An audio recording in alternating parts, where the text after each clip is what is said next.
Hi there, I hope you are doing good and welcome to this course, Tableau Most Comprehensive Course on YouTube, which is an 8-hour course. And in this comprehensive course, I have started right from the basics like how you can get the Tableau and then to move on to how you can create visualizations and then how you can create calculated fields and parameters. Well, all of this is covered in this one single course, which will take your skills right from basics to advance. So to get the maximum knowledge, if you have never even used the Tableau, make sure that you start right from the scratch and go till the end, because topics are connected to each other, and with each topic you will build your knowledge step by step. Or if you are an experienced person who have already got an experience and struggling with a particular topic, well, there are a lot of different topics which I have covered and they are useful from a day-to-day working perspective. So make sure that you see the list within the description, and from there you can directly jump on that particular time within the video and see how the video or how this particular topic is solving your problem. And finally, before we dive into the 8-hour course, first of all, I will just recommend, if you have not already subscribed to my channel, make sure you subscribe it, because I will be posting a lot of comprehensive courses in coming days. So which is like Python, R, and couple of other technologies related to the data science or data visualization. So I just want that you are utilizing all of those technologies and learning at the max based on the skills you want to acquire, like a data scientist or engineer or a data visualization expert. And apart from this, if you like it and feel like sharing with others, so please do it by sharing this video with your friends and colleagues, so that they can also utilize this knowledge and build their knowledge in the Tableau and related technologies. Let's dive into the Tableau. Hey guys, in today's video I will talk about how you can download the Tableau from the Tableau website and install it in your system. So right now I am here in the tableau.com, and here it has these options of product, solutions, learning. So the product that we want to download is the Tableau desktop. So generally you can go into the products and go to Tableau desktop to download and further install it, or you can sometimes it's given down there also about the Tableau desktop, like this, try Tableau for free, so get the free trial. Once you click over here, then you get the option of Tableau desktop, so you can download the free trial, which is for 14 days. I think it is a sufficient time to really evaluate the solution if you are looking for a new solution and want to evaluate for a company. So you can give your business email or personal email and download it for free.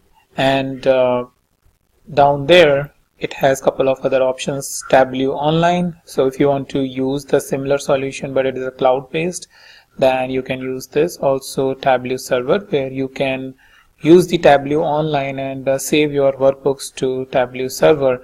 Also Tableau is offering Tableau Public, which is nothing but Tableau Online, which you can download. The only thing is, once you save it, you have to save the workbook in a server. So we'll talk probably later about that. But the focus is that you go ahead and download it. So once you give your email ID over here, it will give you the option of download free trial, and once you download it, it will be available in your system like this. I have downloaded it a few days back, and once you download it, you can double click. Since I have already installed, it will give me the option of repair and uninstall, but the installation is very easy. You can simply click on next and continue with the installation, and it will going to finally install it. But if you find any issue or not able to install it, you can comment your questions about what kind of error it is giving, or maybe you can search on Google. I think a lot of information is present on how to install it and remove the issues if there is any. Alright, once you have installed it, it will be available in your system, and through the icon I am just opening the Tableau desktop. The icon may be available in your start programs, or it may be available on your desktop if you have chosen during the installation that you want the icon on the desktop. And here is the quick interface about Tableau. So it has a lot of features. Its window is divided into 3 sections. On the left hand side you have the options of connecting to various data sources. On the middle section you have the option of seeing the recently open workbooks, and down there you have the information about the sample workbooks which is coming along with this Tableau edition. And then finally at the end, on the right hand side, you have the information about getting the training, about how you can connect the data, visual analytics related training, understanding Tableau, and more training videos. And down there you have resources about the blog, Tableau conferences, forums, all of that information which you will require once you will start making your hands dirty with the Tableau system and start developing the Tableau workbooks. Down there you have the visualization of the week. That's something available through Tableau Online, where a lot of contributors are present across the world submitting their visualization, and one of the best visualization get picked up and shown as a visualization of the week. That for me work as a motivation about what different people are really doing with Tableau, and how you can really make your visualization a professional one while looking at how others have done it. So I will really encourage that you go down there, look at the visualization of the week, and make your visualization more beautiful. So that's about it in this video of how you can download and install it. In the next video I will going to talk about more for this interface, what it is, and in more upcoming videos we'll go more in depth into visualization and how to do certain type of stuff within the Tableau. Well, thanks for watching, and keep looking for the next video, and subscribe to the channel to get the videos directly in your inbox. Hi guys, in today's video I will talk about the different types of connections that is available within the Tableau, so that you can connect to whatever data sources that you are looking for. So this is the Tableau workbook that is open from the last video, and the idea is that to show you the different types of connectors. So for example, most of the times we have the Excel as a connector, so where we can simply choose Excel and it will open up the information about our data sources, the location from where we can import the Excel workbook. As you can see, it has the option of figuring out whether there is any Excel workbook is mentioned over here.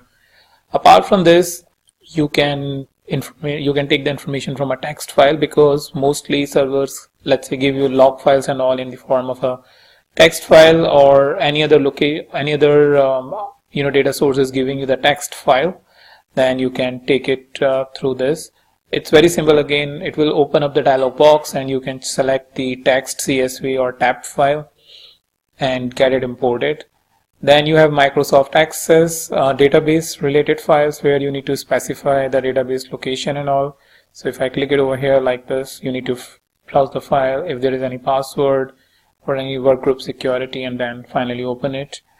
JSON file. The interesting thing is PDF file, because you can read the PDF, and I have a separate video altogether to show you how it can read the PDF file, because most of the time even I struggle with that. If I need any government related information which is published on government data websites, they are publishing the critical information in a PDF, and within the PDF you have tables, and to get that information you really have to copy paste and then fine tune the data to make it more meaningful. But with the help of this option, we can straightforward download the data directly into Tableau and make a little bit of adjustment and make it useful for our dashboards. We'll talk about the spatial file for location related data, statistical file, and when I click more, it has the option of figuring out whether you want to use any Tableau related workbook information, Excel, CSV, all that different options which you are directly seeing over there. Here on the left hand side, it's basically given over here. Apart from this, if there are any server locations like SQL Server, Oracle, MySQL, or Amazon Redshift, apart from that, A lot of options is given over here, like Firebird database, Esther database, Teradata, Splunk. So a lot of options is given over here from which you can really directly connect and get the data directly into your Tableau workbook. Like Salesforce, one of the very interesting one, because mostly organizations these days are using Salesforce. So it's very simple. You just go and click. It will open a Salesforce interface where you can sign in from your username and password, and it will just ask you to whether you want to allow the access of Salesforce to Tableau. That's pretty much all you need to do, and you will be getting the data directly into your Tableau workbook. So these are the various options that we have. In coming videos, we will be exploring a lot of these options based on where the data is stored, to walk you through about the examples and how you can configure and do the advanced configurations in the upcoming videos.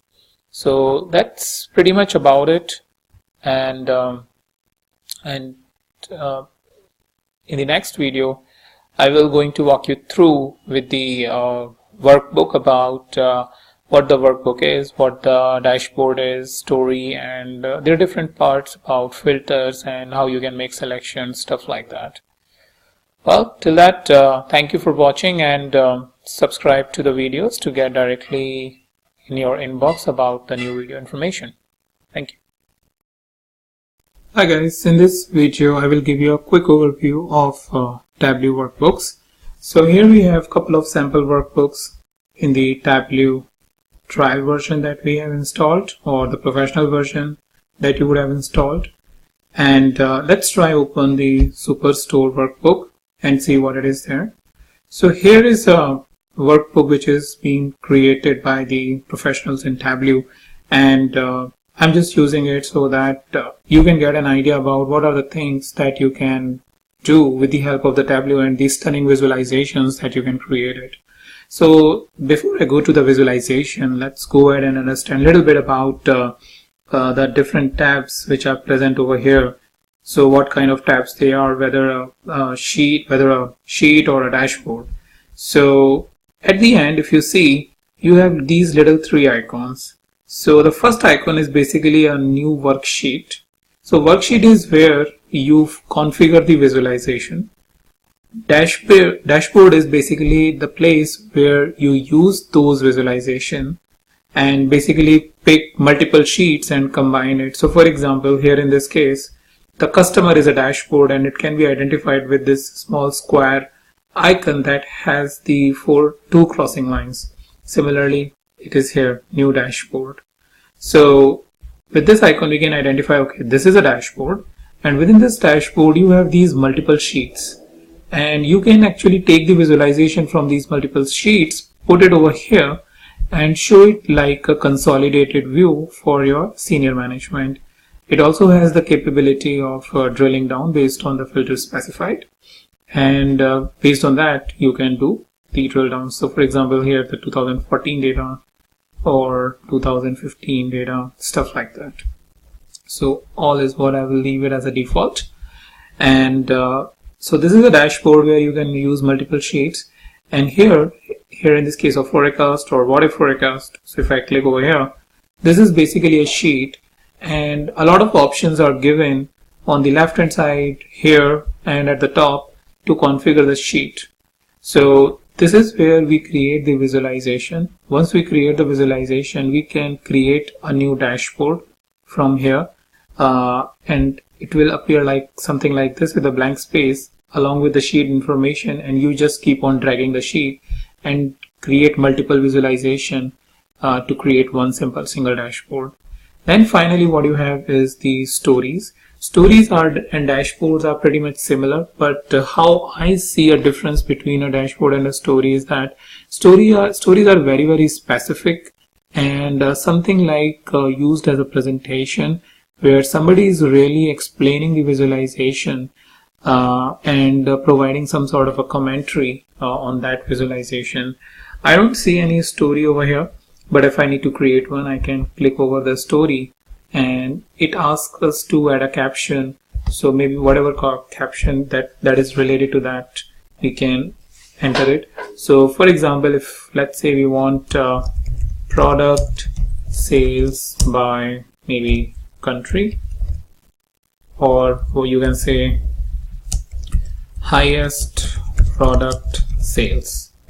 Once you do that, you can go into the products and see what are the options that is available. You just drag it down these that particular dashboard over here, or if you have a sheet like this. So as I mentioned, it is similar to your dashboard, but it's just that it is very, very specific. So if you want any other information, you can drag it down over here and make it. Once your one story is complete, you can actually give it a name to a story. Like here, it is saying that you can show the title, or if you don't want to show a title, and then you can create a new story point which is following this point. After the product, what is the next story related to it? Product commissions, and maybe what you want is the commissions dashboard over here, and it shows basically based on the different products that you are selling, what are the commissions that is coming. So this is just a very example with much of a connecting thing, but the idea that I'm trying to give is that first you create your first talking point, explain it to your audience, then you create a second point, and then you go ahead and create another one by creating a new story point blank, and then add like order details.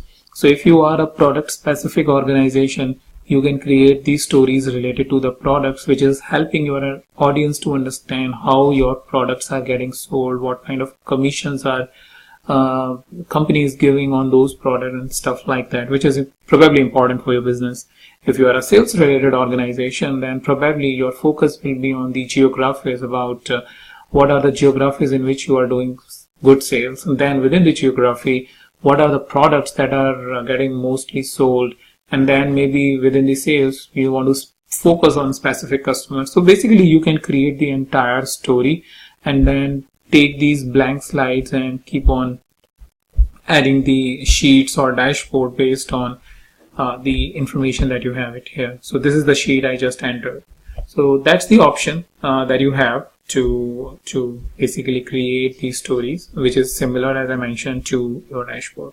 So here we have the three things: the dashboard, the sheet, and then finally we created one story out of it, which is just for the example, but I gave you the basic idea about why you need to create a story and how it is different from a dashboard. So that's the very quick overview I just wanted to give you about the what are sheets, what are dashboard, and what is a story, and a basic difference about it. That sheet is to create the basic visualization which you want to use either in dashboard or in story. And then I finally told you about the difference between a dashboard and a story, about when to choose which one based on the need of your audience. So that's pretty much all in this video, and I will meet you in the new video with the topic of how you can create these visualization within the sheets. So we'll start with the basics. So here is the JSON data. You can go to this link. I will put this link into the description of this video so that you can also test it.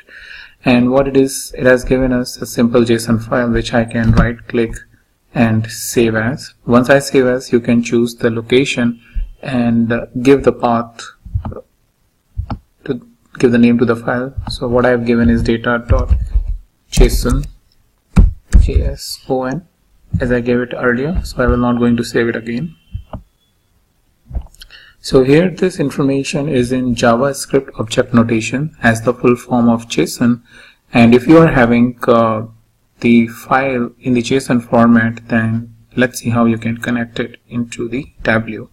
So like every other connection, it is very simple that you just choose the connector. So here in this case, here is a JSON file connector that we can choose, and once I click over here, it asks me for the location. So I have the information or the JSON file stored over here, data.json, which I saved it earlier and show you. So click open. Once you click open, it basically gives you the schema, that this is the schema, and you have city, HSE with the example of what is the value which is present over here, and you just click OK. Once you click OK, all of the information is present in front of you, and that's pretty much all you need to do to import the JSON data into the Tableau. And once it is in and you are satisfied with the format and everything, you can go into the sheet and start examining and creating the visualization on the data. So that's pretty much all I wanted to cover in this quick video of how you can connect to the JSON file, and I'll talk to you about more videos or the new topics in the new video. The idea is how we can connect to the Access file. So this is the Tableau 10 workbook or the interface. As we open it, and here I can go into the Access option, and here I have earlier I have selected the database, which is nothing but the AdventureWorks sample database. But if you have any other database, you can browse in, go to either desktop or downloads or any library where the information is present. So for me, the data is present in Access, and AdventureWorks sample is what I want to use it for this demo. And if there is any password, you can supply the password, and if there is any workgroup security related to it, then you need to provide that. So since this is a sample file and it is in my local system, there is no password or workgroup security related to this, and I can simply go ahead and open this. Once I open this, it shows me all of the options or all of the tables which is present in this data set or the database, and I can simply drag the product table and sales order table, let's say, as a different table, and here I have both the tables, and Tableau have automatically created the join. If I want to change the join, I can click here and select whatever join I want to create, whether the left join or the right join, or the full outer join is not present. So inner join, left join, or right join is what I can create and get the information over here. And I can specify whether I want the live connection, that means all the time it is connected to the database, and that helps that if my database is changing or the values in the database are changing, the value in the Tableau dashboard will also be going to change as soon as it happens in the database. But if I want an extract, that is mostly people do, because they do the offline reporting and does not want to change the result as and when user is viewing it, because what happens that if one viewer is, or the one report analyzer is analyzing the report on one number and it changes, that creates some kind of confusion. So sometimes, or most of the times, the better option is to go and use the extract, so that all of the data is extracted and it is not changing frequently. Once you do that, you can go into the sheet. So I need to save this. Maybe I can just go ahead and save. And once I save, I can go into the sheet, and here the dimensions are available to me from the product table and the sales order detail table, as well as measures from the product and sales order detail, which I can use it on my canvas or this white blank area to produce the visualization and make the dashboard or report. If you want to go back again to the data source, you can go here on the data source page, and if you want to do any changes, you want to add something, you want to change connection, you can do that and move back and forth between sheet and data source to make sure that you have whatever you needed to produce the report and dashboard. So that's pretty much all I wanted to discuss in this video, and I would suggest to subscribe to the channel so that you can get similar videos if you want to learn more about Tableau and other BI tools. So here is the PDF file, which is the report on economic well-being of US households in 2016, and on the page number 30, if I'm not wrong, when I scanned this entire document, or I was earlier trying to import and seeing in Tableau how it is working, I was able to see that on page number 30 some good information is given. So if I go to page number 30, So one table is here, and I think on page number 31, yeah, this is kind of an example of a good table that we may want to import, but Tableau does a job in figuring out, okay, this is also a table, but what I observed that it just picked up this first section but not the other one. So we'll see this. Alright, so let me go into the Tableau, and let's get the connector here, PDF file, and we need to specify where the PDF file is, and the PDF file is here, 2016, and here it is asking us whether we want all the pages, single pages, or range. So let's go ahead and click on all the pages. Just want to warn you that it will going to take a couple of seconds, or even in some cases minutes. So here in my case it has very quickly gone ahead and did the scanning, and maybe because I already did it as I was exploring this PDF document earlier, but at the very first time when I imported the PDF, it took me around 15 to 20 seconds, or it took Tableau to 15 to 20 seconds to really scan the document and then get these tables. So we were at page number 31, and we had two tables on page number 31 as it is mentioned. So let's go here, page number 31, and here we have the table as we saw it here. So we are at page number 31 here, as you can see, and here is the table: wages or salary, self-employment, and all. So income source, wages and salary, self-employment, and here is the range of, I think, 18 to 29, 30 to 39, 40 to 49 is what the range is given over here by age. So that's the table you can get. There is another table, table 2 on page number 31. Let's go ahead and see what it is. And I do not see any table. So let's see what Tableau is really scanning. Remove. Page number 31, table 2. So I think it is probably the same table, wage and salary and self-employment. It is just counting it twice. So to clean such information, sometimes what you can do is you can use the Tableau data interpreter, in this case of where you have some messy data, and once you click over here, what it does is it tries to clean up the information. As you can see, there was an additional column and now it is being removed. So similarly, there was a table on page number 30. So if I remove the table here and go to the page number 30, table 1. So here is the table 1, which is available on page 30, and as you can see, even after using the data interpreter, it is not really useful or not very clean. I'll just remove and see what is in table number 2, and comparatively better. And if I go and use the table number 3, yeah, much better information. So that's how you can very easily get all of your PDF document results or PDF document tables directly in Tableau and start using it for your visualization requirement. And it gives a lot of advantage when there is a public data which you really need to extract and do some analysis with the internal data and combining it with the external data. So that's pretty much all I wanted to discuss in this video, and I'll meet you in the new video with a new topic.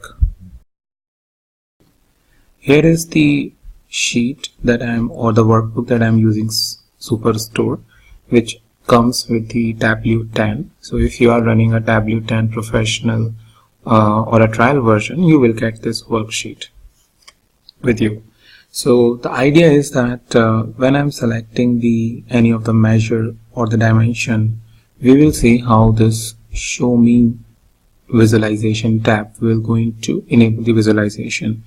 So let's say if I select commission as a variable, you will see that bar chart and a histogram is basically becoming an active one, and I can just simply click on it, and the bar chart will be created for me, or maybe histogram here in this case will be created for me based on the default values and the default configuration of Tableau. Alright, once we are here, what we can do is we can remove this information, the default one, and let's try to select one variable, one measure, and one dimension, which is region. So I just hold the control key and selected the both of them.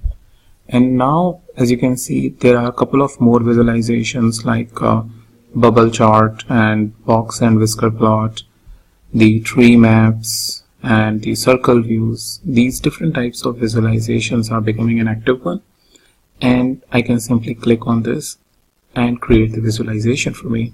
So like this, central, west, east.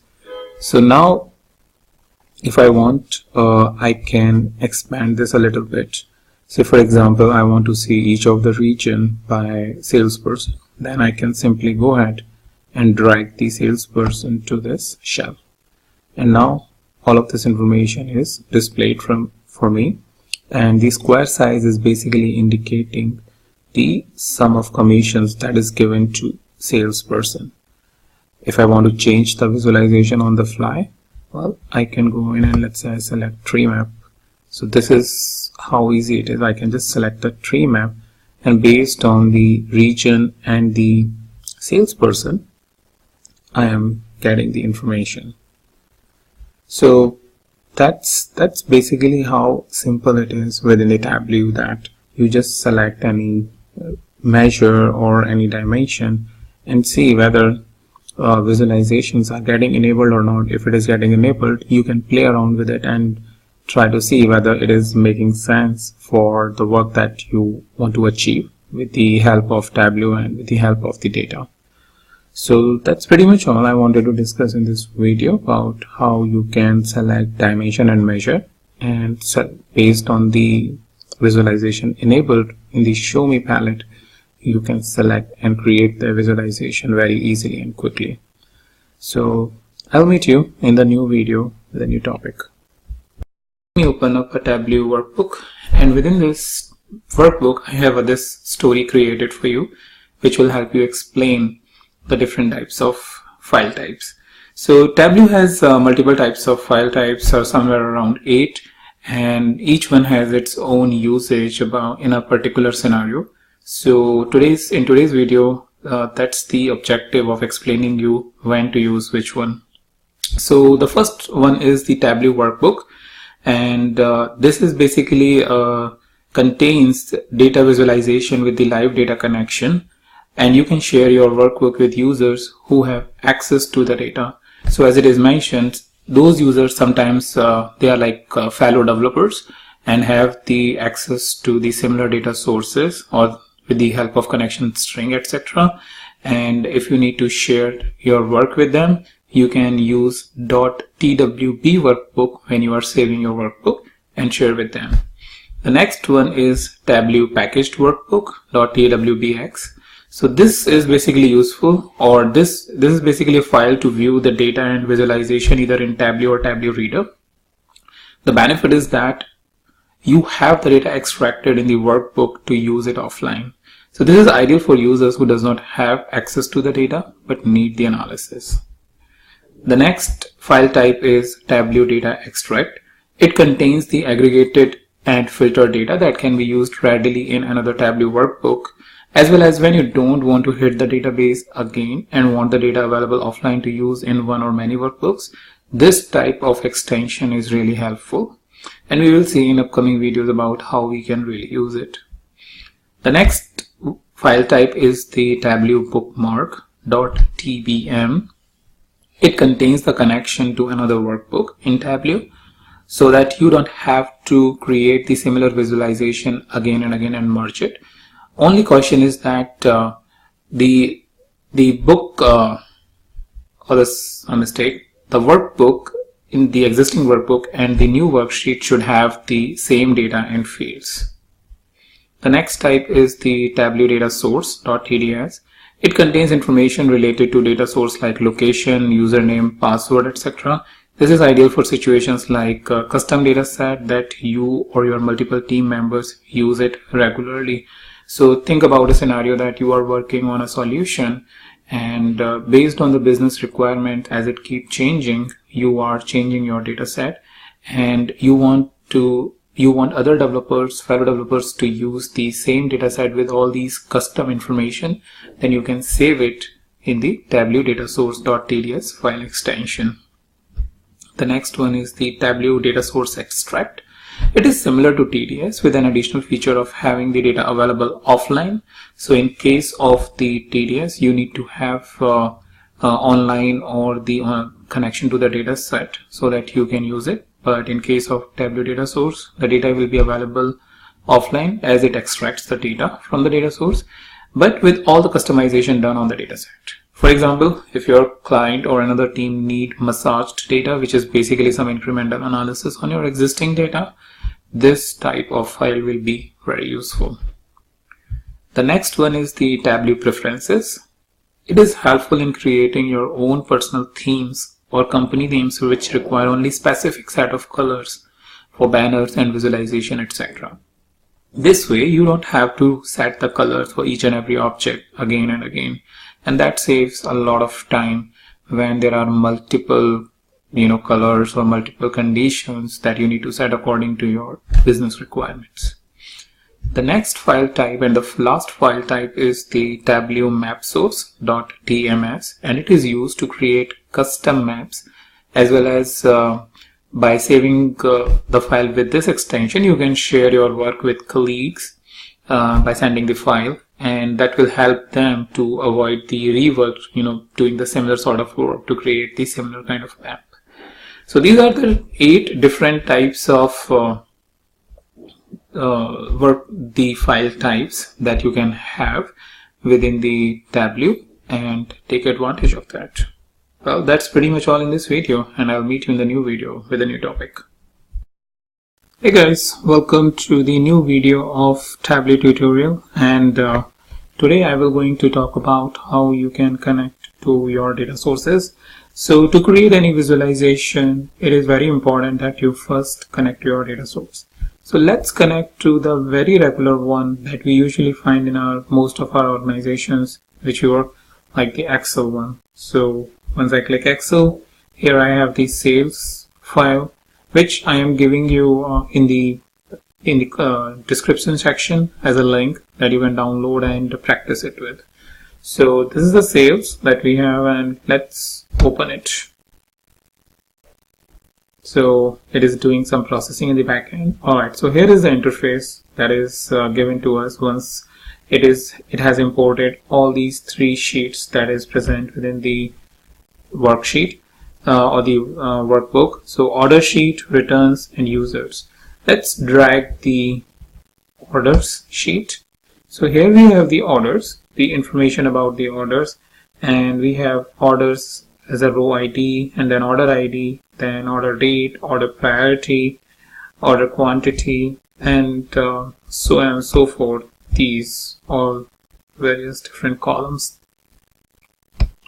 Alright, after this you must be seeing some of these icons which is mentioned over here, which is, let's say, order date. In case of order priority, low, high, or not specified as ABC, and then hash in case of order quantity. So what they indicate basically, ClickViews, the Tableaus. So I keep interchanging this term ClickView or Tableau because I work in both the technologies and produce the videos for both of them. So pardon me for that. And so here hash means basically the numeric value. It indicates the column contains numeric value, and order priority is basically character as it identified, and that's why it has predefined it as a column which contains text. So, but in some cases like this, here in case of row ID and order ID, these are definitely numeric values, but these are not the ones on which you are going to do certain operations. For example, sum, multiply, and all. So sometimes it is meaningful that you convert them into a proper format. So what you can do is you can click over here, and put it like string, whatever is right for this column, string. So it will consider it as not as a number, so that accidentally if you are doing any operation, it will not allow you to do in the front end. And similarly, click over here and put a string. So that's about it about how you can very simply go ahead and change the format, and as it correctly identifies the date format as it is saying, we don't have to do any change. So if you identify anything else which you want to change, you can do that. Apart from this, I want to indicate or put a focus over here, which is more sort of a globe icon, and what it indicates that it's a geospatial data for use it in the map. So ClickView has the Tableau has an internal table which basically indicates that this information is matching up with that table, and if it is, then it indicates that it is a map related information, and by default specify it as a state, province, as it is mentioned over here, these different options that you can see. And once you plot these values on the map, it will correctly do that. So province here in this case of region, if you identify that it is a correct region, then you go into the geographic role and say country region, and then it will start identifying it a proper region. Alright, so that's about your different formats that is available before you finally go and import it into the data, into the sheets. And once it is done, what you can do is, the other thing is you can, if there is a need of renaming the values, so maybe discount, customer name, anything which is more of a technical and less of a business friendly, you can go in and rename, and you can simply type the value discount on orders, so that will make it more meaningful. So that's how you can basically go in and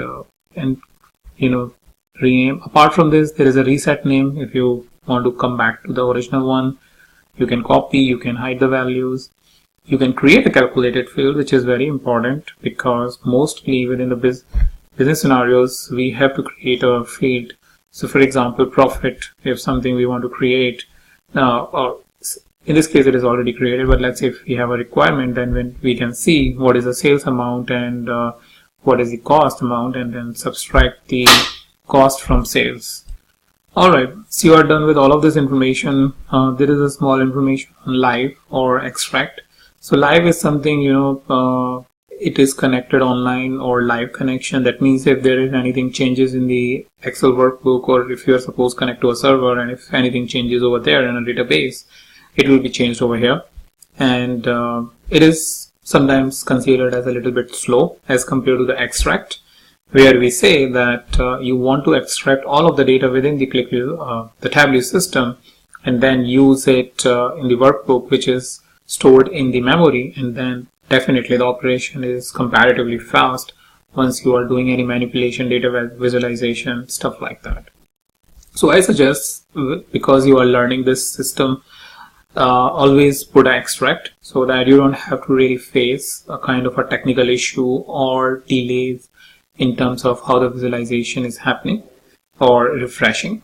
And then once you become a pro, you can experiment with what is a better option for you.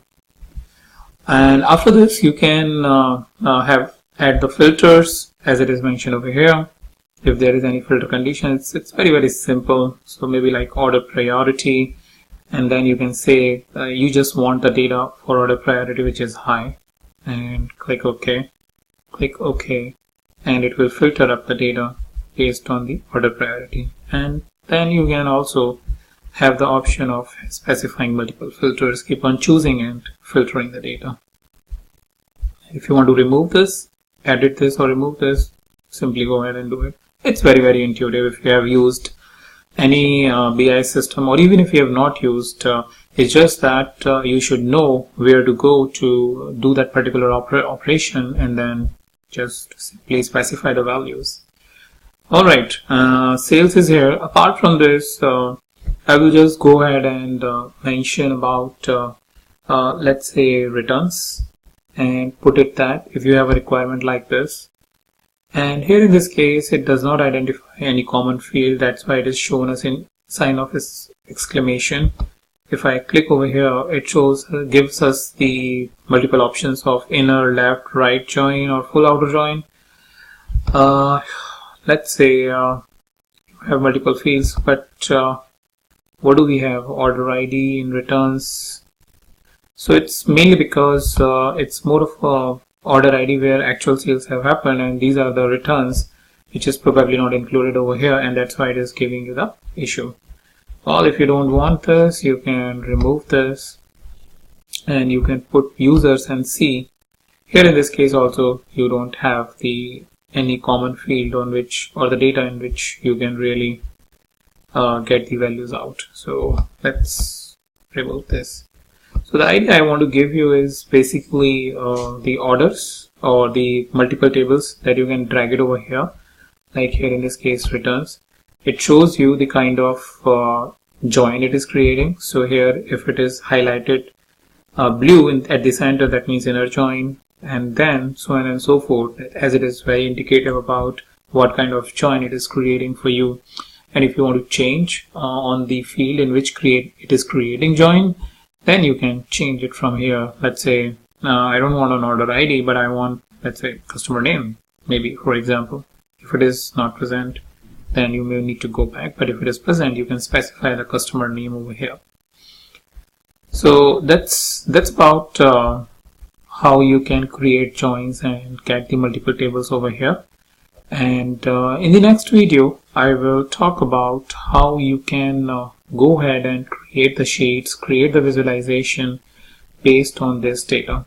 So once you are done with this, you can click save, and once it will ask you where to save it. So let's say test workbook, maybe here. Yes, let me save it in a document and just put a save. To save the workbook, you must either create the extract or click cancel to use live connection. Alright, let's create the extract and let's create order sales. Alright. And once we are done, we can come back to sheet, where I will show you the next video about how you can go ahead and create the visualization and use these various options, dimensions, measures given here, and produce the stunning visualization for your users. Hey guys, welcome to the next video of Tableau tutorials, and in this video I will going to talk about how you can create some simple visualizations within the Tableau system. So in the previous video you have seen that how you can import the data from the Excel, and now we will going to use that data here in this sheet and create the visualization. Alright, so one of the very simple way is just select the fields. So maybe let's say, for example, we have product name, or let's take product category because it has a lot of values. So product categories, and let's say order quantity. So we are interested in knowing by each product category what is the order quantity. So I have just put the control after selecting product category, control button, and I selected order quantity, and now I can drag both the values over here, and it will show me that within the furniture what is the order quantity, within the office supplies, and within technology the respective product ordered quantities. Let's say if I want other measures, but before I do that, very quickly I want to show that within the rows you have the product category. So this is a shelf, basically what they call. Within the row shelf you have a product category, and here within the mark shelf you have sum of order quantity as a measure. So after this, if you want something in columns, which will make it more of a pivot kind of a structure, so let's say order priority, if I want it in a column, it will show you pivot kind of a structure, as I mentioned, that within the critical order priority what is the quantity, within the high order priority what is the quantity, within the low what is the quantity. Alright, so let me take it back, and if I want to increase the number of measures apart from the order quantity, let's say if I want to know sales, if I put it anywhere in the blank space, nothing will going to happen.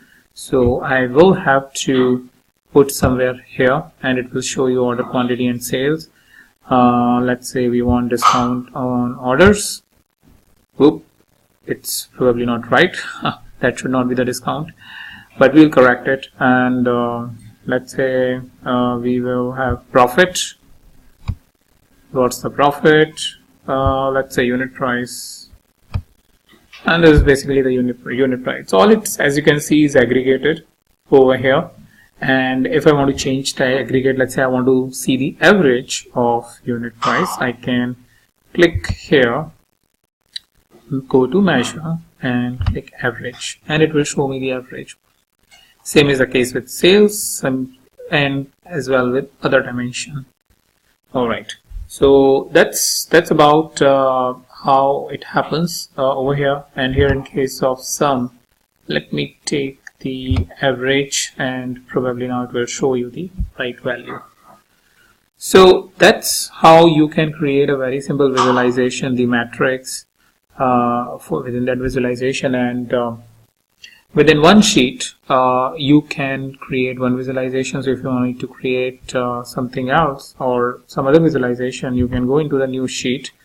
I just clicked over here and go to the sheet, and it will create give you the option of creating a new visualization. So let's say this time I do not want to select the fields and put it over here, but here I want to use this show me this visualization and basically select this. But to select this, I need to enable this, and to enable this I need to select at least one dimension or measure. So let's say order priority and sales, and now you can see that I have some charts enabled. So I'll choose the bar chart, and as you can see, some of sales is coming, but I want this by order priority.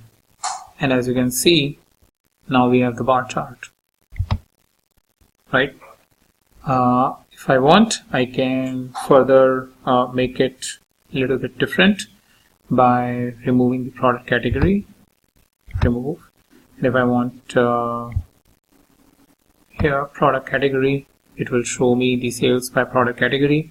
Now if I want to add the order priority, I can do that, and it will show me in each product category what is my order priority. And then you can do all of those sort of things, but let's try and change the visualization a little bit. And if you right click and want to see the data background to this, you can see the data over here, which will be sometimes very helpful, and you can export it. Also, if you are interested in showing not in a horizontal fashion but more on a vertical fashion, what you can do is you can use this option, which is swapping the rows and columns, and it will now show you in a vertical fashion. If you want to sort it, you can sort it. Let's say I want to sort this one here, as it is saying ascending by sales and descending by sales. So in each of the category, it is going to sort the sales information for you, and that's how easily you can do it. Alright, now let's go a little bit advanced. So what we have is the sales by product category and order priority. And let's try to see within the same visualization how the profit is coming up for these sales. So we have the profit over here, and what I'm going to do, I'm selecting this and I will drag it down. I will drag it down to color, and as it is mentioned over here, this is the yellow sign is basically indicating the least profitable one, and the bluest sign, with the dark blue color like this, it is showing you the most profitable category here in this case. What you can say is by looking at this visualization that within the technology, the low priority orders are the most profitable one because you are earning most profit on that, and same is the case with the medium order. So this is more of a sum of profit, but if I want to change and say, let's say average profit, how it is coming up, average, and even in that case this category is good, but this category have gone down because as it is mentioning by changing the color that when you are looking at average, this profit is going down.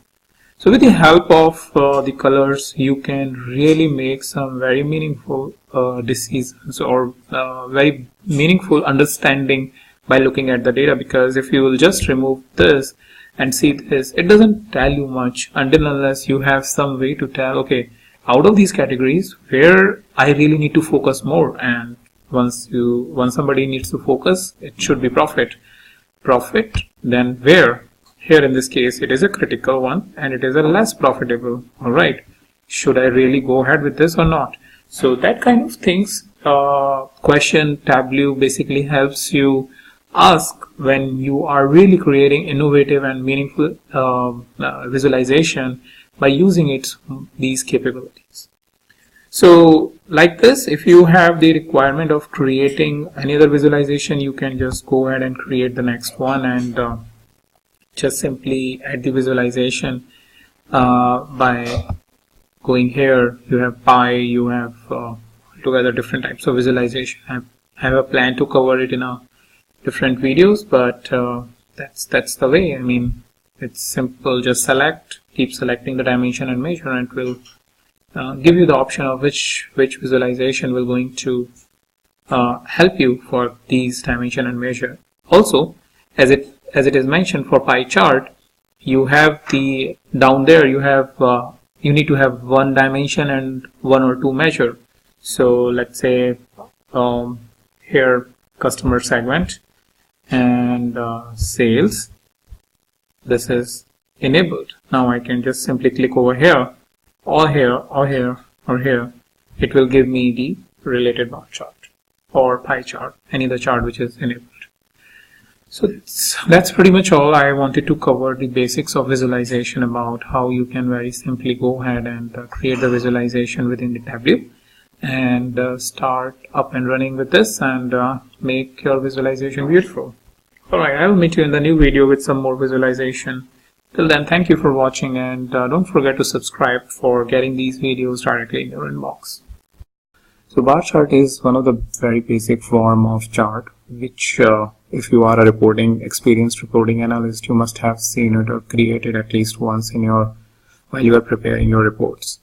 So let's see how you can do it in Tableau, which is again very simple. Alright, so what we have, let's say commission as one of our variable and salesperson. So each salesperson get a commission based on the sales that they are doing, and we are creating a bar chart. So here is the bar chart that we have. I'll just disable it. So this is the bar chart. If I want, so this is not pretty and needs to be sorted. So if I want to sort it, here is the option. That's descending and that's the ascending. So I will just do the sorting on descending, and I have a pretty beautiful looking chart which will give me some good information. Which salesperson is getting the maximum commission and which one is getting the minimum one. Alright, apart from this, generally we are used to of seeing the vertical bar chart. This is a horizontal form. So what we can do is we can click over here, which is swapping the rows and columns. That means these two values. So if we click here, this is how our bar chart is coming. The only problem is this, that not all the labels are shown effectively. It's just that it needs to be a little bit expanded. So you can decide how you want to go, whether you want horizontal one, all of your labels will be displayed effectively, or if you have last label, you can go to the vertical one where you are getting much better representation, which is generally how eyes are used to of seeing the charts. Alright, so that's one thing. Another thing is, to make it more effective, you sometimes need some visual component which gives you an idea that in all of this information, how the few of the people are standing out. So for example, I have a base variable, that means about the base compensation of an employee and whether it is high or low based on the commissions that is given to them. So if I just select this and put it over the color, and it is very intuitive that these two guys, William and Donald, even though they have got a very less commission, but their base variable compensation is very high. That means $100,000 as compared to each and every all of the guys who are having 50,000 as their base variable compensation. So as you can see, this is how effective it is, that you are just putting the dimension value over a color, and what you are getting is the information which is standing out from all of this myriad of data and giving you an indication about based on the base variable compensation whether your salespersons are achieving the enough quota or not. So that's how you can really create an effective bar charts within the Tableau. Also, there are several other ways. Let's say you want to group this information in some sort of regions that you have. What you can do is you can put region before the salesperson, and now within the central, within the east, within the west, all of your information will be coming. The only thing is your base variable compensation related information is gone. So if I just remove, and maybe what we can see is achieved quota, let's say, for example, and we want to see in each of these regions how salesperson have achieved their quota. If I go and put it on color, this information will be displayed again based on the range that is here. So 50 to 75% is in blue, so that's basically your 50 to 75%, 75 to 100% is here, and then 100% and above is here. So this is clearly standing information which is indicating you who is really doing good for you based on the salesperson that you have in each of the different regions. So that's how you can experiment with your measures and dimensions without writing any script. It's just that you keep on dragging to color, shape, and different cards that are given over here, and Tableau will just continue to show you the information, and then very easily you can select which visualization is making sense for you, or which bar chart is really making sense for you, and you can display it on presentation or within the story here in the Tableau. So that's very quickly I wanted to discuss about how quickly you can create an effective bar chart within the Tableau, and I'll meet you in the new video with a new topic. Line chart, as we know, is present here, like these three sections that we have. So line chart is mostly used in case of here you want to show trend related information. That means data should be distributed over time, and you want to see it some sort of a trend, or predict it, that whether your sales are going up or profits are going up and down, and accordingly you can take action. But within the Tableau, the line chart becomes more special because you have a lot of properties to adjust, like size of the line chart, color of the line chart, and things like that. So let's see it in action. First of all, select the measure, let's say sales, and the order date, and create a line chart, and select it over here. Here now we have the line chart with us, which is line chart by year. But if let's say I want to change or go a little bit down, that I want to show it by quarter, then I can get the quarter information. And if you see this drop little triangle, I can again go back, see by month how the monthly sales are doing. And if I want to go back to the, let's say, year, which was much more better representation, as it is little bit very less clutter, and you can clearly see that from 2000 to 2015 there is a little bit decline, but then going forward there is an upward trend. Alright, now let's try to create a section. So let's try to create a section by putting regions, and what we want to say is basically in each of the year how each of the regions have performed. So for that I will just drag it down here, and this is central region, this is east, this is south and west, and very clearly you can see east and west are the two regions where they are really doing good, and even little at certain extent south, but central is where I think there is stagnant growth from 2016 to 2017. Alright, the next thing I would like to show you is the changing the size of the lines. So what we want to basically see, I know that this is increasing, right? But how we are doing, let's say in terms of profit. So whether this is increasing or not. So let's put it over the size. And here in case of east and west, because the line size is increasing at the end, clearly saying that its profit is increasing, but in case of central it is declining because from 2016 to 2017 the line size is decreasing. Same is the case with south, though the sales is going up, but the profit is declining.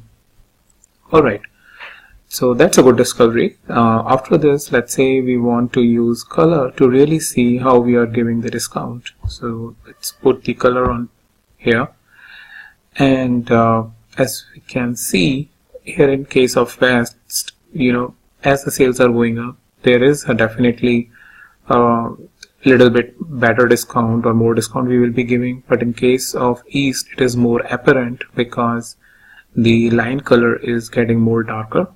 But here in case of south, I think we are giving very less discount, and as you can see the line color is pretty much the same across the years. But here in case of central, it is very clearly visible the profit is going down. Maybe it's because we are giving more and more discount, because right from 2014 to 2015 to 2016 and 17 the color of the line is increasing significantly. So that means central is trying hard to increase its sales, but it's stagnant. It's reducing its profit by giving more discount. So that's the kind of interpretation you can get from this chart. So that's how you can really take an advantage of the color and size and make your line chart, a traditional line chart, a much more visually appealing and effective and useful for your end user. So that's pretty much all I wanted to discuss in this video, and I'll meet you in the new video with a new topic. And the sheet that I'm using is the Superstore sheet, which comes with as a sample sheet, just to explain how you can create the pie chart. So there are basically two ways to create a pie chart. The first is basically selecting the visualization after selecting dimension and label, or just putting the dimension and label over here and then changing the visualization. So let's go ahead with the first step, which is, let's say, sales, and then the dimension, let's say region, if I may select, and the pie chart is enabled. I can click, and here is the information I have: region as east, south, west, central, and the pie chart related information. And if I want, I can change it from region to something else. Let's say I don't want by region, but I want by state, so I will put it on color. And these are like multiple states that we have. That's why this information is coming or not very clearly displayed. So generally a rule of thumb is if you have more than 4 or 5 categories, generally it is not useful to show it on a pie chart. So I will go back. So I think I'll just remove country and state and put region back. And in that case it is clearly and much more information about how these different regions are really contributing to overall sales. Apart from this, during the chart preparation, if you feel like no, I don't want by sale but maybe by profit, you can just remove this and say profit to size, and you can get the information by profit based on your requirement. So that's how it's easy and simple to basically create the pie chart. Apart from that, additional enhancement you can do is label. Let's say you want profit to be displayed, you can just put the profit on the label and your labels will be displayed. And if you want to increase the size, let's say a little bit, then you can increase the size of the pie chart so that it is displayed based on your requirement into the sheet or the dashboard.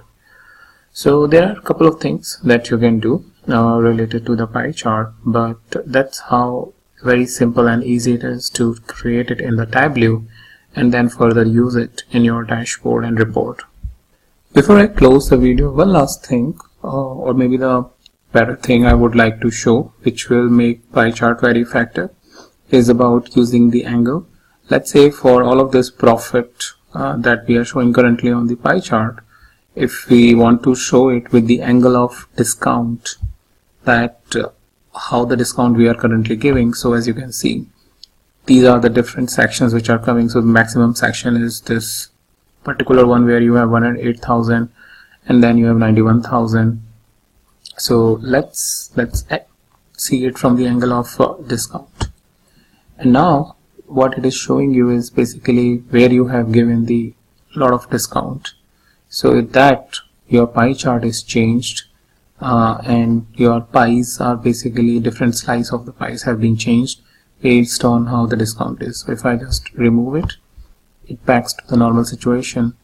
But if I want to add a twist to it and see it from the perspective of discount, I will add the discount to the pie chart and it shows us a much better information. So that's how you can play with your pie chart and make it more impactful and intuitive.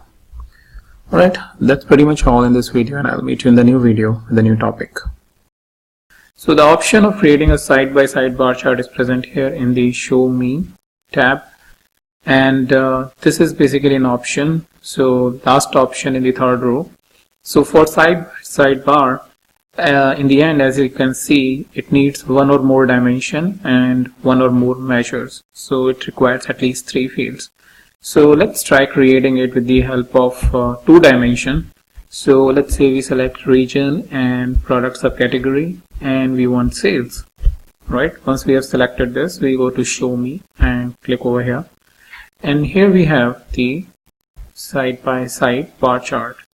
So currently how you can read it, that within the central, these are the different product subcategories, and accordingly the bars, these are the bars based on their sales. Same is the case in east, west and south. If you want to swap this information to look in from the look and feel perspective, you can click over here, and now you can, I think, read it much better, because pretty much all the product subcategories are coming. And if you want to sort it, let's say in the descending manner, so you can click over here and it shows descending in a descending way. So with that, that's how it's simple or quick and easy for creating a side-by-side bar chart. Another thing is that currently on the color card, you have subcategory as the product subcategory as the colors information as it is coming over here. You can remove that, and if you have any other details in the mind, let's say for example from a profit perspective you want to color your bars, then you can do that. So it's not really mandatory that you should have whatever is pre-configured for you. And as you can see, it is starting from minimum to maximum, and accordingly your bar chart is basically colored. Similarly, if you have let's say want to show the labels, so you can put sales over here and you get the labels information. And yeah, pretty much, again, size I have shown in my previous videos. You can change the size by just going to dropping the value over the size card, and here based on the size you can see where you are giving the most discount. So here in this case binders is having more discount, followed by phones here in the east region, and in central after binders it is more of a furnishing which is getting a huge discount. So that's how you can really modify and make it more visually intuitive and useful for your end user. So that's a quick side-by-side bar chart I wanted to show you in this video, and I will meet you in the new video, the new topic. So the option of creating a side-by-side bar chart is present here in the Show Me tab, and this is basically an option. So last option in the third row. So for side-by-side bar, in the end, as you can see, it needs one or more dimension and one or more measures. So it requires at least 3 fields. So let's try creating it with the help of 2 dimension. So let's say we select region and product subcategory, and we want sales, right? Once we have selected this, we go to Show Me and click over here, and here we have the side-by-side bar chart. So currently how you can read it, that within the central, these are the different product subcategories, and accordingly the bars, these are the bars based on their sales. Same is the case in east, west and south. If you want to swap this information to from the look and feel perspective, you can click over here, and now you can, I think, read it much better, because pretty much all the product subcategories are coming. And if you want to sort it, let's say in the descending manner, so you can click over here, and it shows descending in a descending way. So with that, that's how it's simple or quick and easy for creating a side-by-side bar chart. Another thing is that currently on the color card, you have a subcategory as the product subcategory as the colors information as it is coming over here.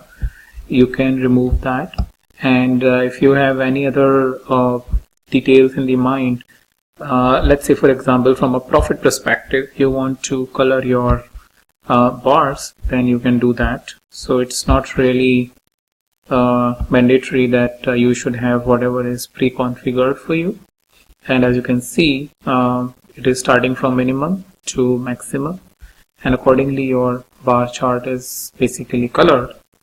Similarly, if you have let's say want to show the labels, so you can put sales over here and you get the labels information. And yeah, pretty much, again, size I have shown in my previous videos. You can change the size by just dropping the value over the size card, and here based on the size you can see where you are giving the most discount. So here in this case, binders is having more discount, followed by phones here in the east region, and in central after binders it is more of a furnishing, which is getting a huge discount. So that's how you can really modify and make it more visually intuitive and useful for your end user. So that's a quick side-by-side bar chart I wanted to show you in this video, and I will meet you in the new video, the new topic. And I'm using the Superstore sample sheet, which comes with Tableau 10, and I'm using the sample Superstore data set, which is given, and the idea is to create the step bar chart. Alright, so for that, let's select at least one measure and one dimension. So like always, let me select in this case category sales, and let's create it. So here in this case, we just have, since we have selected the stack bar chart, it has created one stack bar chart. What we can do is we can have multiple stack, generally how it comes by, let's say, regions. So in columns I can put regions, and now we have a proper stack bar chart. If we want by state, then we can remove this and select to have it by states, and we can see in each of these states how these different categories of products are getting sold and get an idea about it. Now apart from this, what you can do is basically showing the label. So let's say here in this case, sum of sales is what you have already taken. So if you want to display the same information, you can display by putting it on the labels. And if you want to do a little bit of customization into the labels, you can go into labels, and you have the information to, or the option to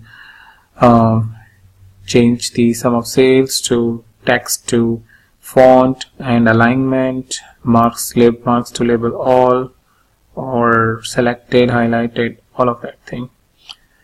And apart from this, one of the very interesting thing is you can also control the size of these bars. So what you can do is you can just take the profit as a measure and drag it on the drag it on the size.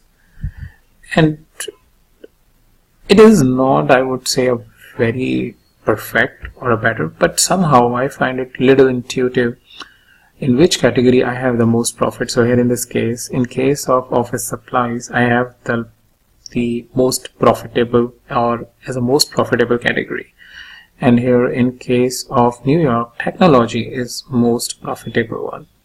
So it's kind of as I said, not the visualization you would like to use to put it on the side, but sometimes it can be really helpful to just get an idea. Oh, that's the most profitable category, or that's where we are giving the most discount. So you have these tags, you have the information about sales and everything, and when you are putting the perspective of size, it really makes sometimes a lot of sense to show it to your management, because that's kind of a new chart altogether that you have created. Because apart from stack and normal bar chart, you are actually taking size also into consideration based on the profit, and for that you don't really have to do a lot of math in your head, and it's become intuitive. Okay, that's where my problems or the good area are, and the action that I need to take. So that's how you can customize your stack bar chart and make it meaningful for your end users. And that's pretty much all I wanted to tell you in this video, and I'll meet you in the new video with a new topic.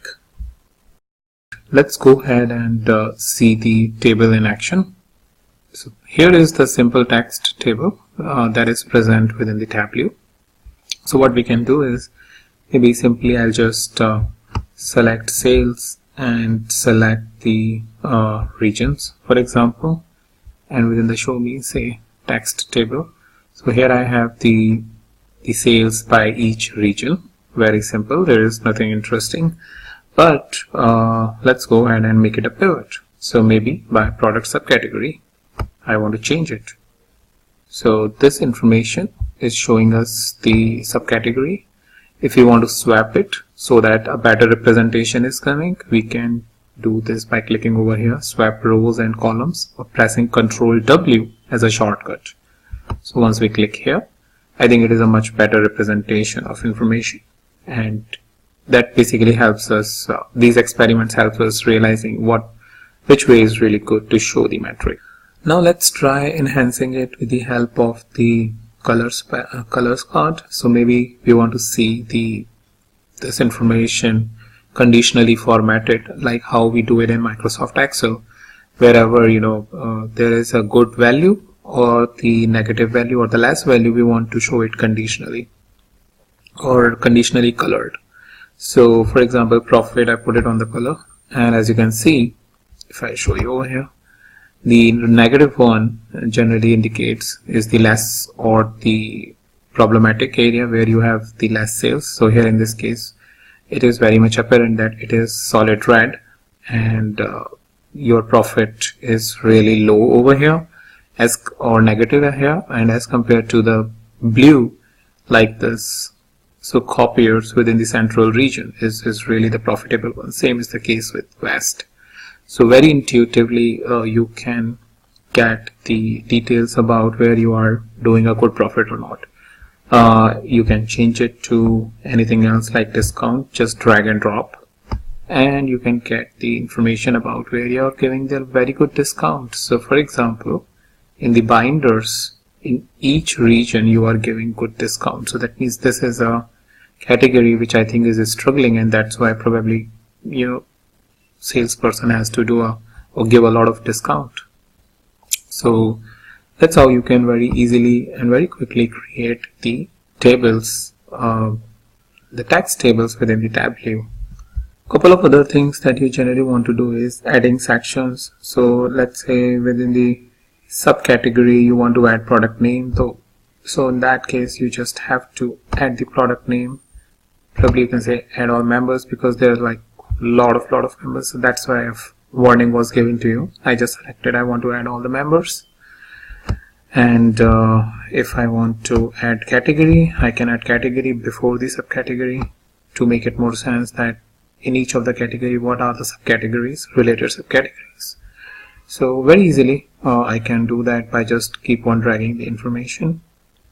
If I want let's say profit also here as sum of profit, I can add it, but I need to add it to a text. So in that case there are basically two rows. One is indicating the sales, another indicating is the profit, but not very intuitive. So in that case it's not really useful. You go ahead and show both the dimensions.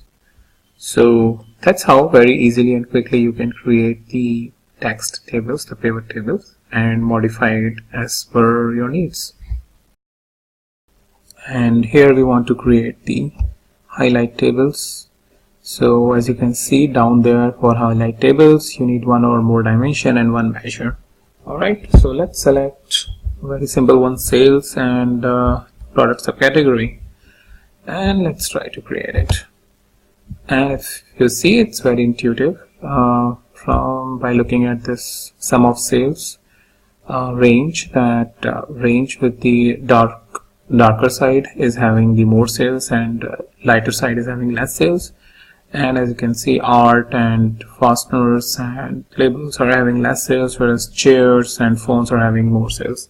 Now this information is good, but we can make it better by, let's say, adding state, and we can add it over here like this, and here we have a much better information of information, and we can, for better representation, we can change it to this like this, and now I think pretty much every information is coming within a single page, and you can scroll up and down a little bit to look at the information, and information, as you can see, is highlighted based on the cross section of the data, and which is making it an impactful visualization and a table to see. And apart from this, you have the option of removing the color from sales, or you can remove the range from sales to something else. So let's say we want it to be by maybe profit. So once we do that, here we have profit, and it indicates where the profit is less by having this orange side of color like this, and blue is basically indicate a good profit like this, 43184 machines in New York. So that really helps identifying what's really going on with our visualization, and help us take the quick decision based on the information that is present over here. And apart from this, there is nothing much that I can show, but there are always some parameters, filters and other things that you can set and make the table more meaningful. Apart from this, you can change the palette from this particular color to some other color based on your need or organizational needs or color needs about how you want to show the negative profit and positive profit, by simply going into the colors, go to edit colors and select the palette, maybe green to gold, and click OK, and you can see the information in a different way if that's how you want to see it. So you can change the properties as you wish, but that's pretty much all I wanted to discuss in this video, and I'll meet you in the new video with a new topic. So idea is that how we can create the bubble chart. So for that we need to select at least one dimension and one measure, and let's say we select region and sales, which will show us in which region we are doing more sales, and we open this show me palette and we select this bubble chart. So requirement is for bubble chart one or more dimension, one or two measures. So we have selected the minimum requirement, which is one dimension, one measure. Let's go ahead and create it. And very easily you can see that you have central, east, south and west, these four basically regions there. Now let's try to make it little or adjust it a little bit. So for example, region is good, but let's say we want to expand it and we want to use the state. So I will just expand it over, click over here, as it is part of a hierarchy which has been created previously. So that I can use it like this, or I can simply remove this entire piece, and suppose I don't have the hierarchy, I can just go ahead and select this state as a color and remove country. Let me do that, and here I have the information. Now if you hover your mouse over to the bubbles, you can get the state name and sales. But let's say you want to get the state name over the bubbles, then you can get it like just dragging the state on the label. Similarly, if you want sales information on the label, you can get it. But let's say you are getting already state and sales information here, and you want to get the probably profit on displayed on this bubbles, then you can get profit along with the sales. And within the tooltip you are getting the information about this particular piece. Now the thing is, state is basically a third level hierarchy. You have country, region and then state. So what you can do is probably you can make region as a filter and try selecting it. So I've just dragged the region from this palette to filters card, and I can select central, let's say for example, and click OK. And here now I have much more better filtered information. Let's say I want to change it. Just go there and edit filter, and I can select east and remove this and click OK. So that's how very easily I can further drill down. If let's say for example all of this is a kind of a cluttered and a lot of information present to me, I can filter it down with the help of the filters which are given to us. There is a lot of information, a lot of tuning that you can do, which is about sorting and changing the labels and all that sort of stuff, which probably I will tell you in the upcoming videos more when the situation will arrive. But the basic idea for this video is to how to create it first of all, and then adjusting its properties a little bit. The last thing I would like to cover is basically the bubble size. Currently it is shown by here sum of sales, but if you want something else, let's say sum of quantity, or maybe profit or discount earlier that we had, where we are giving the more discount, we can get it like this, and that shows us where we are giving more discount, and accordingly the profit is coming. And you can get your bubble chart adjusted the way you want according to your requirement, or you can play around with it and see which one is fitting your requirement better. So that's pretty much all I wanted to discuss in the quick video about how you can create and adjust a bubble chart, and I'll meet you in the new video with a new topic. So tree map is again a very useful addition where basically you need one or more dimension, as mentioned over here down there if you can see, and one or two measures. And if you have a lot of data points which needs to be interpreted, or it's very hard to interpret them in a table, you can basically make use of tree maps to clearly show it to your management about how the things are really doing within those data points. Alright, let's go ahead and select state and sales, a very basic example, and let's create a tree map. Alright, as you can see very clearly, sum of sales is indicating that where you are doing the maximum and where you are doing the minimum, and accordingly a size has been given to each of the sections. So California has been given with the maximum size because it has the maximum sales, and then at the end you have North Dakota, which has the sales just $9.20 as it is mentioned. So by default it has created the space for each of these states. It has chosen the color based on the sum of sales, and it has taken the range based on the range provided there in the sales field. Alright, let's do some adjustment. Maybe we want to see the colors changing not based on sales but based on profit. Alright, let's see it. So where we are doing the maximum and minimum. So for sure sales is really high in Texas but very less profit. So it's altogether a different interpretation from the same data and same visualization. And same is the case with Pennsylvania. So whenever you are building your story, you can obviously show the maximum sales which is going on, but with the help of the profit, you can show how your different states are really doing from the perspective of profit, which gives a different flavor to your audience. Apart from this, you can play around and see the colors by discount. And now again, because the profit was less, now it is very clear that because we are giving a lot of discount within the Texas, maybe that's the reason your profit is really less. Same is the case with Pennsylvania. All of those states where profit was less, that means the discount was really high. So that's how you can easily build up your tree map and show your stories by changing the visualization and making it more meaningful for your end users.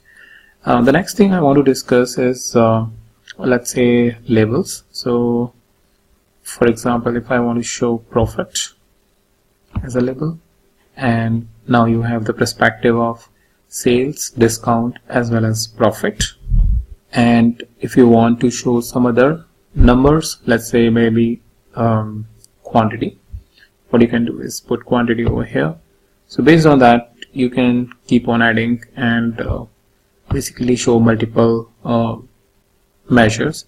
But I would suggest, as a rule of thumb, to not show more than 2 or 3 at the max, because it will be really hard for your end user to first of all see that how your chart is displayed, that means based on sales, and then the colors, which is based on profit, then the discount, then the profit, then the quantity, and all of that thing. That means the end user's mind will have to do a lot of work. However, visualization are meant for very intuitive information. You are just seeing it and damn, you just get the idea what I am really doing right or what I'm really doing wrong within my business area and where I need to really focus on. So I will just remove, let's say, quantity. Doesn't make a lot of sense. Alright, with these 3 information, I think that should be sufficient for my chart, and my chart is good to go. So that's pretty much all I wanted to discuss in this video, and I'll meet you in the new video with a new topic. Let's see the heat map. So this is basically the second option that you have in the show me palette. It's basically the heat map. And heat map, as it is mentioned in the bottom, that for heat maps you need to try 1 or more dimension and 1 or 2 measures. Alright, so let's try with that. First select for example product subcategory, as it has good number of values, and let's select sales, and let's select product subcategory by region probably, or at the max, because region has around 3 or 4 values. So let's select the state. I'll just uncheck the region. Alright, let's go ahead and see it. Alright, something is messed up here. So what I can do is I can remove this, and first of all I can select sales and sub product category and drag it down over here and change it to heat map. Alright, now better. I have much better control, and I can now move the state to here in the columns. Alright, good picture, but not very easily interpretable. So I can swap the row and columns, and now I get a much better picture about the heat map. So which indicates where I'm making the more sales compared to the less sales and all of that based on the product subcategory and state. And I can sort it by sort the information to better see it. So sorting in the descending way. Here, based on the descending, I got this information which is much better than how it was shown in the last visual. Alright, once we are here, we want to make it a little bit more intuitive. So we are showing the sum of sales for each state and subcategory within the heat map, and we want to make it much more impactful by adding, let's say, profit to the color. Once we add this, it indicates where we are getting where we are in negative in terms of profit and where we are having the more profit. So here in this case, tables are not very profitable in California, but accessories are like very much profitable. So very intuitively you can get with just looking at 5 seconds to it, you can get to know how each of these categories are really doing and pinpoint to the visualization. So apart from profit, putting it on the color card, what you can do is you can even look at the product categories and see it with a twist. So what you can do is category, put it on the color, and now you can see in each of these sub-product categories in these states how your different categories are really moving ahead. So for example, chairs is basically related to this furniture and office and technology. So it's basically giving you an indication that based on the categories you have, how they are really performing in each of the states by putting it as a categorization filter, which is intuitive enough to tell you where you are having the maximum sales based on the category of the product. So that's how you can use both measure as well as the dimension to put it on the color card. Apart from this, what you also have is the size. So as we have seen previously in the videos, you can put the measure on the size to really see how the sales are really coming together. So pretty much we can see that profit is good in certain cases. Here in this case, office supplies, but it's not very intuitive, or somebody would just look at it and make out a decision. No, that's not probably it is. So let's take it back, and so there is something messed up with our visualization. So I would say sum of sales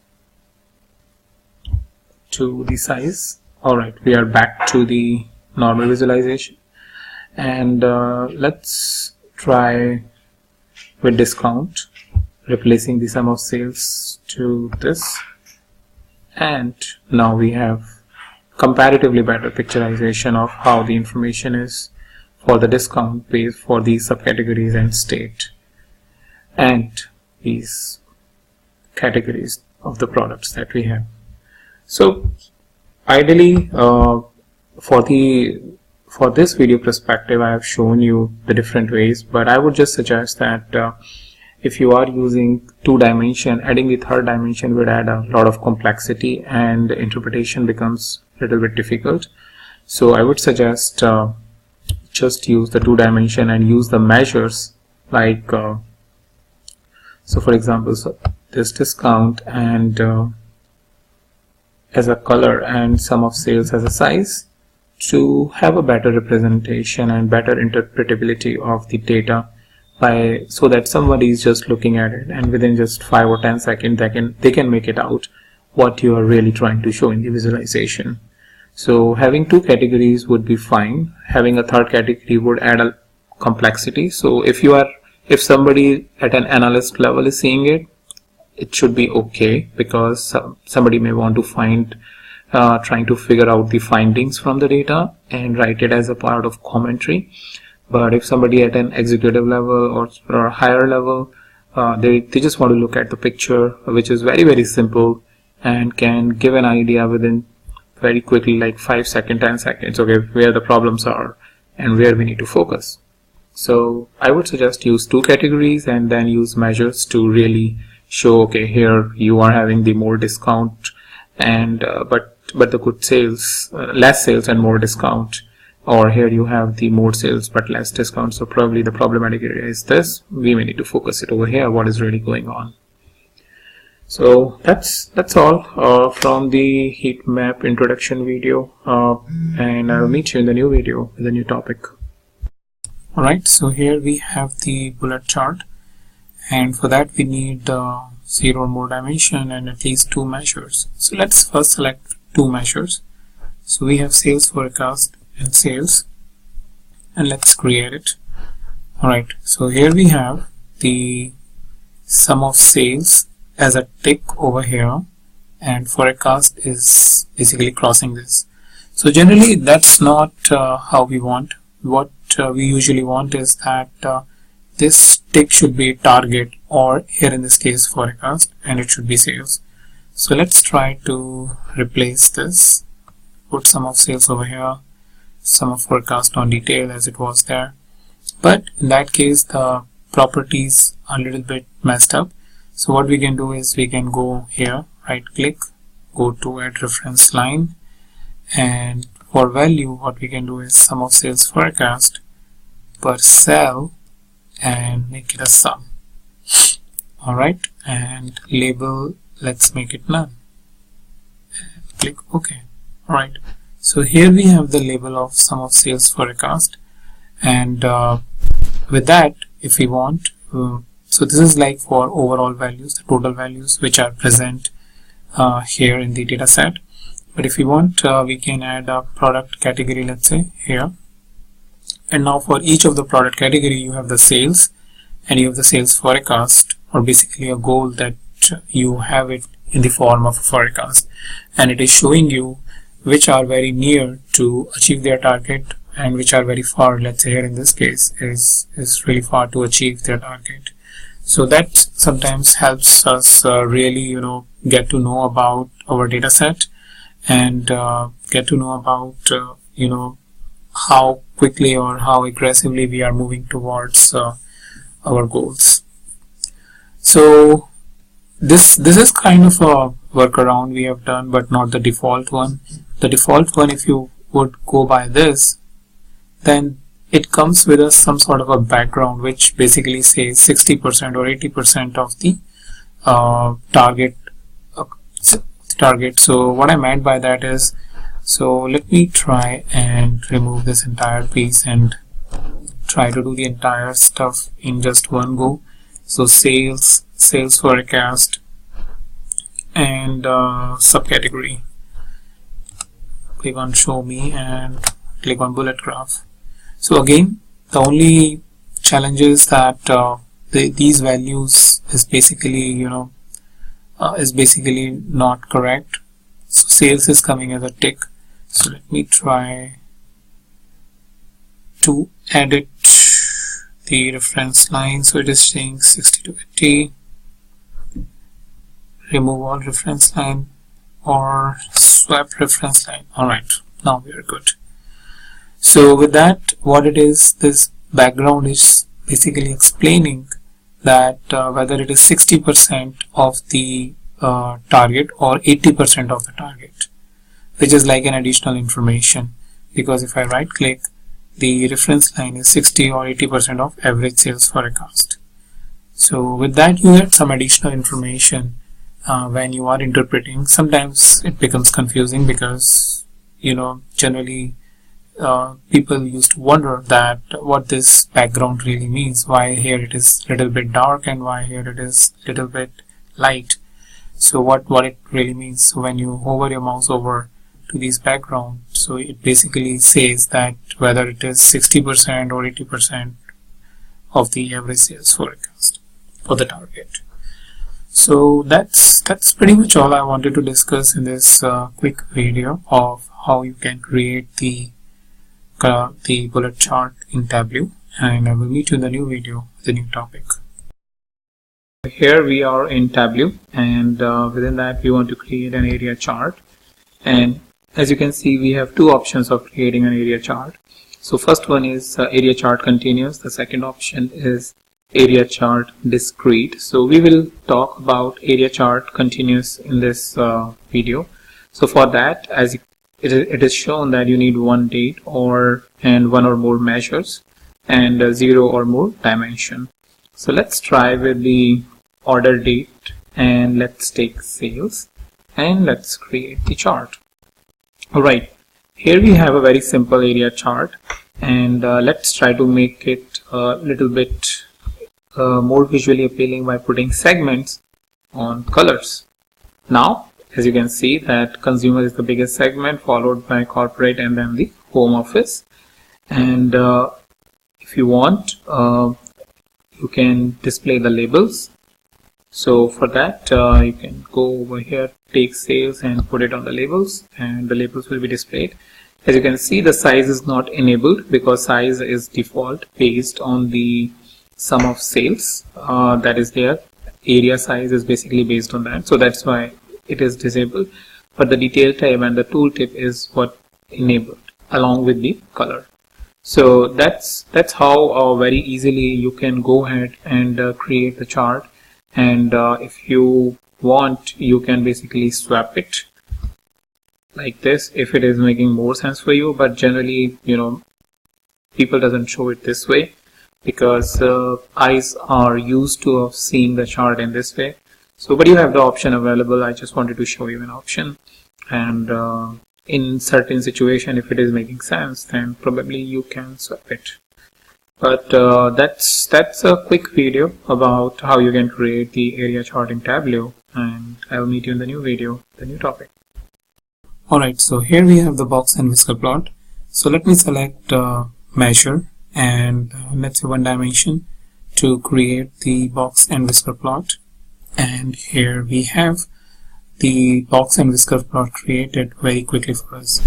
The only thing is that you should have an understanding about how to interpret it, because it has 5 different categories, as you can see in the label, that it has upper whisker, upper hinge, median, lower hinge, lower whisker. So it's nothing but the 5 statistical properties that this chart has, and it helps statisticians to really interpret the data about how the data is skewed, whether right or positive, or on the higher side or on the lower side, so that they can make some assumptions from the data, and which will lead to some inferences. So here I will just talk about how you can make it more meaningful. So for example, this is basically a box and whisker plot for different product subcategories. As you can see, these dots are showing you the different categories along with their sales information. But if you want one box and whisker plot for each category, then you can take this category field and put it under the columns, and now you have 3 beautiful charts for you, which is basically indicating the furniture, office supplies and technology category, and the data points are much better appearing on the box and whisker plot.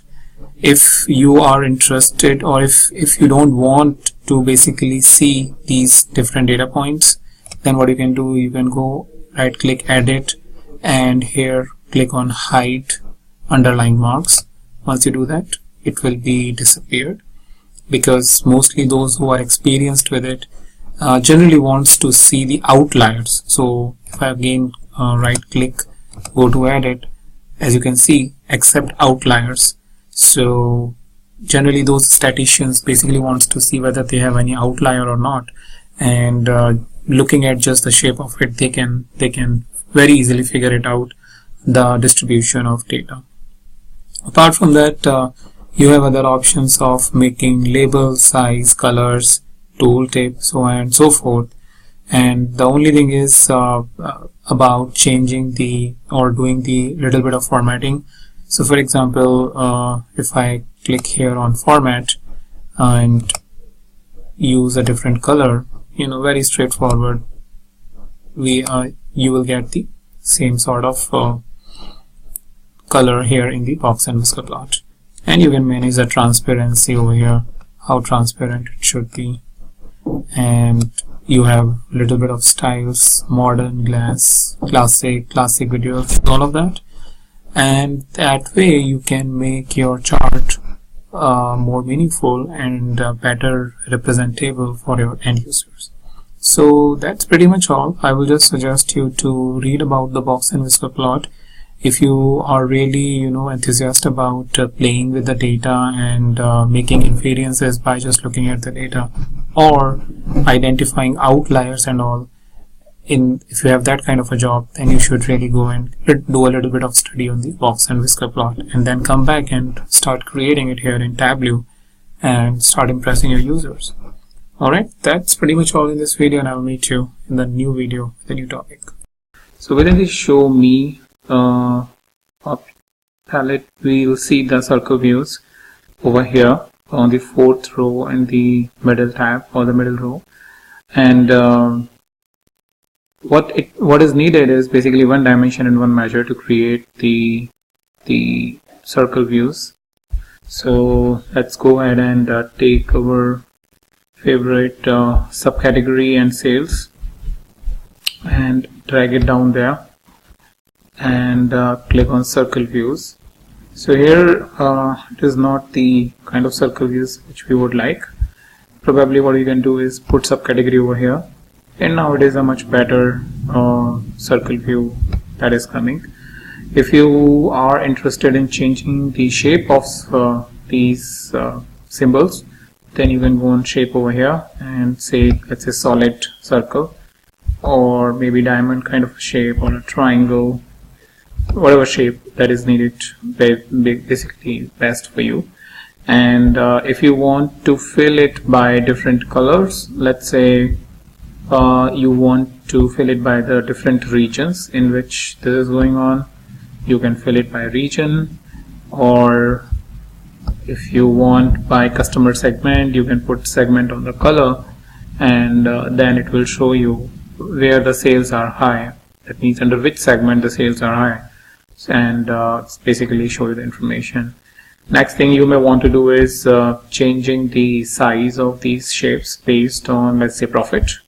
So you put the profit on size, and maybe you can increase the size a little bit so that it is clearly displayed which one is having. So here in this case, corporate tables is basically sales is good, but the profit is really bad. So you may want to look into the segment and see what is really going on.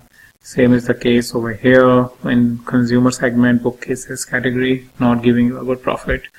But these here consumer copiers, consumer accessories, and consumer chairs, consumer phones are giving you some of the good profit as well as based on the good sales. So that's how very quick and easy it is to go ahead and create the circle views and make it modified based on your parameters that is related to size or color, and make the beautiful chart for your end users. So that's pretty much all I wanted to discuss in this video, and I'll meet you in the new video with a new topic. And within the show me tab, here we have the area chart discrete, where you need one date dimension and one or more measures with 0 or more dimensions. So we'll go ahead with one date and one or more measures for a discrete chart. So here we have order date, and let's take profit and sales as our two measures, and let's create side by side area chart. Alright, so as you can see, we have this discrete or the side by side area chart to basically have the area chart more visually appealing, what I would say. And in the previous video we have just seen one area chart, and we made it visually appealing by putting the segment on the color. So let's try to do it over here. So let's select the color. So here the information that we are specifying is basically applied on all of the sections, as it is mentioned over here as all. But if there is a need that one section should follow one particular type of color palette and or based on some field, then you can open this sum of profit or sum of sales and modify only the property related to that section. So that's the flexibility you have. Apart from this, if you want to show the labels, let's say now here in this case, if you want sales to be displayed on both the sections, that's how you will going to do. But generally that's what not we want. We want profit values on profit section and sales value in sales section. Then in this case I will enable profit and put profit over here on the label, and I will enable the sales and put sales on the label, and here I have it. So here we have for 2014, 15, 16, 17, and if we expand this little bit, you get a much better picture of the area chart. Now you have 8 charts, and it's basically we have expanded the year, and the next level of hierarchy is basically quarter. So that's why you are able to see quarterly area chart for both sum, sales and profit. So the idea is just to show you how you can further extend based on the needs that your management may have, and it will probably help them to look into the chart with a better perspective about how the things are moving quarterly, and they can compare both sales and profit side by side along with their values and the customer segment. Alright, so that's pretty much all I wanted to discuss in this video, and I'll meet you in the new video with a new topic. Here we have the line discrete chart, as you can see down there. It requires one date dimension and one or more measures. So let's go ahead and experiment this with the order date, and let's take 2 dimension profit and sales, and let's click over here. Alright, so what we have is basically in the discrete line chart, basically 2 measures which are shown on a separate section. So generally how I would like to consider is more like a side-by-side bar chart or a side-by-side circle views, if ever. And if I need some sort of expand or I need to expand this a little bit, say for example in each of the year I want to show it for each quarter, I can click it over here. So now the section are going up there, 2014, 15, 16 and 17, and for each of the year here are the quarters that you can display. And this is basically possible because there is a pre-built hierarchy there in the order date. So it's basically within the order date, this is the year which comes by default, but if you go down there you have the option of, when you expand it, you have the option of quarter, month, day, and so on and so forth. So in the case of quarters, you will be seeing that the pill will show you that it is a quarter information, and once you expand a little bit more, it will show you the month. So that's how very easily you can select or you can create the discrete line chart by selecting one date dimension and one measure. Apart from this, the regular operation that you can do on this chart is basically making the size little bit intuitive. Let's say for example based on the discount. So here in this case you have basically 2 cards. One is sum of profit for this particular section, and next cards for sum of sales. So let's say we want to do this for sum of sales. So let me put it over here, and only this information will be changed. So as you can see, wherever the section is getting thicker or the line is getting thicker, that means the more discount, and wherever it is less, that means the less discount. Let's try to apply the same thing on profit and go over size. And here also, as you can see, wherever the section is thicker, that means the more discount, and if it is thinner, then it means less discount. So that's how you can make it more intuitive. Apart from size, what you can do is you can put it on the color, and wherever the color is basically dark, that means more discount, and color is not dark but little bit light, that means the less discount. So that's how you can basically make your chart much more intuitive and meaningful for your end user, so that they have a good understanding about what you are really trying to show on these different sections. So that's pretty much all I have for you in the discrete line chart, and I will meet you in the new video with a new topic. So within the show me section here you have the dual combination, and as per the requirement of the chart you need one date dimension and two measure at the least, and you can add 0 or more dimension, but that we will see probably later in some other video. But right now let's go ahead with one date and two measure. Alright, so for that let's select the order date, let's select profit, sales, and create the chart. Alright, so here we have the chart. Here on the y1 axis you have profit, here on the y2 axis you have the sales, and as you can see bars are indicating profit and line will be indicating sales. So but if you want to change it, what you can do is simply you can go in here and sum of profit you can change it to line, and sum of sales you can change it to bar, and that's how you can make it visually appealing based on your needs. If these bars are looking very thick to you, what you can do is you can go into the basically put it manual and make it thick based on how you want it, and very easily you can do the changes as per your needs.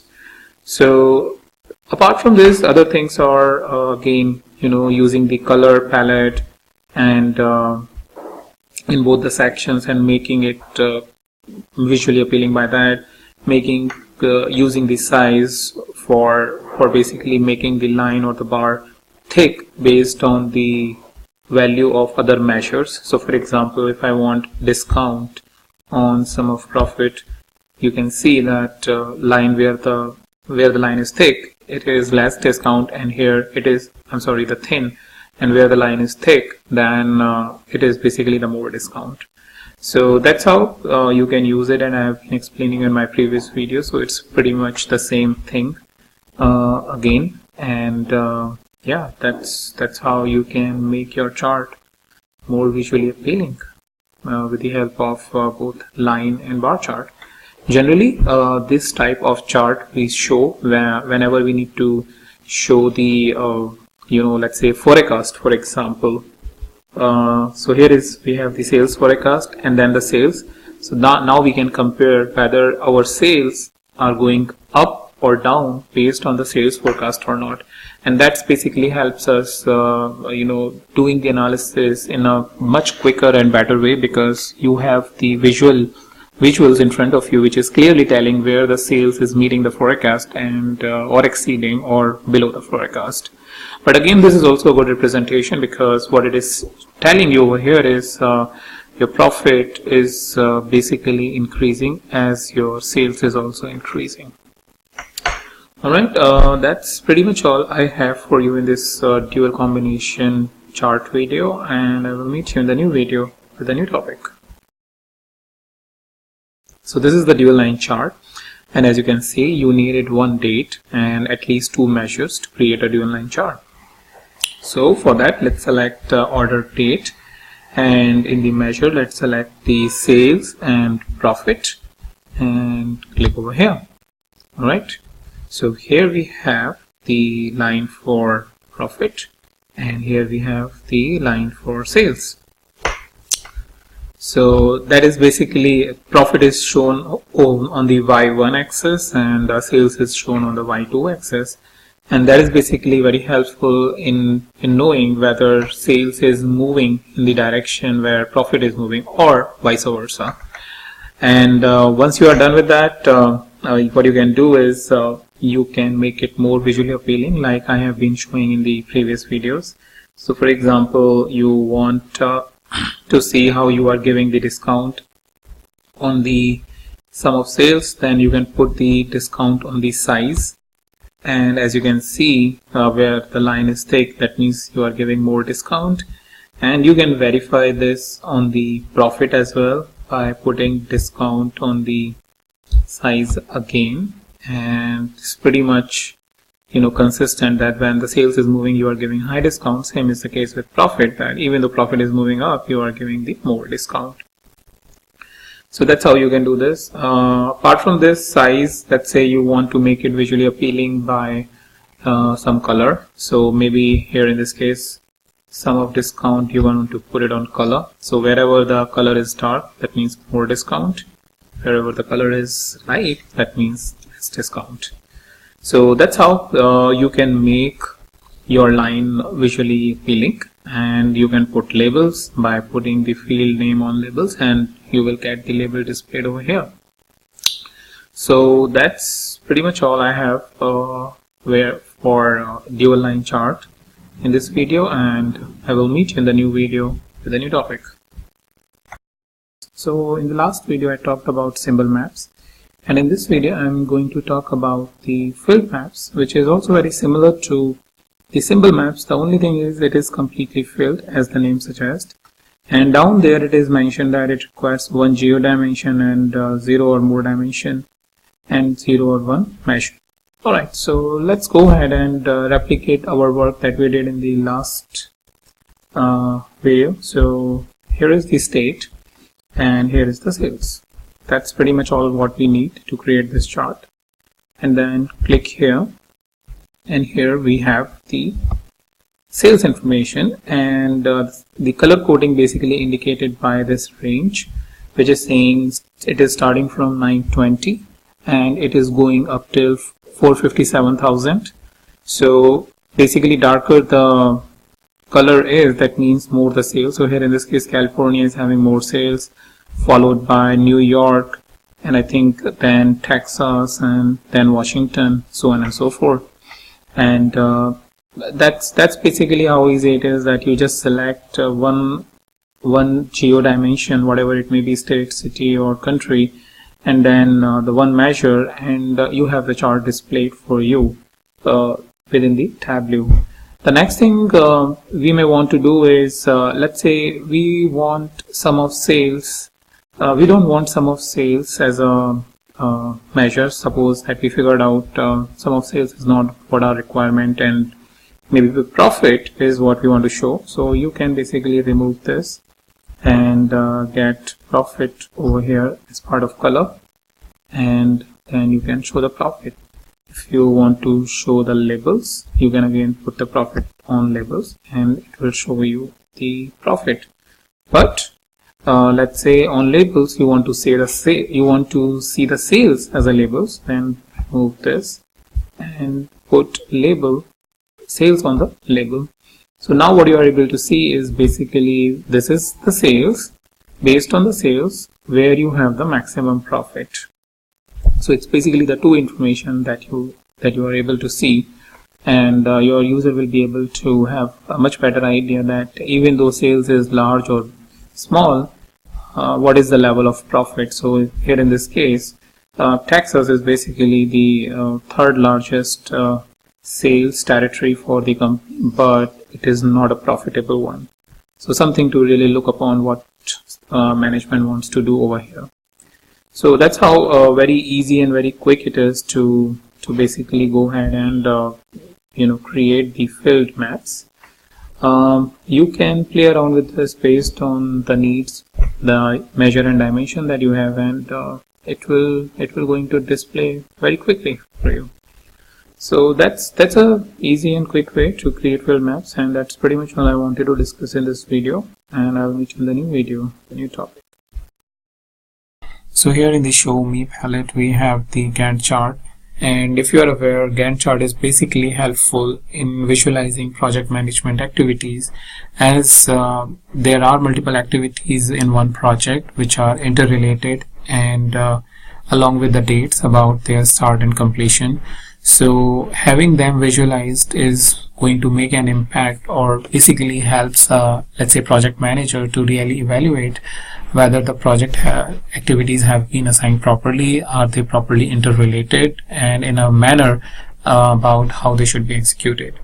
So here in this example I do not have the project management example, but what I have is basically an example about shipment delays or the time it takes to ship the item. So it's kind of a second kind of a chart that we are trying to create here with the help of the Gantt chart, which will probably give you an idea about, apart from project management, where else you can use it.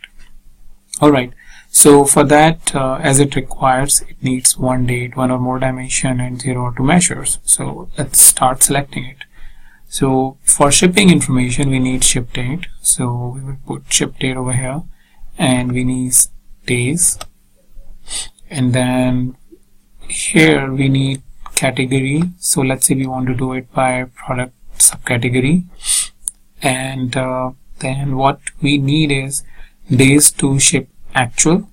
So that is something we need it under, let's say, size, because size will basically indicate whether it is taking more days or less days.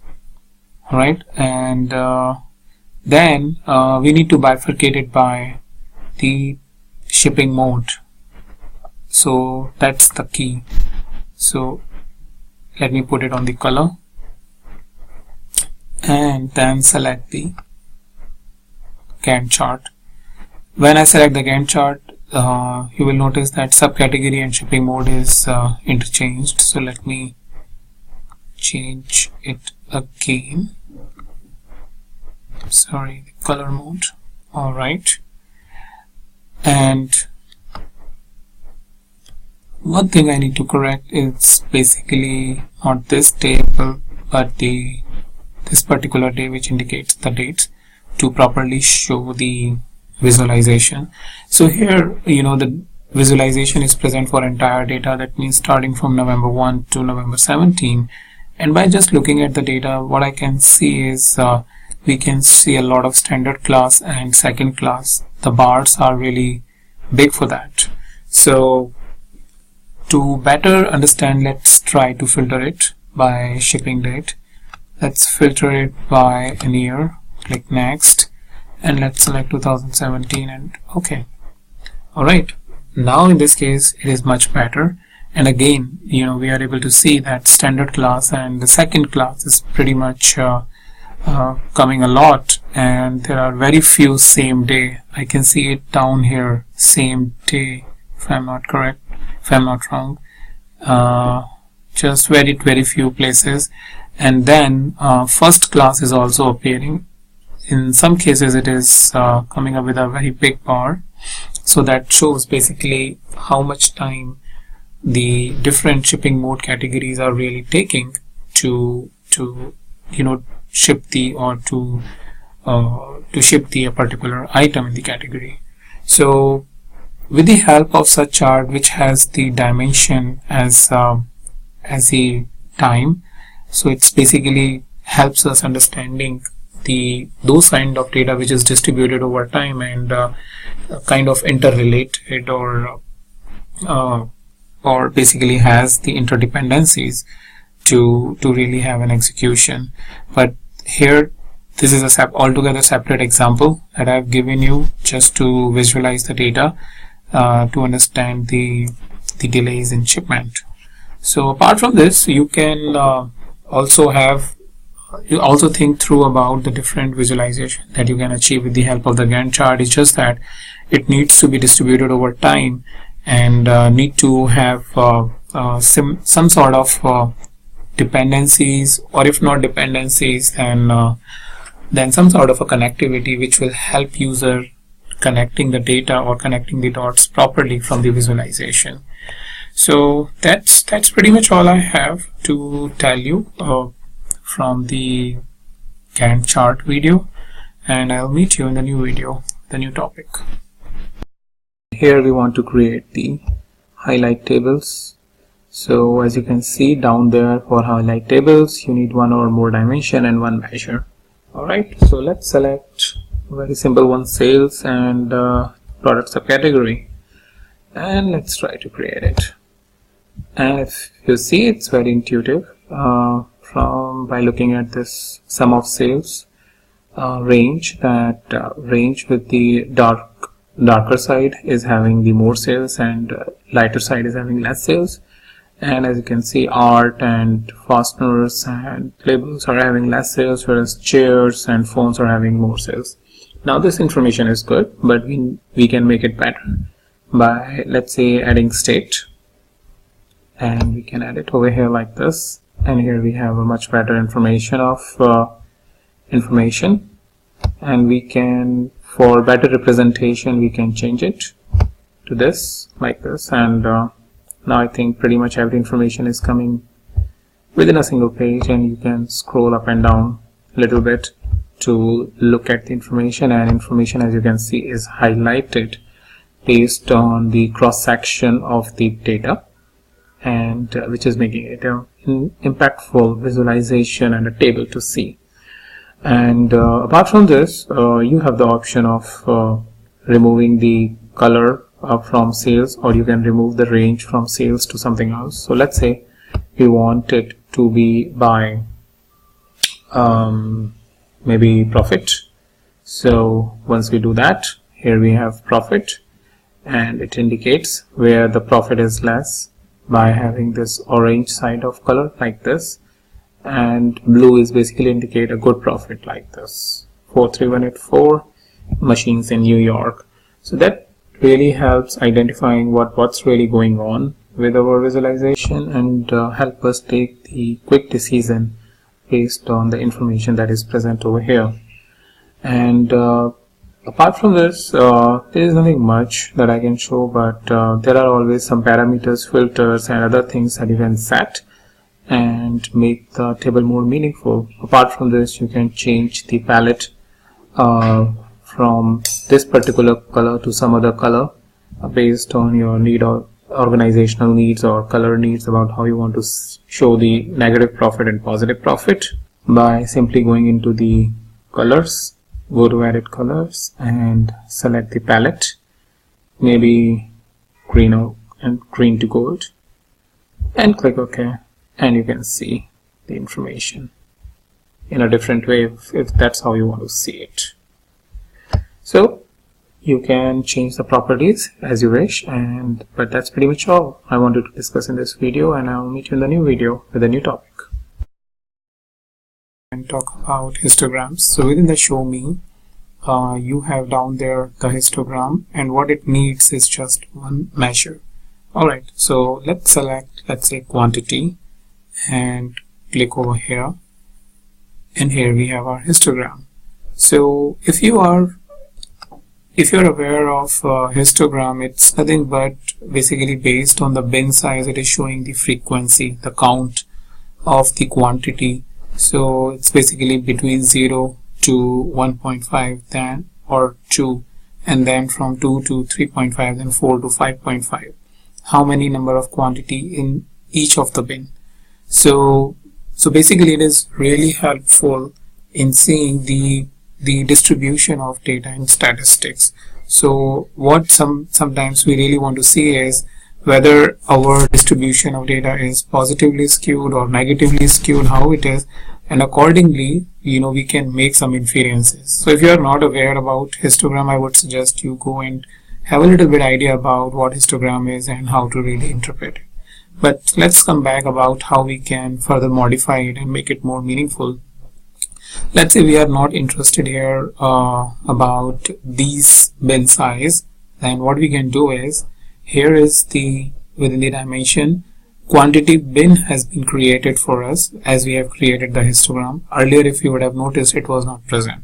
So what we can do, we can click over here on this drop down and click on edit.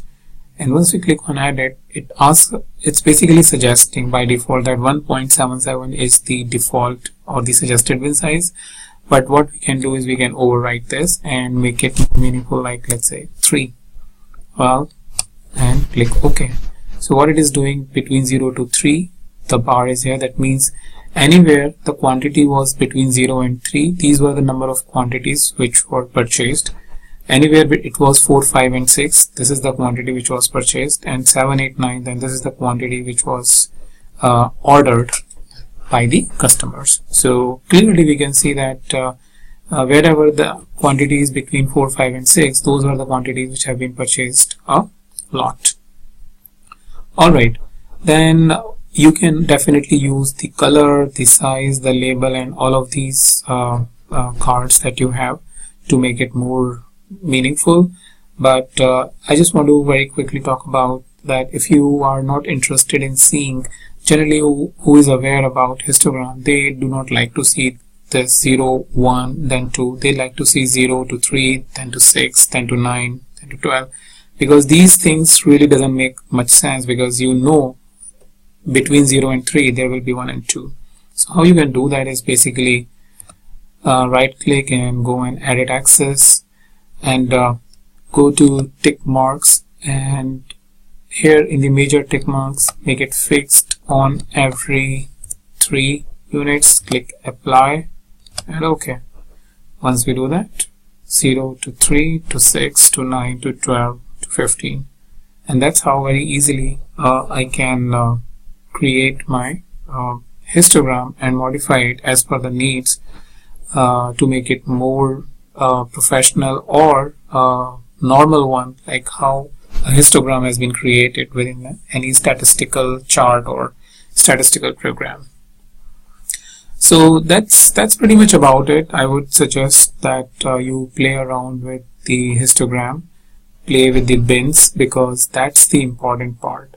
You know, the bins really decide or identifying the right bin size is the key to basically tell the distribution of data. So I would suggest you do a little bit of study and then come back to Tableau and make it a beautiful histogram to impress your users.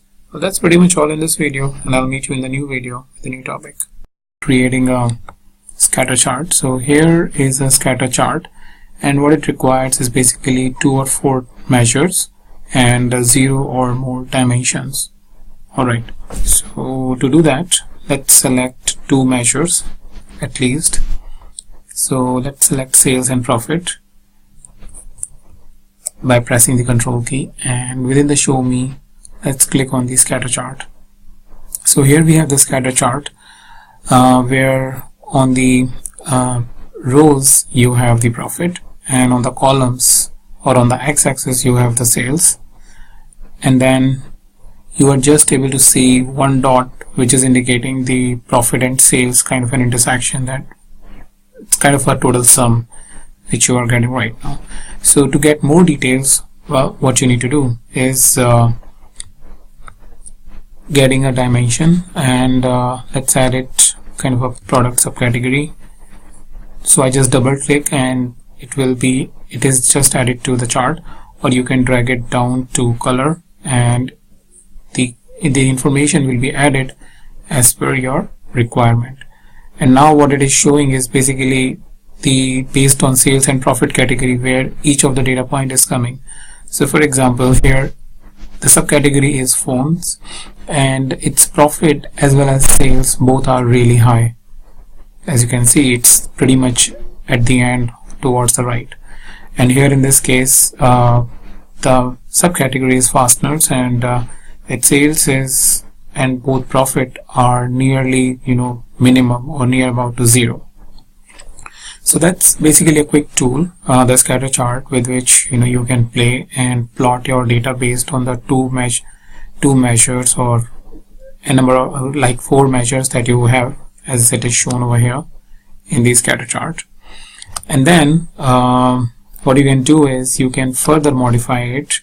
Let's say you want to understand that based on the profit and sales that and the data that you have plotted for subcategory, how the discount is coming up. So maybe you can put discount on size and basically indicate here, let's say in this case, as the size is big, that means you are giving a huge discount. Well, same is the case here and here. So if they are not appearing correctly or it's a little bit less in size, what you can do is you can increase the size, which will be relative to the overall discount, which is for the different product subcategories. And now it is in a much better visual appearance that you can clearly do some sort of a comparison where you are giving more discount and where you are giving less discount. Apart from this, what you can do is labels and something like let's say you want to show the product, you don't want to show subcategory, let's say over here you want to hide it and want to show it on the labels at what category it is, then you can put it on the label. Same is the case with the measures. If you want to show some sort of a measure, then you can put it over label and it will be displayed over here.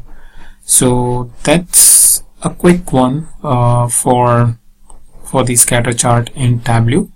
But as you know, you can play more to get more idea about how you can really modify or make it more meaningful. For example, shape. Let's say if you want to change the shape based on dimension or based on your special interest. Let's say you want dark circle, then you can get it circle and make your chart more beautiful. Like in this case, I really like filled circles than blank circles, so that's how I can make my chart more meaningful. Also, it depends on your company's or your business requirements about how they want to see the chart, so you can make it according to their needs. So that's pretty much all in this video, and I'll meet you in the new video with a new topic. Hi there, this is Abhishek, and in this video I will talk about the sets in the Tableau. So basically, sets have been created on the dimension based on some sort of a condition. Let's say, for example, we want these high value items to be a part of one set. So what we can do is we can create a drag over here and just go over here, right click and create a set. So once we create a set, we can give a name. So all of these product names are coming together, and we can give name like high value products and click OK. Once we have the high value products like this, we can segregate between the products which are high value and low value. So by clicking it over the color, it shows you clearly what are our high value products over here and what are our low value products based on the set that we have created on the product name. So that's one way of creating a set. Another way is you can go on the product name fill over here, click on this down arrow and click on the create set. Once you create a set, let's say we want to create a set where we are saying that profit is greater than $10,000, and we are specifying a condition like we are finding the profit field and saying sum and saying greater than or equals to 10,000 and clicking OK. So now we are having a profit is greater than 10,000. That's the set we have created, and let's remove this and put it this one on the color. So here we have all the values where the product name or all the products where say profit is more than 10,000. As you can see over here, it's a limit. So clearly it is creating a different segment altogether for all those products where sales is more than the profit is more than 10,000. Let's create another set on the product name, and in this case what we will do is we will say sales is more than 50,000. So going to the field, saying sales sum. We have other formulas as well, so we can use whatever we want, but for this example I'm going to show you that sales is greater than or equals to 500,000 and click OK. So now we have greater than 10,000 profit, and this is, let me change the name by going into the edit set, sales greater than or equal to 50,000. Alright, so what happens if I just put it over here on the color? So here it has replaced the previous one where the profit was more than 10,000, and now wherever the sales is more than 10,000, it is basically creating a set, or it has been completely replaced the profit over here. But what if you want to join both of the sets? Well, that also you can do, so that you can make your condition more complex. And for that we can come here on this any of this pill and click on the create combined set. So first, since we have chosen this one, first of the set which is coming, profit is greater than 10,000, and then the next set is sales is greater than and equals to 50,000. I'm sorry. And then we are creating an inner join. That means only those values where sales is greater than 10,000 and profit is greater than 10,000 and sales is greater than 50,000. Similarly, we have other options like you must have read about the different types of join. So this is outer join, this is inner join, only the matching value. This is like a left join, so whatever is on the left. So here in this case, profit is greater than 10,000, only those values, and matching with the and the values which are present in sales as well. So here sales value which is greater than 50,000, all of those values as well as matching values from here. So that's how you can create a combined set. Here we are just looking at the inner join and we are saying, let's give it a name, profit greater than equals to 10,000 and sales less than equals to 50,000, and click OK. And here we have. So let's replace this with this. And now we are able to see sales which is more than 50,000 and profit is greater than or equals to 10,000. So that's the different ways in which you can create a set, and since it is a bit dynamic in nature, it provides more values as compared to the last discussion we had on the group. So hope you have found this useful, and I'll meet you with a new video with a new topic. Let's see the side-by-side circle view chart. So here is the side-by-side circle chart, and it needs one or more dimension and one or more measures. So let's select the 2 dimension. Let's select segment, and by pressing the control key, let's select another dimension which is subcategory and select the measure which is sales, and let's create this side-by-side circles. Alright, here we have now the side-by-side circle having the 3 sections, side-by-side which is consumer section, corporate section and home office section, and within each section you have these product subcategories defined based on the sales that they are having. Right now they are having color to basically tell you that what kind of subcategory it is, and right now there is nothing is mentioned for their size or their labels. So what you can do is first of all, if you want to change the shape from blank circle to a solid circle, you can do this by going to the shape card.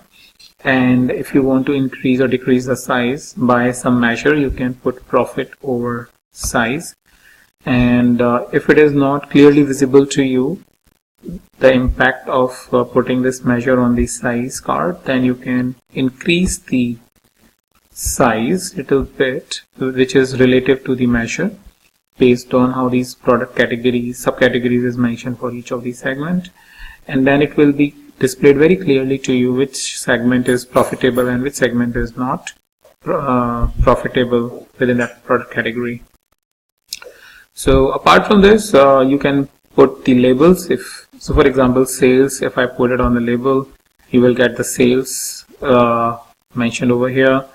And if you want to switch this view, let's say for some look and feel, you can go over here and switch it so that you can see it in a much better way. I think now it's showing you. Let me hide this for a moment and hide this as well, and you are able to see each of the section in a much better way as compared to the vertical one which was coming earlier.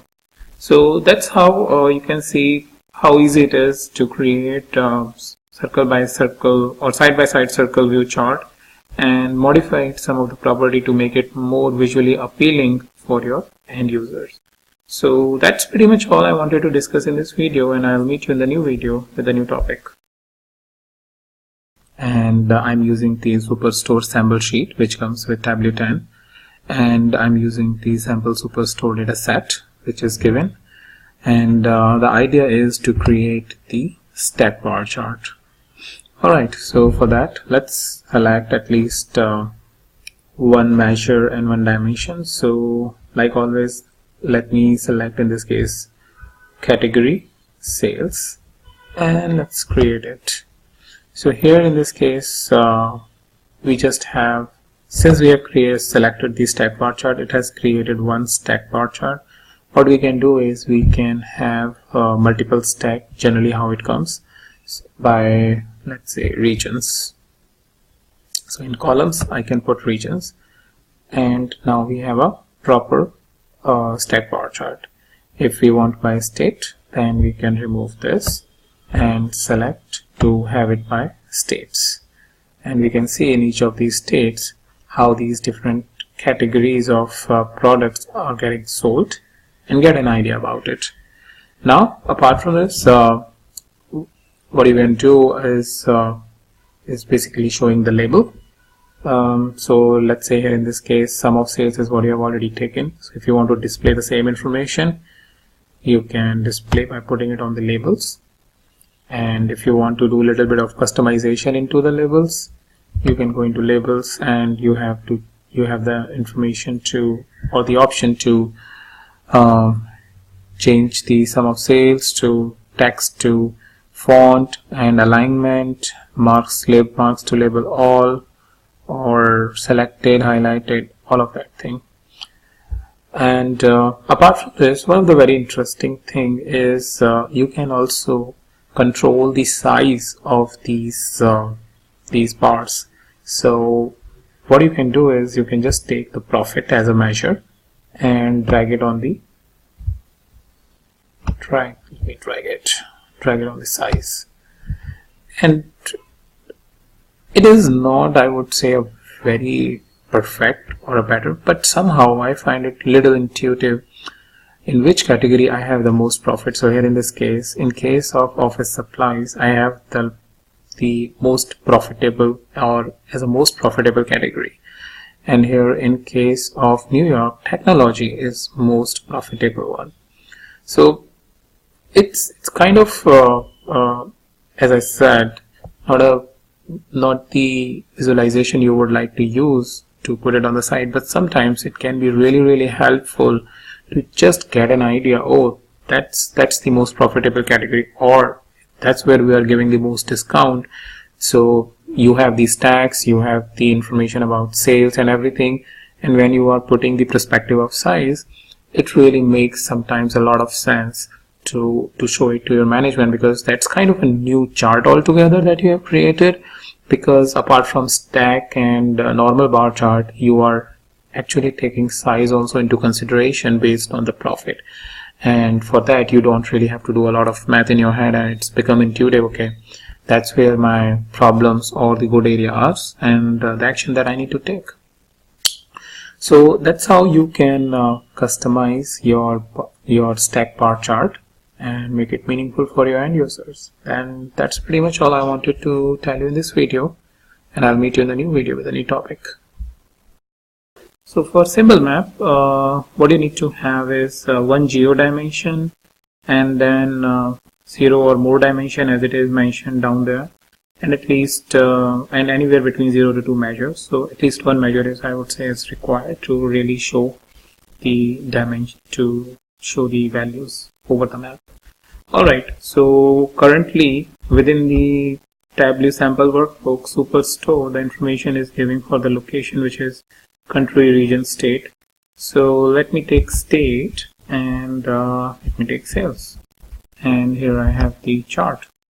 So once I click here, as you can see, some of the default configuration that within the columns longitude is coming, and within the rows latitude is coming, which is required for creation of or to identify the location based on the states. And down there on the details, you are basically getting country and states, which is getting displayed over here, United States and their related state. And sum of sales is basically shown as the size. So bigger the size, that means bigger the sales. So in California it is the biggest one, and then here in New York second biggest, then I think third is Texas, and fourth is Washington, so on and so forth. If you think these circles are not big enough for your end user, what you can do is you can click on size and adjust them so that it is very clearly visible and for the perspective of making a comparison.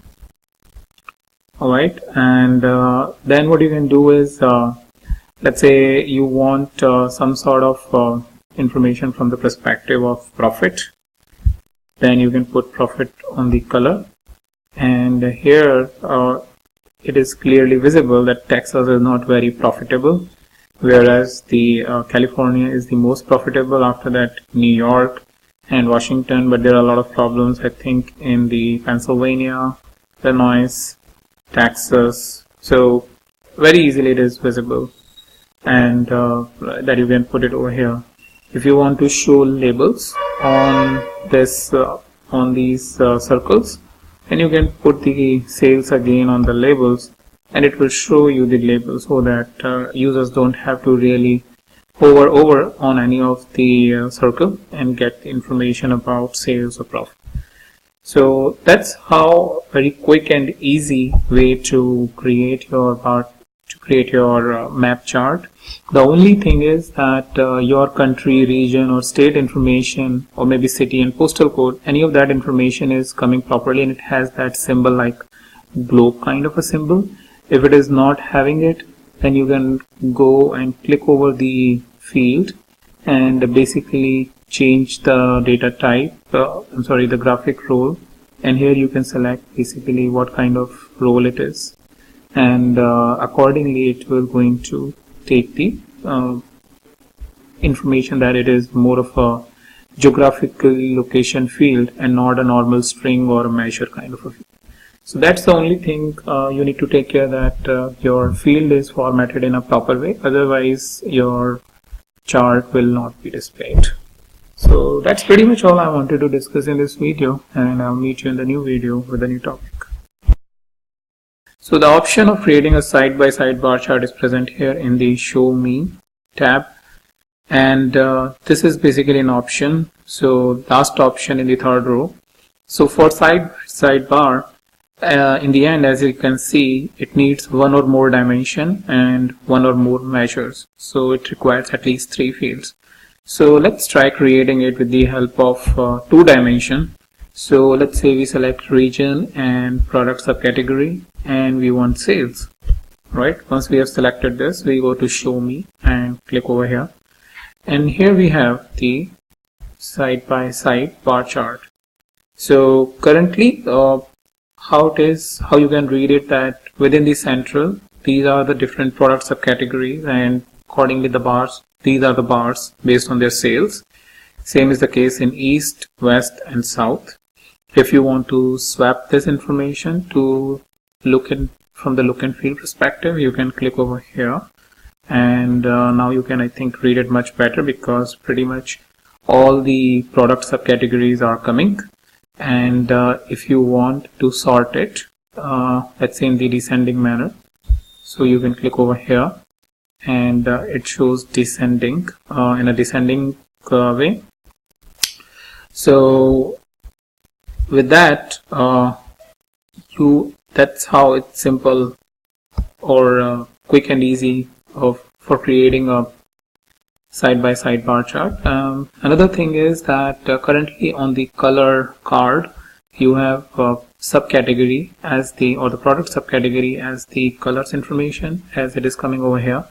You can remove that, and if you have any other details in the mind, let's say for example from a profit perspective, you want to color your bars, then you can do that. So it's not really mandatory that you should have whatever is pre-configured for you. And as you can see, it is starting from minimum to maximum, and accordingly your bar chart is basically colored. Similarly, if you have let's say want to show the labels, so you can put sales over here and you get the labels information.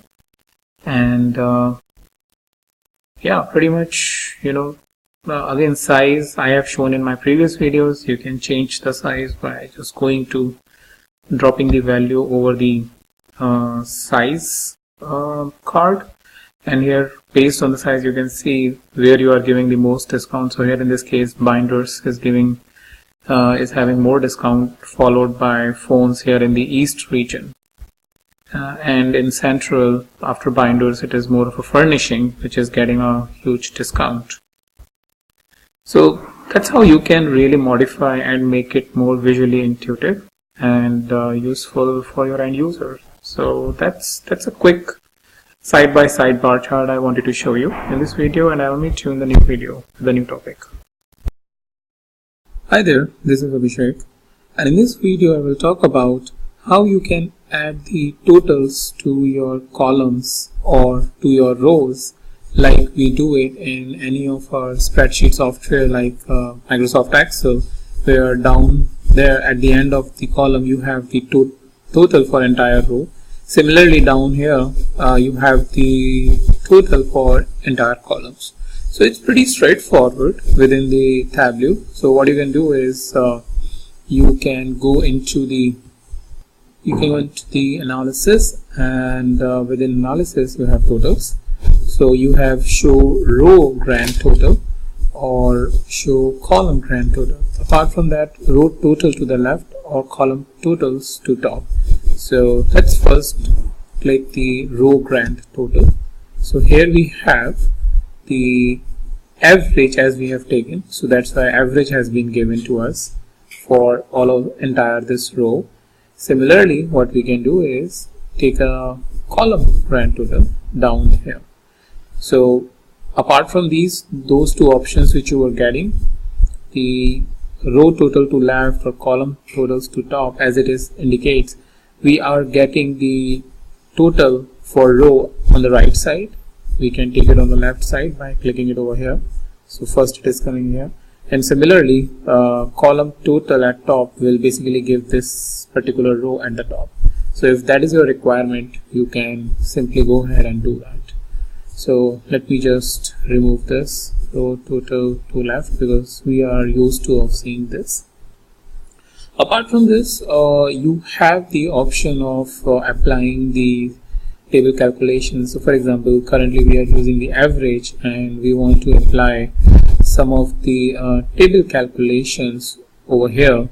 So for example, percentage of table.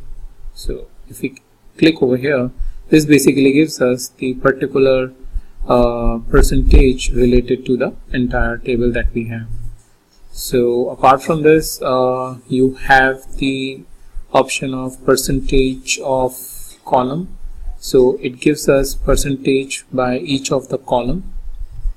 Similarly, you have the option of taking a percentage of row, pane, cell, and so on and so forth.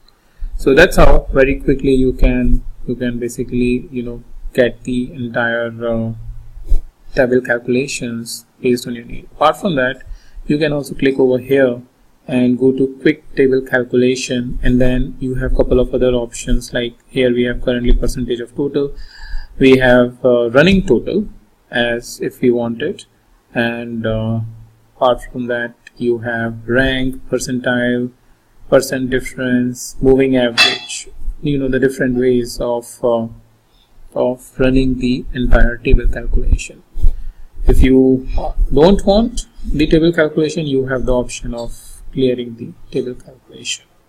So that's the idea I wanted to give you about adding the grand totals at the row or column level, and how you can perform the table calculations either by going over here where you can deep down into the percentage, and over here from the pill you have the multiple different options of applying the table calculation.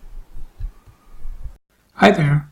In this video I will talk about the level of detail calculation. So there are calculations which happens within the Tableau is at different levels. So one of the level is at the very top, like sum of sales. That means it will just produce the one value which we can further drill down with the help of the measures or with the help of the dimensions. And then if we are looking at this table, the calculation is at product category and a region level. And if we want, we can further drill down, and let's say if we want in each product category and we want segment, then our calculation is at technology level first of all. So aggregation will happen at that level, and then it will further drill down to corporate level. And based on that aggregation level of detail calculation, your other calculations, let's say custom calculation or custom field that you are creating, will going to impact. So one example I want to show you, probably that will make it much more clear. So first of all, let me take the customer segment back. So the example is easy enough to go ahead with and understand the level of complexity which is attached to it. So what we want is basically for these regions and for these product categories, we want these numbers to be subtracted from the average sales. Let's say we want to know what is our sales number, whether it is above the average or below the average. So what we usually do, we do the sum of sales and we subtract it from the average of sales. Or we can just take the sales, because we want to take it at any level. We want sales subtracted to average of sales. So if we create a calculated field over here, and let's say difference from average. So what we want is basically sales difference from the average of sales. If we do that, you can see the calculation contains error, cannot mix aggregate and non-aggregate, and that's basically a level of detail, because that's the lowest level. For each cell or for each row the sales is present, and we are mixing up with the aggregated cell, which is at a little bit higher level. So to achieve this scenario, what we can do is we can use the curly bracket, and in the end also we can close the curly bracket, and now you will see that condition, the calculation is valid. So if you have a requirement where the lowest level of the field, let's say sales or maybe discount or maybe quantity, you want to subtract each of the sales from the average sales, that's how you can do it. And you click apply and OK. And what you can do is we can take difference from average over here to text, and that way you will see the sum of difference of sales over here, and then which will eventually tell you that office supplies is here having the less sales than average. So that's how you can create a different level of details calculation by using the curly brackets. That's the main idea I wanted to give you in this video. Many times when we are working with the table, we want to filter the data based on some business condition. So things like, let's say our business users does not want to see all of the data which is available here, but only that data where sales is more than 100,000 or 1 million, so that they are narrowing down their search to make a quick decision. So how we can do that in this case is by applying the filter from the product categories which are available as the product category I have shown, or the product subcategory I have shown over here. So what I am doing is I am dragging the field over here on the filters and going on to the condition, and here by field option what I can do is use the field sales as needed. Sum of sales is greater than or equals to 100,000, and then click apply. Once I click apply, you will see the effect over here. Click apply, and as you can see, some of the categories have been removed, and we are seeing only those categories where total for that product category is more than 100,000. Let's say we want a 1 million, so I'll add a 0 and click apply, and now it is further reduced to only those categories where sales have been more than 1 million or equal to 1 million. So that way you can do the filtering based on the condition. Similarly, if I go back again by going into the edit filter condition, I can have it on other numeric field, for example discount, number of records, or maybe profit ratio or profit. So that way you can very easily provide or you can very easily do the analysis of data based on some business conditions that you have in front of you. Hi there, this is Abhishek, and in this video I will talk about how you can create a calculated field within Tableau. So calculated fields are very important because generally you don't have all the fields or all the calculations available which you can directly use in Tableau, and then based on the scenario you need to create a calculated field to satisfy that condition. So for example, we have this order date by year, and then we have shipping mode.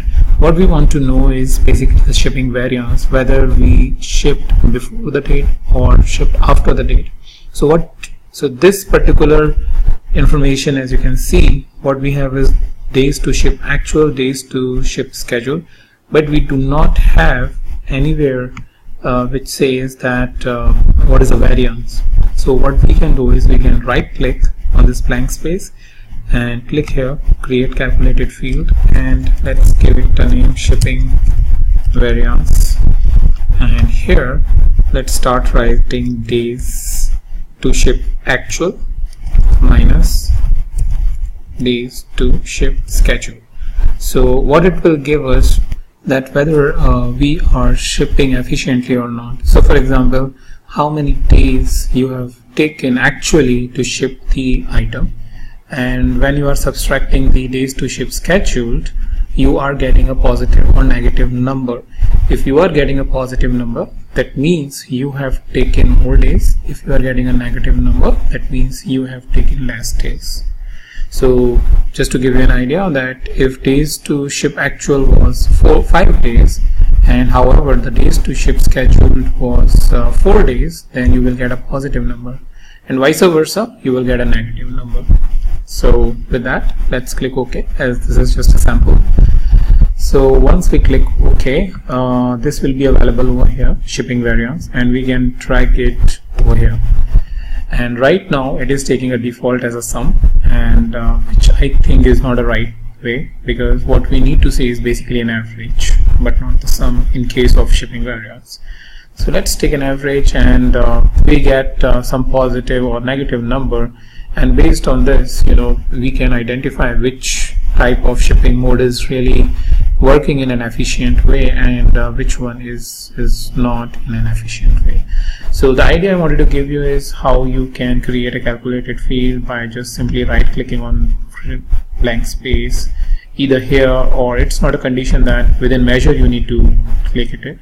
Otherwise you can down there go to here and click on the create calculated field, and it will show you the same window where you can, or you need to enter the parameters. Also, you can go into the analysis and have the option of creating or editing a calculated field. So that's a quick idea about how you can create and edit the calculated field, and in upcoming videos we will see more and more usage of calculated fields to drive really deep down analytics from our data. So thanks for watching this video, and meet you in a new video with a new topic. Hi there, in this video I will talk about how you can add the row totals or the column totals to your pivot table. So many times when you are producing the report, you definitely want to add these totals so that you have at your convenience and get to know how each of the category total is looking like. And it is pretty simple in Tableau. So what you need to do is you need to go into the analysis, and within the analysis you have the option of totals, and you can click on the row total to get the row total, and you click on the column totals to get the column totals. So let's first get the row totals, and we have the row totals with us. After this, if I want the column totals, then I can go on the column, I can click on the column totals, and I can get the column totals as well. And this way it gives us a very same look and feel which we generally find it within the Excel pivot table, which has the down at the bottom has the grand total, and if needed we can have the, and on the right side it also has the grand total. So after this, it also has a couple other options, like If you want, you can get the row totals to the left. So that means the total will come the first if that is convenient to you, as well as you have the option of getting the columns to the top, so that if it is a very long table, it has, let's say, hundreds of different values. So to see this total every time, you don't have to really scroll it down to the end and see the total, but having it at the top will going to simplify your lives if you are viewing a very long report. So that's how very quickly you can add the row total and the column total to your pivot table and get these grand totals at your disposal. Hi there, this is Abhishek, and in this video I will talk about how we can create stories within Tableau. And as you know, stories are one of the most impactful way of talking about any particular topic of the interest of your audience. So basically stories are based on the dashboards or the sheets that you are creating. So for example, we have sales versus profit sheet, we have what if forecast sheet, we have forecast sheet.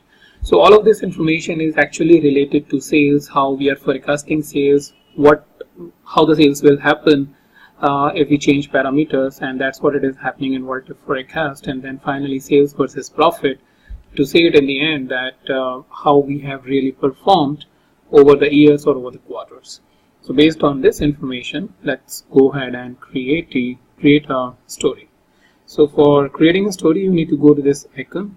As you know, there are three icons. The first one is to create a worksheet, second one to create a dashboard, and third one is to create a story. So let's go ahead and create a new story. And once you create a new story, all of this information comes like this, where you have the blank space at the center. And here you can add the caption related to the first story or a part of the story. And you can have these multiple sheets or multiple blanks canvas for creating a story. On the left, you have dashboards and sheets that you can drag it over here and then create a story out of it. Alright, what we need to do is, let's say first we want to take forecast, so we'll drag the forecast over here, and it has created a first part of the story, and we can give it a caption that sales forecast. Alright, once we are done, now we want to add the next part of the story, is what if forecast. So let's say you have shown them okay, this is how the forecast is coming, but somebody wants to go really deep down, as you may have different types of audience, and some of the people really ask that, okay, what if we change a certain parameter, and that will help us, give you a better accuracy or confirmation that whatever you are forecasting is good or not. So for that, what you do is you can create a blank story, a part of a story, and drag another sheet, and then say same thing, what if, or you can be much more user friendly, like forecast parameters tuning. So that's like saying another way of saying what if forecast, because you want to tune the parameter of forecast like this, new business growth, churn rate, and stuff like that, and that's how your forecast will going to change, and it's more drill down forecast. After this, you can add either duplicate sheet or a blank sheet. So I'll go and add a blank sheet, and then I will finally show at sales versus profit to see how the profit has come based on sales forecast parameter, and then historically how we have performed. So overall, it gives a good idea about the sales and to the sales managers and how the things are happening. Apart from this, you can, apart from adding sheets, so that's how you can keep on continuing adding a sheet, and you can click on each of the sheet and keep on moving. Apart from clicking on the sheet, you can click over here, as it will keep on shifting to the new sheet. You can change the title from here by double clicking over here, and you can say whatever, sales performance. See, and let me remove this. apply. Okay. Apart from that, you have the option of changing the layout. I don't want to do any change. I can change some of the format. So if I go into the story format, here we have the shading. We want to give any shading, we can give like this, based on if there are any colors, standard colors that we need to follow. Apart from that, font, alignment, shading, border, all of those things which you can probably play with and figure out what is really working for you. Once you are done, you can close this and you have your story ready to go it for your end user. So that's about it. One last thing is size of the story. You can change the size of the story because that will going to impact based on the system or the laptop that your end users are having. So you can get an idea about from the organization that what is the width and height of the laptop screens that most of the users are viewing. Generally, people who travel, let's say here in this case sales managers or field sales staff, they have a small laptops, so you may want to really look into it so that whenever they are seeing your story, they are able to see it properly and within the dimension of their laptop width and height. So that's pretty much all I wanted to discuss in this video, and I will meet you in the new video with a new topic. Hi there. Many times when you are producing the table like this, the pivot table, you may want to sort the data in ascending or descending order. So how you can do that in Tableau, I will going to show you in this video. So first of all, a very quick option that you have is this sort product category. So this basically option, and that will actually tell you how it will going to sort. So here it is saying in a tooltip that it will going to sort product category ascending by sales. So let's click over this, and as you can see, it's in ascending. That means the lowest value is coming first and then the most highest value.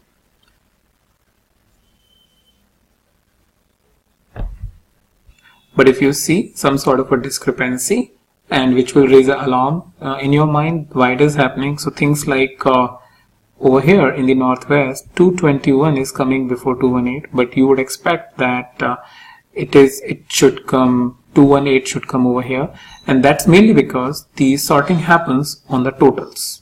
So whatever is the total is, based on that sorting will happen. So here you can see that you have 2.3 million, 3.1 million and 3.6 million. So based on that, the sorting happened, and as you can see, the icon has been applied to this. So that's what you need to keep in mind when you are sorting, because not having this idea will sometimes run into issues about Tableau is not producing the right sorting for you.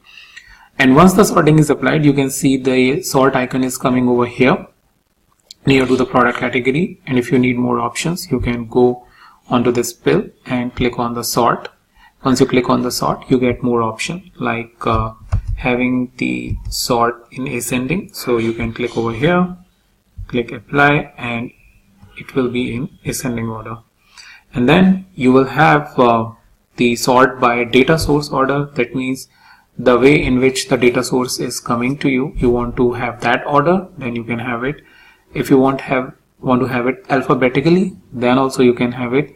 And finally you have like based on some field, and that's what we were doing. Based on the sales field, we were doing the aggregation, and for aggregation you have different options. So we were doing by sum, and that's what the output we got.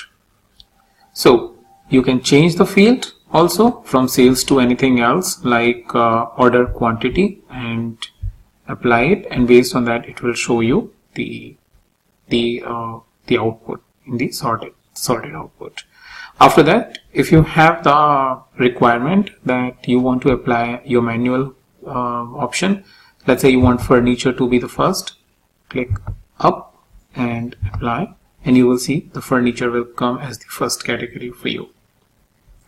So that's how you can apply the different types of sorting options to your table and get the desired output.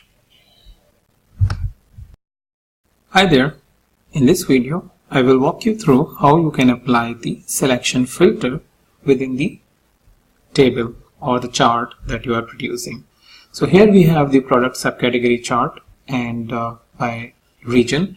And let's say if we want to have filtered this table filtered by some of the only few of the categories, then what we can do is we can have the product subcategory over here on the filters pane, and then we have the option that we can choose what are all the values we really need. So let's say we don't need binders and accessories, we don't need bookcase, let's say we don't need computer peripherals, and once we click apply, you will see that the categories have been removed, right? And let's say you want an opposite, that you just want binders, bookcases and computer peripherals to be appear here but not the rest of the categories. What you can do is you can click on exclude and click apply. So in that way only these three categories which are not checked. So for rest of the categories you are seeing that a strike through has come on each of the category. That means those categories will not be appearing. So that exclude option is sometimes really helpful when you are having a very long list and you just want to have small values. So instead of unchecking the value one by one, what you can do is use the exclude and start your filtering the data based on that. So once you are done, so let me come back to original state and click all. If you want to come back to original state, that's how you can do. Click apply, or you have the option of clicking on the reset also and click. So that's how you can apply the selection filter on the Tableau chart or on the Tableau table and get the desired output. Hi there, this is Abhishek, and in this video I will talk about how you can create custom calculations within Tableau. So idea is that as in my previous video I have talked about how you can create a custom calculated field like shipping variance. So if I click over here and click on edit, you will see that there is a formula of days to ship actual minus days to ship schedule. So the benefit of this is that you can use it in pretty much any sheet and drive the output.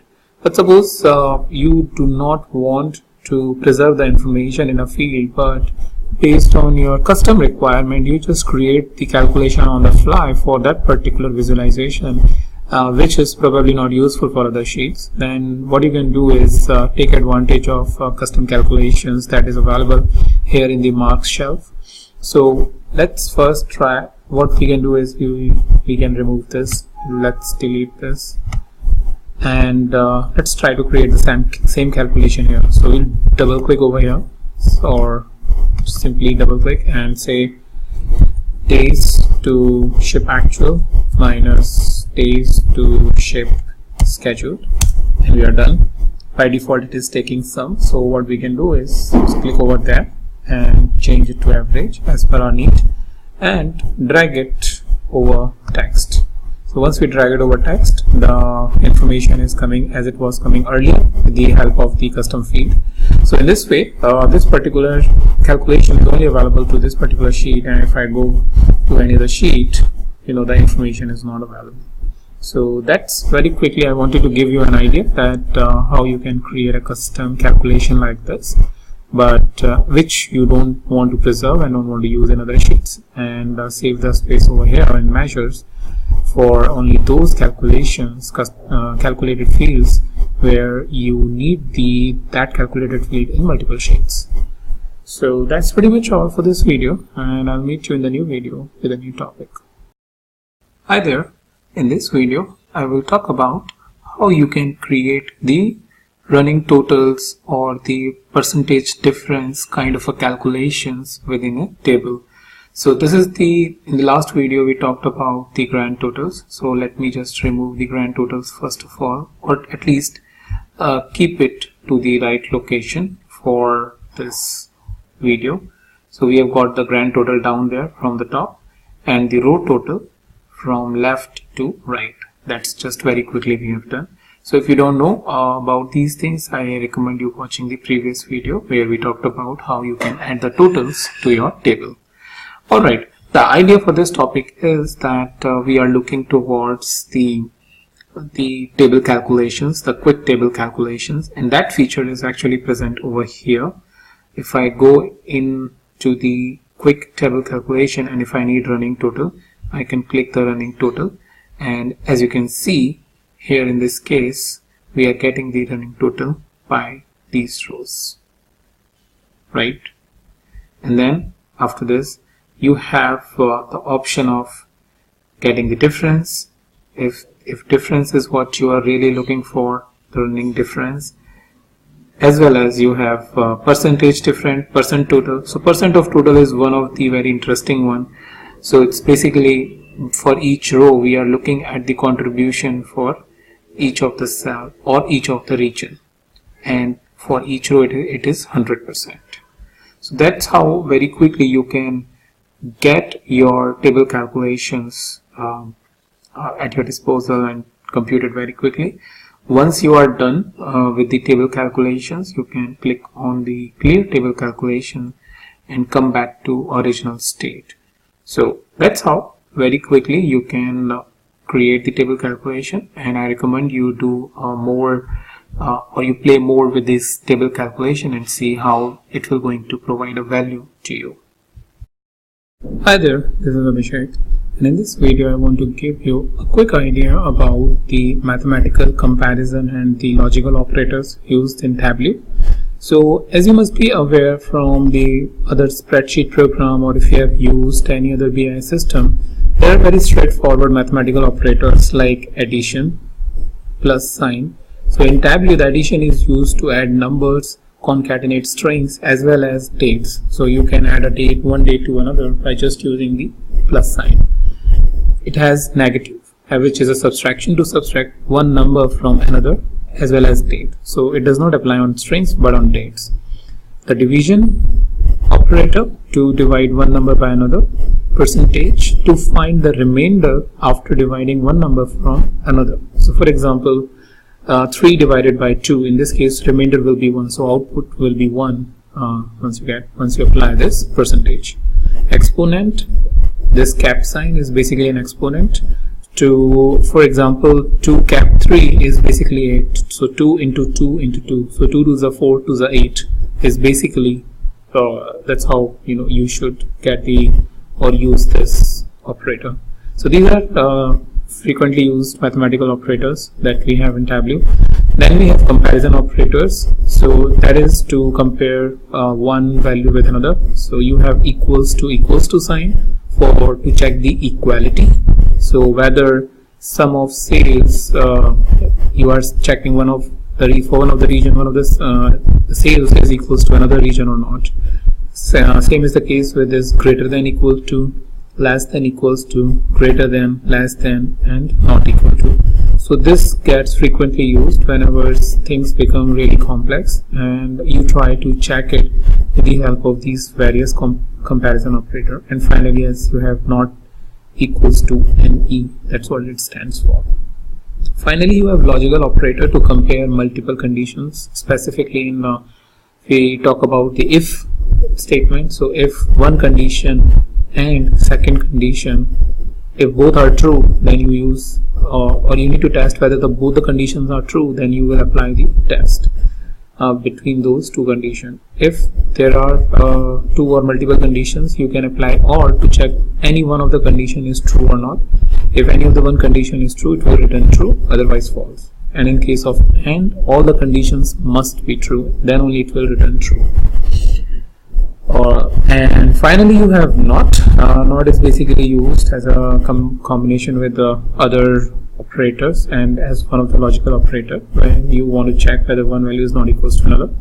So then you can use the or it has the NOT as a logical operator. So like NOT is null, and so is null is one of the function, and you can apply NOT, which will say that whether a particular value is not null. So that's how you can basically get an idea from this particular Word document that what are the operators, 3 different types of operators that you have.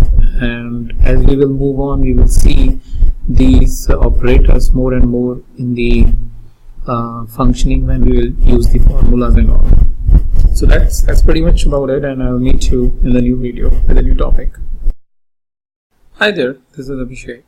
and in this video I will talk about how you can revert to all the changes that you have made in your workbook.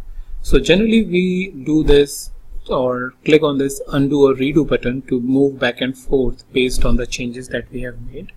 But suppose that you want to shift back to the last saved changes based on the work that you have done, and suppose that you did not like the new work, then you have the option within the Tableau to revert back to the last saved state. So for example, we have this sheet where we are having years on the column, and within the rows we have ship mode and measure names. Let's try to make some changes and click on this quarter, and let's say we want to add maybe countries over here, and apart from that, let's say we want to add category. So these are all the things we have made. But after doing all of this work, we figured out that probably it's not the one we really look forward to. So we want to go back to the original state. Now to revert back to all of these things or to the saved state, we can go back to the file and go to here, revert to save, or you can press F12.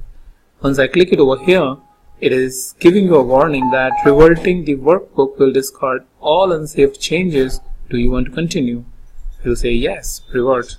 So once we click on revert, it will come back to our original mode. So as you've seen how easy it is within the Tableau that you can just go in and click on this revert to saved, so to come back to your original situation. The only thing is that this revert to saved feature, as I have experienced, it does not work with the TWX file extension or Tableau workbook packaged file, but with the .twd file.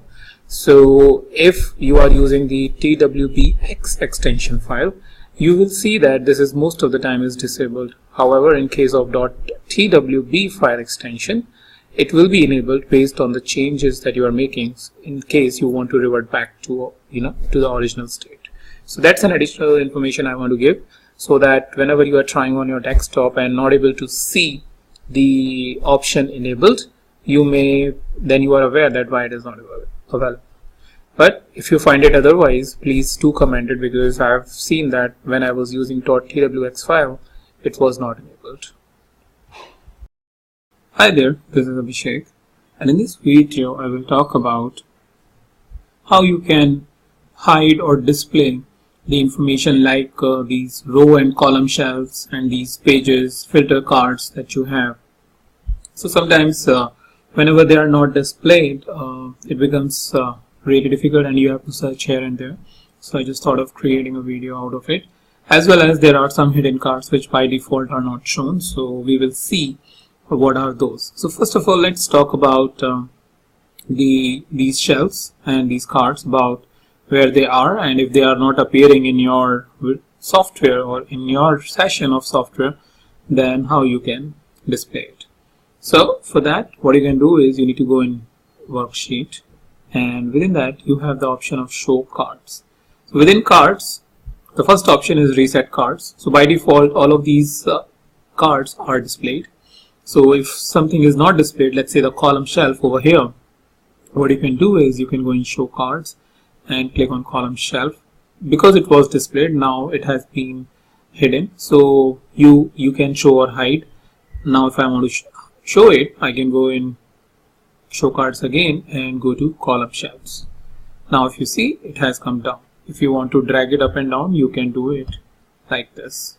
Apart from that, you have the option here also to hide it. So if you are saying that you don't really need hide card, you don't really need columns card, then and want to have this space entirely for your graphs and charts, then you can do it. So if I just go ahead and hide this entire piece and see what it is looking like. Alright, so this is how your entire space is looking like. Let's say you have done all the visualization, added information to the cards, and that's how you can just go ahead and hide it. But if you are again in new sheet, then you can go in worksheet and click on show cards and say reset cards, and you will get all of that cards back. After this, once you have seen how you can get it, information back and forth for cards, what you can do is there are other options like show title. As you can see, sheet 24 is shown. Also, you have the option of showing the caption. So down there you have the caption and some information about the sheet, profit and sales broken down by order date. Apart from that, you have the show summary. So show summary is another card or another information that by default is not shown. So what it shows is basically based on the measured value and the dimension. It shows what is the count, what is the sum, average, minimum, maximum, and median, some statistical information. So if you need it, you can go into the worksheet and click over here, show summary. If you don't need it, again click it back. Similarly, in case of caption, you can edit the caption, hide the caption, or hide the card. So you can click over here. Same is the case with this title, as it is currently shown. But if I want to hide it, if I want to, let's say, edit it, I just double clicked on sheet 24 and I can change it to whatever I need, profit versus sales, and click OK, and that's how I can do it. So that's all I wanted to discuss about how these different cards and shelves can be hidden or displayed, as well as additional cards that you have that you can display, like caption, title, or summary. So as per the topic of this video, we want to look at the background data of the visualization and basically try to see what are all the data points that is making up. And sometimes been asked, whenever you are supplying the information in the form of visualization, what is the background data that you are really using, right? So there are two ways through which you can really look at the data. So the first way is to go into data, go to sample superstore and view data. So this data is basically the entire data set. So you can look at what are all the rows which is there in this entire data set, through which rows have been aggregated to form this visualization. So, but if you are looking for a very specific information but not this entire data but just the aggregated rows, and what you can do is you can right click and go to view data. So in view data you have the show this aggregated data in summary tab, and you also have a full tab, full data. So in this full data you can get the information about the entire data set as we saw over here, and in summary tab it will show you the information for just related to the visualization, that is an aggregated data.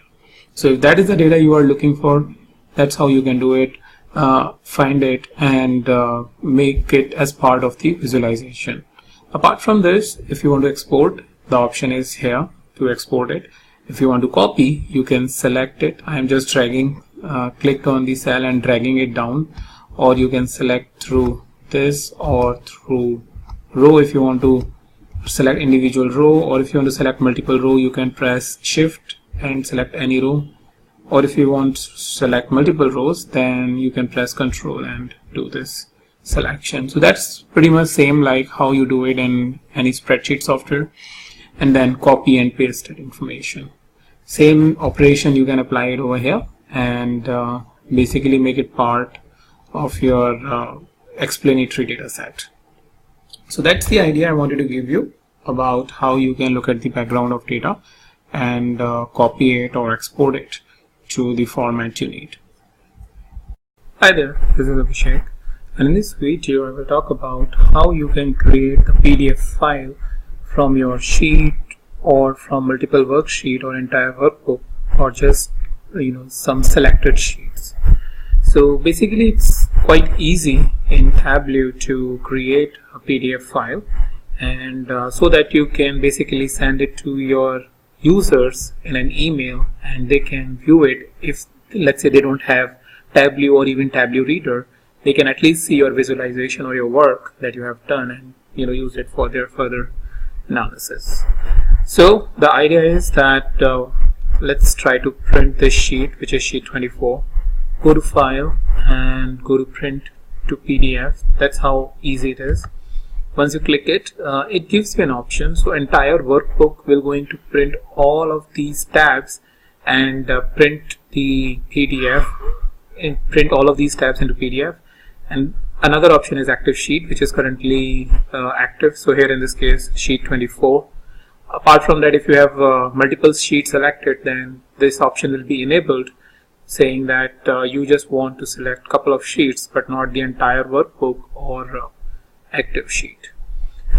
After this, you have the option of paper size. There are a couple of different paper size that is present, so according to your needs you can select one, and then you can choose what kind of layout you want, whether the portrait or landscape.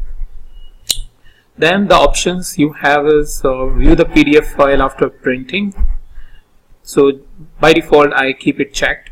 After this, you have the show selection that you can enable in case, let's say, one of the value is highlighted and you want your end user to really look at it. You can keep this option enabled, so you'll see it in action in a couple of minutes. So let's go ahead and create it with the by default options that are selected and click OK and save it. And that's how your PDF viewer will show you the PDF file that you have just written. Now let's look at how the selected value will show. So for example, I want this particular value to be shown when somebody is opening up the PDF or somebody is viewing this particular sheet into a PDF. What I can do is I can go into file, go to print to PDF, click OK, and let's replace the file. Yes. And as you can see, only this particular value is highlighted. However, other values are shown, but user's focus will be on this one because that's what we want the user to see. So that's how very easily you can go ahead and print the PDF by using these different options.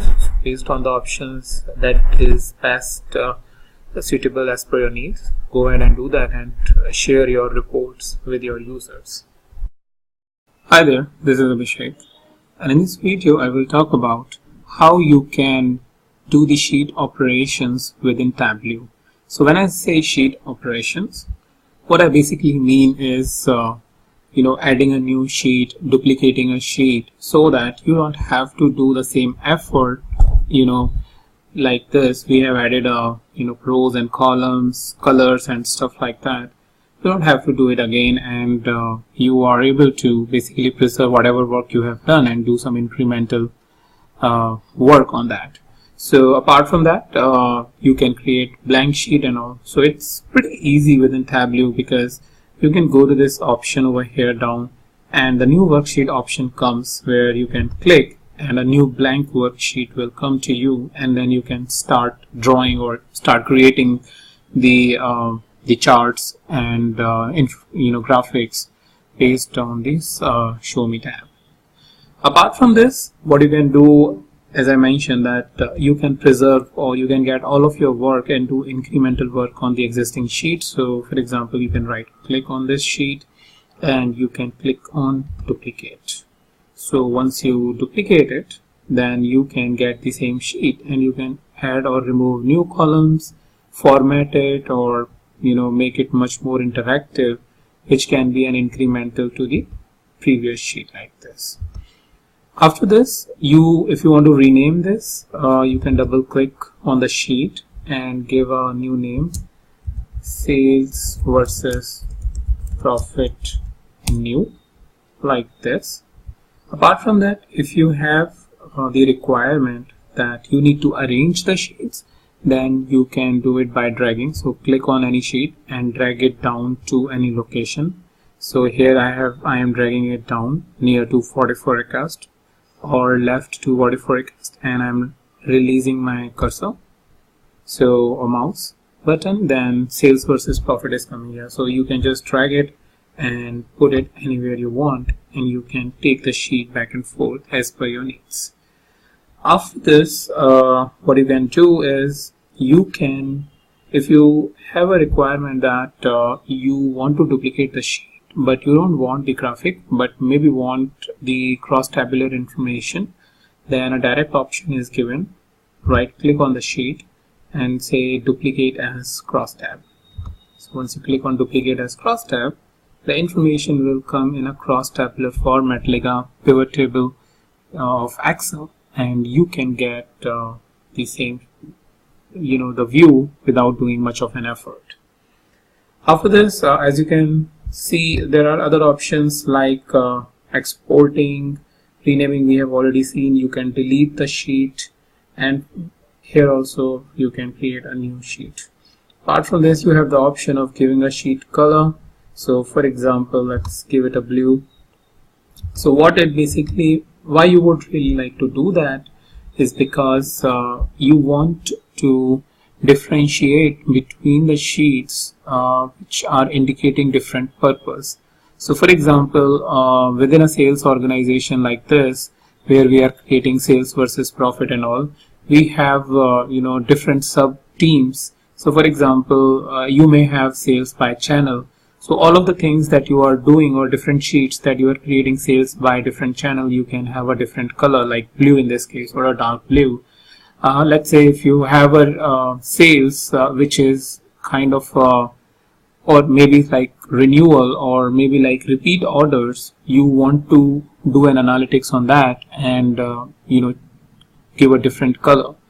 And third thing is you have created a different types of charts. Let's say for example, here in this case some advanced analytics stuff, and you want to give a different color with, let's say, green. Then you want to differentiate it so that whenever your user is viewing, or you yourself is viewing, then by just looking at the sheet color, the tab color, you can basically see what kind of information that sheet contains. So that's the use of color in your sheets. After this, what you can do is within the worksheet, you have the option of describing the sheet. So I wanted to just show you, because this I sometimes find really helpful. So if I click on describe sheet or press Ctrl E, so let's click over here, it gives us a very good formatted summary about what are all the things that we have done. For example, profit and sales broken down by order date year. Marks is, the mark type is text automatic. Shelves, so rows, columns, filters, and text. Based on that, what is present in rows, what is present in columns. And then down there you have the information of dimension, you have the information of measure. So for documentation purpose, it's really helpful that for each of the sheet you don't really have to go in and look at the information, but this is directly given to you, and you can just go ahead and click on the describe sheet or Ctrl E, press Ctrl E, and get information to you. So that's pretty much all I wanted to discuss in this video, and I will meet you in the new video, new topic. Hi there.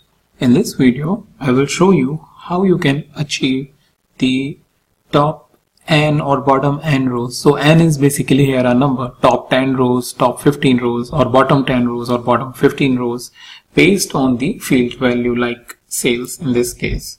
So this is a general requirement whenever we are producing the report, because it helps us taking a quick action that what are our top sales, what are our top customers, or here in this case, what are our top products in which sales have happened, and similarly what are those products where we had the least sales. So to do that, what we can do is we can get the product name onto the filters pane over here. Let me do it again, and go to this last option, which is top, and by field. So we want top, and we have the option top or bottom. So we want top, let's say 10, sales sum. So we want only those products where sales have happened the most, and click apply. So here now we have the top 10 products. Similarly, if we want bottom, that means from the last, then I click apply, and that's how we have the product where the least sales have happened. So that's pretty easy. The advanced way of another thing is by going into the top 10, and then you need to specify your own manual formula like sum of sales or any other complex formula that you have in mind. But generally our concerns, or most of the time our concerns, are satisfied with the help of this particular predefined options, and because it gives us a lot of field values, a lot of aggregation measures, and we are getting the information filtered based on that. So that's how very quickly you can do the analysis or achieve the analysis of top 10 products or bottom 10 products in the Tableau. Hi there, this is Abhishek, and in this video I will give you a quick idea about the difference between a Tableau packaged workbook and Tableau workbook file. So if you see the file, if you go into the file and see the recently open workbooks, you will find a difference that some workbooks are having extension of .twb, and some workbooks are having an extension of twbx. So what they really are, so for example, even if you do a save as and try and see, you get an option whether you want to save it as twb Tableau workbook or Tableau packaged workbook. So basically the idea is that if you are a developer and having a full edition of Tableau or a developer edition of Tableau installed in your system for doing the development related work, then you can save the work file as .twb, and if you want other users to contribute, the developers to contribute, you can share the .twb file, which they can open the workbook file in their license and do the development. Whereas the Tableau packaged workbook, the workbook with the extension .twbx is specifically for those users who do not have the full edition or the developer edition of the Tableau, but still wants to view your files. So what Tableau basically does is it creates a packaged workbook which you can share with these users who do not have a full version, and they can view your workbook in the Tableau reader. So Tableau reader is basically free and can be installed from the or downloaded from the Tableau website and installed in the system, and without any hesitation they can view your work, the work that you have created. So specifically those users who are kind of a consumer of your report but do not engaged into any development work, you can share the .twx file, and with the help of the Tableau reader they can read it. So that's a quick information I wanted to give in this video, the difference between a .twb file and .twbx file, and when you should really create the packaged workbook. Apart from this, in the Tableau packaged workbook also you can continue the development, but ideally it is good that you are aware of the segregation and doing the development work in .twb file, and specifically creating packaged workbook when you need to share your work for those users who are having reader but not the full version of Tableau. So that's pretty much all for this video, and I'll meet you in the new video with the new topic. Hi there, this is Abhishek, and in this video I will show you how you can create the groups in Tableau, as well as I will show you why we need to create the groups in Tableau, as it is important to understand why part first and then we will see how part. Alright, so for that, first of all, let's create a simple metric. I'm just taking the product category on the rows, these different product categories, and the sub product category to be precise, and then the product category over here. So we now have some groupings already as per the data, and then let's take sales and put it over here. Alright, so what do we have is basically sales by these different products, and let's say we want first of all sort. So if we are sorting, the numbers have been sorted. I just use this quick icon from this toolbar, and now my data is basically sorted by numbers. So why we need groups? So we need groups to further refine our data that we have already imported in Tableau. So think about this. Let's say we have a business condition where we are looking at those categories which are our low sales categories and high sales category. Now these sales or these categories of sales are not available into our data, and Tableau basically gives us an advantage that you can create the groups or you can create those categories even after you have the data inside the Tableau, so that you don't have to go back to your Excel or to your database or anywhere your data source is and create that category. So think about this. We have these office supplies group, product group, and for these are the different product category.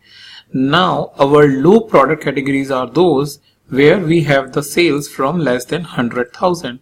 So all these rubber bands, labels, scissors, envelopes, and pen and art supplies, all of these categories are having the groups or the sales which is less than 100,000. Now let's say we want to create a group based on this rule and on these dimension.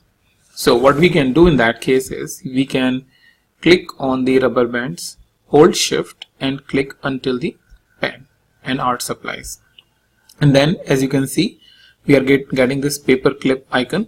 It's nothing but the option to create a group. So once we click over here, all of these items have been aggregated over here, and their sum also have been aggregated to 266,205. So, and here we have a new product category as well. So what we can do, we can click on this pill and click on the edit group. Here we have the grouping option, and we can see the number of items which are in there. So if you want to create based on some dimensions a particular kind of group, then that's how you can create it. Also you can change the name. You can click on the group name and rename it to low value office supplies. Okay, and then let me select paper. I'm pressing the control key from my keyboard and then clicking on appliances, storage, binders, and something related to other binders, and again clicking on this paper clip, and again it has been grouped. And I can go in, click on the edit and say this as high value office supplies. So if you have any of such requirement where you want to further group your dimensions based on some sort of business requirement, then that's how you can create it.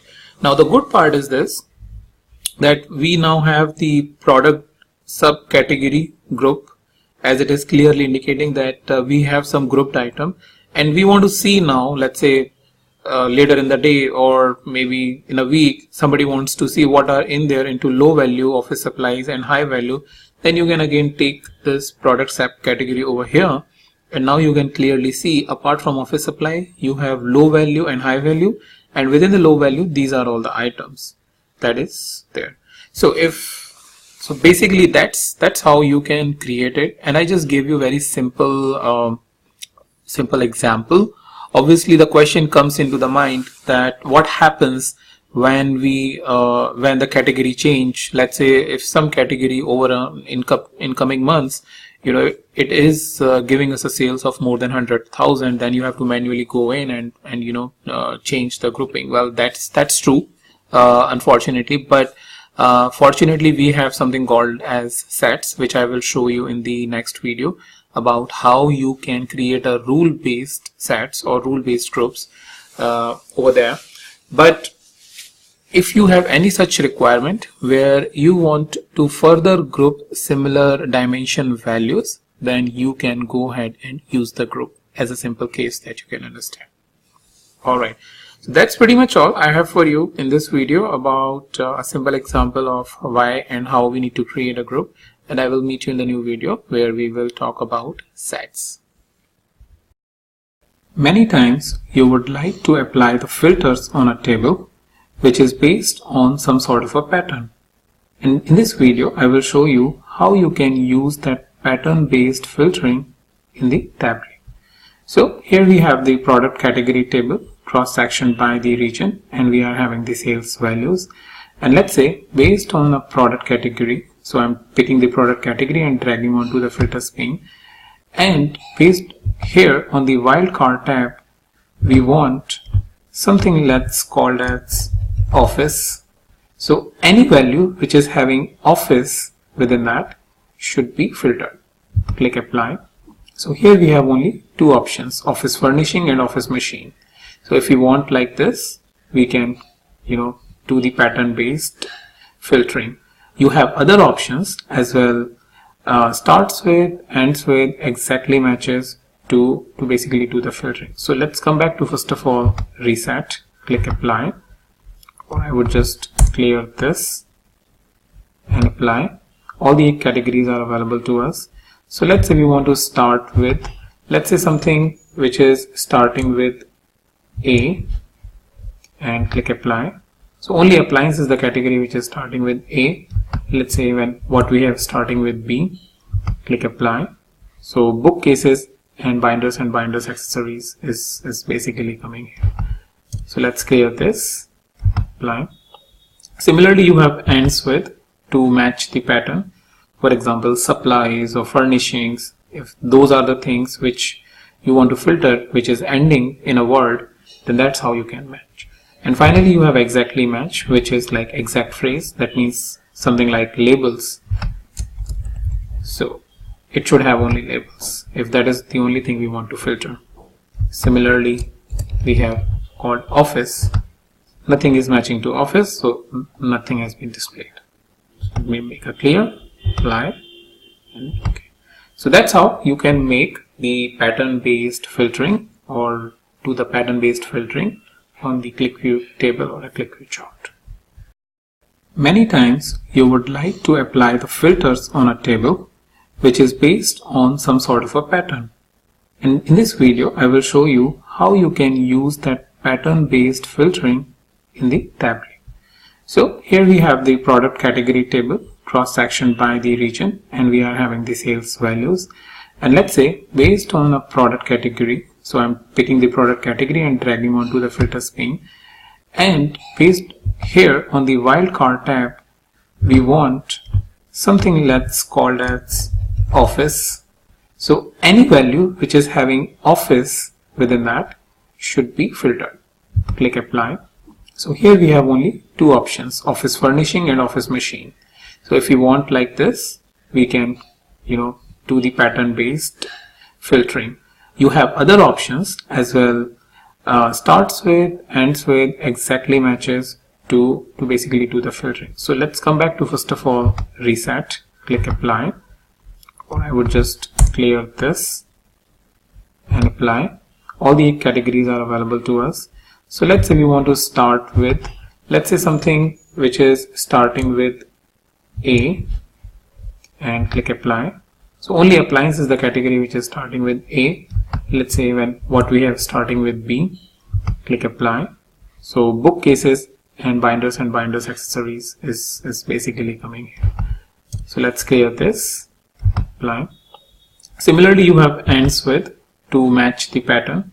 For example, supplies or furnishings, if those are the things which you want to filter, which is ending in a word, then that's how you can match. And finally, you have exactly match, which is like exact phrase. That means something like labels. So it should have only labels if that is the only thing we want to filter. Similarly, we have called office.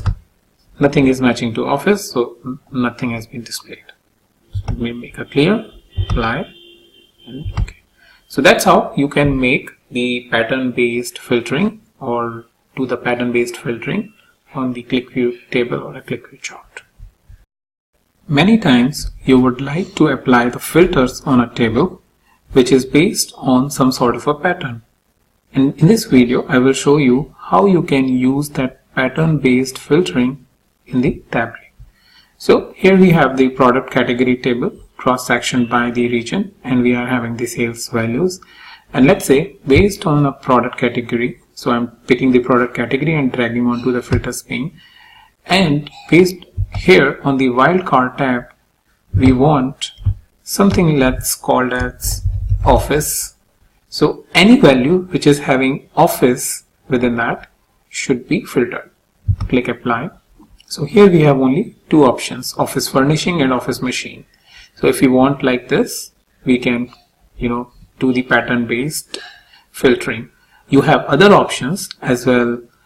Starts with, ends with, exactly matches to basically do the filtering. So let's come back to, first of all, reset, click apply, or I would just clear this and apply. All the categories are available to us. So let's say we want to start with, let's say something which is starting with A, and click apply. So only appliance is the category which is starting with A. Let's say what we have starting with B, click apply. So bookcases and binders accessories is basically coming here. So let's clear this, apply. Similarly, you have ends with to match the pattern. For example, supplies or furnishings, if those are the things which you want to filter, which is ending in a word, then that's how you can match. And finally, you have exactly match, which is like exact phrase. That means something like labels. So it should have only labels if that is the only thing we want to filter. Similarly, we have called office. Nothing is matching to office, so nothing has been displayed.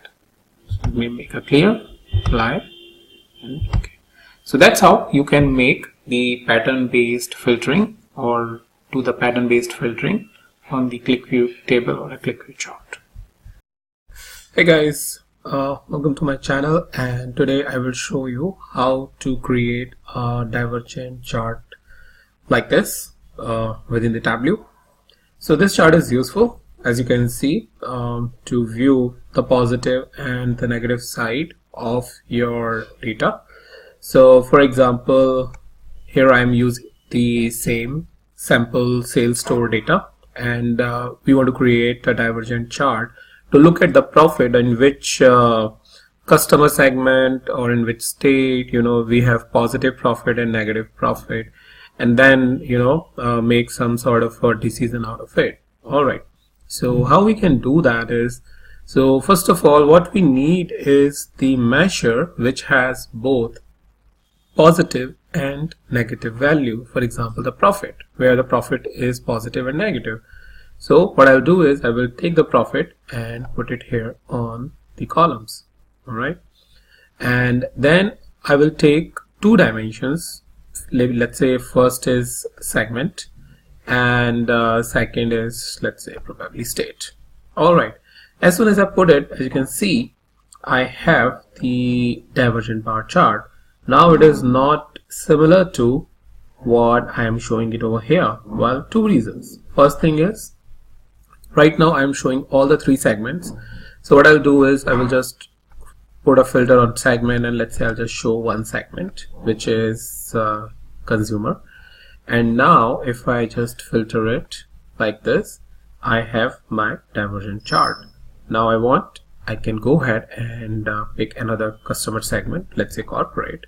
I want to see, and here is my corporate segment. Similarly, if I want, and there's a good space and not so many values, I can check all of these three, and now all of these three is enabled for me. Also, if I want, I can remove this entire view to standard, and this is kind of a standard view. I can scroll it down and see it in action about where the sales are problematic. For example, North Carolina, Pennsylvania, Ohio, right, for a segment. So for a home office, the sales are comparatively very low, and these states are really problematic. So that's about how you can create it, the divergent chart. But instead of state, let's say you want even the customer name. You can see the customer name who are giving you tough time or who are really profitable for you. If you want, you can also look at the product category, for example. Let me drag it again. And so this is not coming properly, but probably product name is the right one, where it has a lot of dimensions. Yeah, the values. So these since this has a lot of values, you are able to see both the sides. Otherwise, what it has happened in case of, let's say, category, values are pretty less. These values within the dimension are less and they are overlapping to each other. So that's why they are getting aggregated and you are not able to see the chart. But as soon as you are taking something like a product name, you are able to see both the sides of the chart.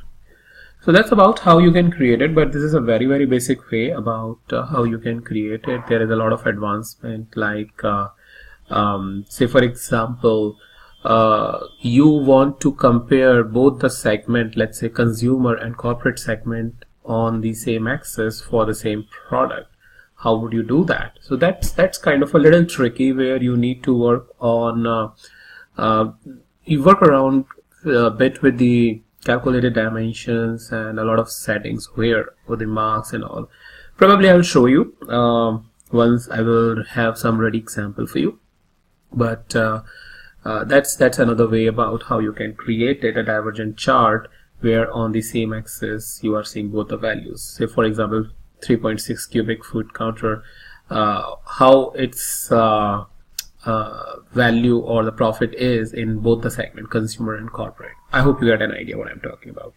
So I will show you that maybe in some future video, but till then stay tuned. I'll post new video as soon as possible. Hi there. In this video, I will show you how you can get both selected and unselected values from the Tableau filter. So just to show you a scenario very quickly. So what I have here is the sample superstore data, which comes by default with Tableau. Whenever you will open the Tableau, you will get it on the left hand side, this sample superstore data. So what I have over here is the subcategory which I have taken from here and put it over there, and I have just clicked on the show filter and the filters are here. Then what I've done is just dragged the sales from here to this text option or text area to get the text. Now whenever I remove anything, let's say accessories, you will see that there is a change in this. Similarly, if I remove bookcase, there is a change.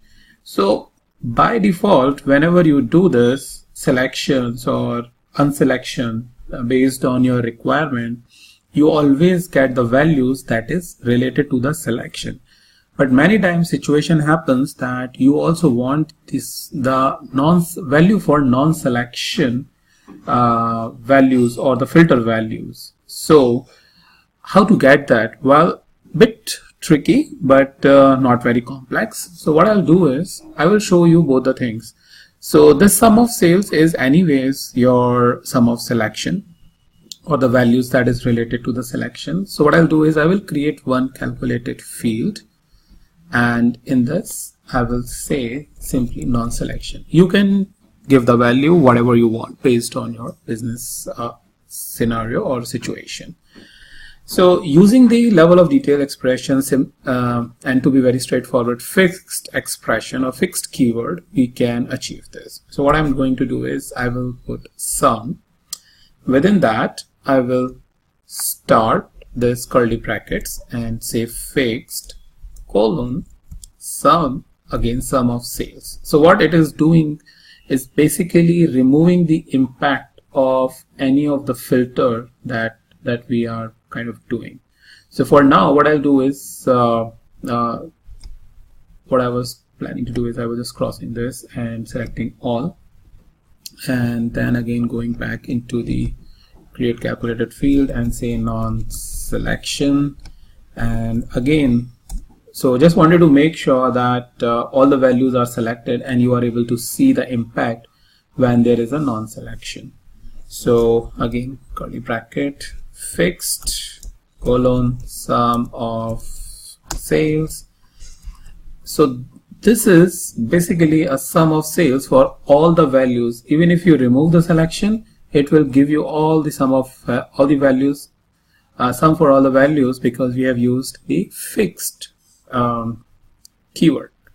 Now if I want the non-selected value, well, then simply subtract the selected value, which is nothing but sum of sales. So what it is doing is from total sum of sales, remove the selected sum of sales. So by default, as you know, sum of sales is the value that is based on your selection. So if I press apply for now, it will come as 0. So if I click apply, OK, and here is a non-selection. If I put it on text, it will come 0 because all the values are selected. But if I, let's say, remove accessories, you will see the impact over here. If I remove accessories, now you see that accessories from total value have been reduced. But what is the accessory value? You know, a different side of the story. Well, 1673880 is your accessory value. Similarly, if I remove art, then you get the update. If I remove the labels, you get the update. And in this way, you can simply go ahead and use it in your chart, matrix, or aggregation based on the calculated field that we have created. And this way, you will get the story on both the side where we want to make a selection as well as what is non-selection value. So I hope you have found it useful, and I'll meet you in the new video with a new topic. Hey guys, in this video, I will show you how you can create a dual axis chart like this. So what do I have over here is the bars as profit and then sales as your line chart, or you can have vice versa as well, where you have sales as a bar and profit as a line chart. So let's see how we can do that. I'm just creating another sheet, and if you see, I am using a sample superstore data which is coming as a default or a sample data set. So what I have here is the order date. I'll take it in columns. By default it is coming as year, but if I want, I can change it to month to match it the visualization which I was having. So not this one, but over here, month. Alright, so once we are here, first thing is dragging the sales over here. So now what we have is a line chart, and if you want, we can change the line chart to any of the charts, say for example the bar chart. After that, we will just drag the profit over here. If you see, if we drag, the default position is that you have two different charts. One is sales, one is profit, which is okay as per the default nature. But if we want to take this chart on the same axis where the sales is, we need to come over here and click on the dual axis. So if you click on dual axis, if you see, it has created a chart, and here you have the profit and then the sales. But if I want, I can change the second chart type to a different chart type. So if I just right clicked over there, change the mark type. Right now it is bar, but if I want, I can change it to line. So this way, if you see, my profit is into a line chart, but bar is representing the sales. So this type of change where you are changing the chart type can happen from here as well. If you see, this is a sum of profit section, and if I want, I can take bar over here and change it to line. So you have multiple ways about how you can do that. I believe it can happen from here as well. Sum of profit, mark type, and you can change it. So three different ways by which you can change the chart type. So that's something that you can do with this. Next thing is, if you want to synchronize, because right now the visualization is that on this axis the information is about profit, which is this line chart, and from this axis this is bar. And generally what happens is our eyes are trained to look at on the left side when we are looking at numbers, and on this middle area to the right we are used to viewing the chart. So what I'll do is I will just right click on this. First I will click on synchronize axis. As I synchronized, this value has gone down, which is in line with this left axis, which is sales, and I will remove this show header. So this way I have some very good idea about what is my total sales and what is my actual profit on that sale, right? So this way you can create any chart with a dual axis, and I will meet you now in the new video with a new topic. Hi there, in this video I will show you how you can create an area chart like this, where you have the strong black line at the top. So generally it is being created to represent the total or where it is ending from the formatting perspective, because sometimes it looks really nice when you are putting it over the area chart. So I'll just show you how you can do it, and probably it will give you more ideas to experiment with it. Alright, so what I'll do is I'll just go into this sheet and just follow the process what I followed there. So I'm here taking the order month and converting into a month, and then taking sales fill over here, converting the chart to an area chart, and I want, let's say, this chart by category, which is this. So now I have an area chart for these different categories. Now to create a duplicate, two options: either I can drag it from here like what I did earlier, or I can press Control and drag it, select and drag it from here. So now I have two area chart, and I'll just change the view to fit with. Alright, and after this I'll just select this second chart, which is this one. This one is representing the first one. So instead of area, I will just say line chart, and I will remove the category.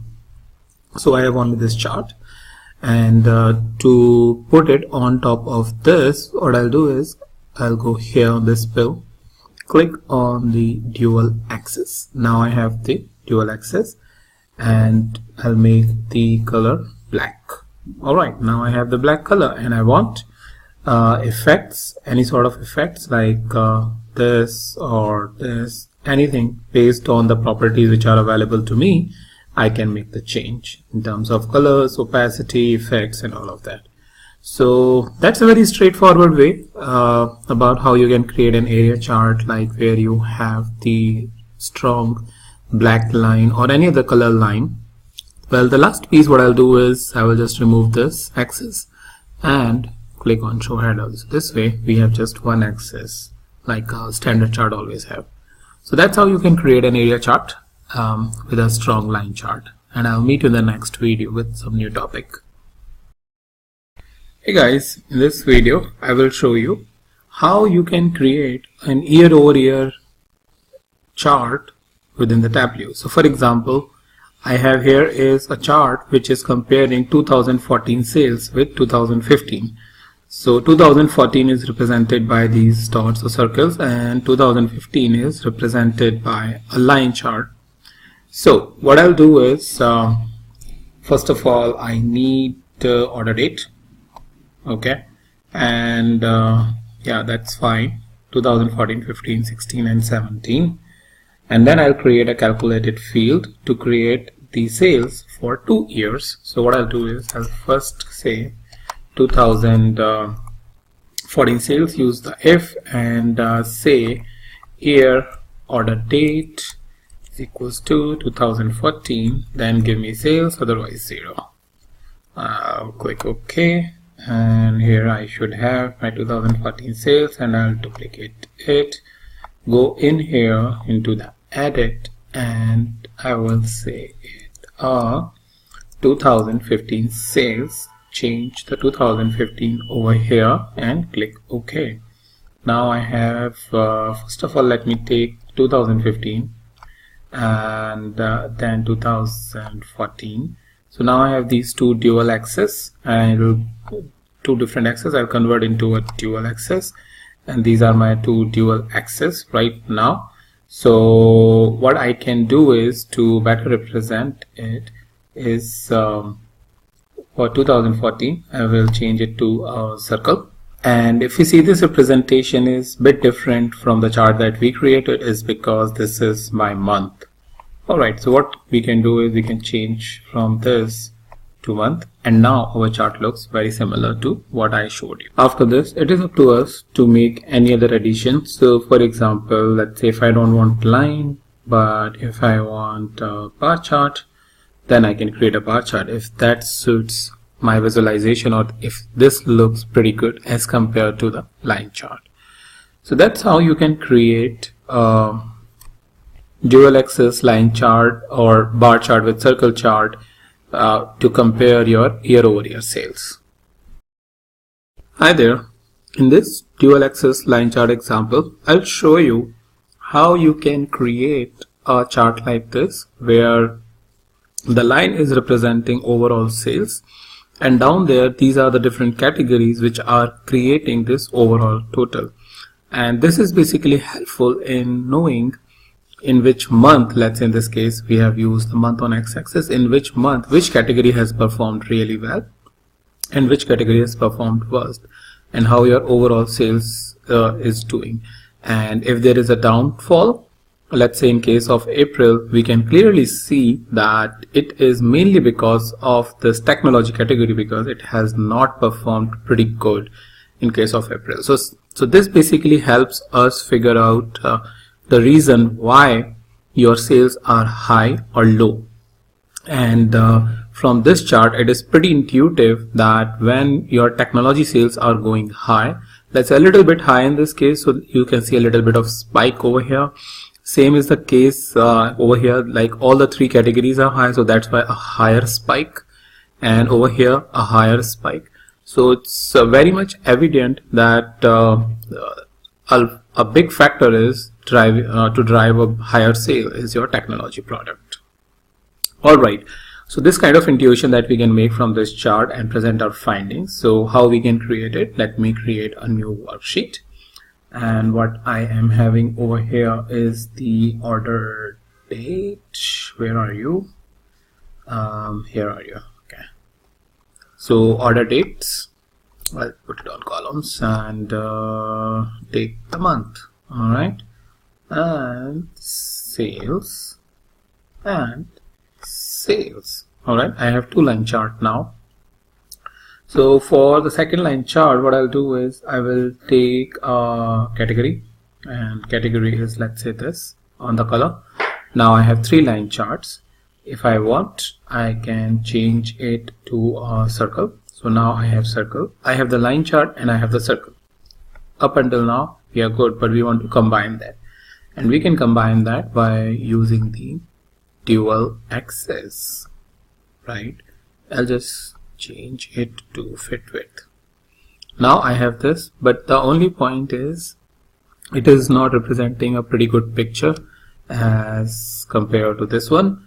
Why? Because we need to synchronize the axis. So I'll right click over here, and I don't know why this synchronize axis is not present.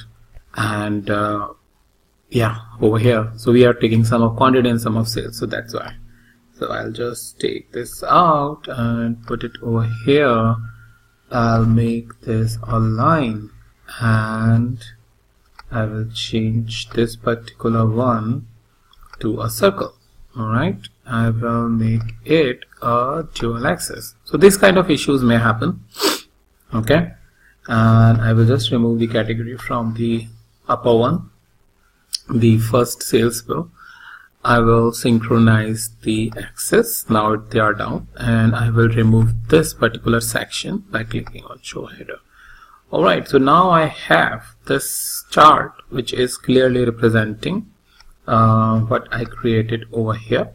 As you know, you can see I have different color, but well, you can change the color by going over here and selecting what color you want as per your needs.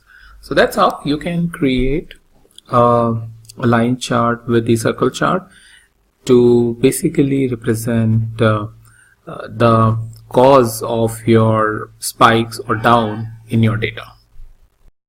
Hey guys, in this video I will show you how you can create a map chart like this and then plot the circles on top of it. Generally, if you will try to do it, you will get two different charts. So what we will do is take an advantage of dual axis to do it. So let's see how we can configure this. For that, I'll create a new sheet, and what I'll do is drag, well, not city, it will be pretty dense. I'll take the state. Here I have the different states within the United States. And after that, first thing I was going to take is the profit. Here is the profit, but what I want is profit to be filled up. So filled map, well, sum of profit is over here. and on this we want the circle as sales. So if I just drag the sales over there, it will create a new chart for us. And if we try over here and see, we don't find a dual axis. So what do we need to do? We just need to drag this out here first and take latitude again over here. It will create a similar chart for us. Now I have latitude for this chart and latitude here, a second one for this chart.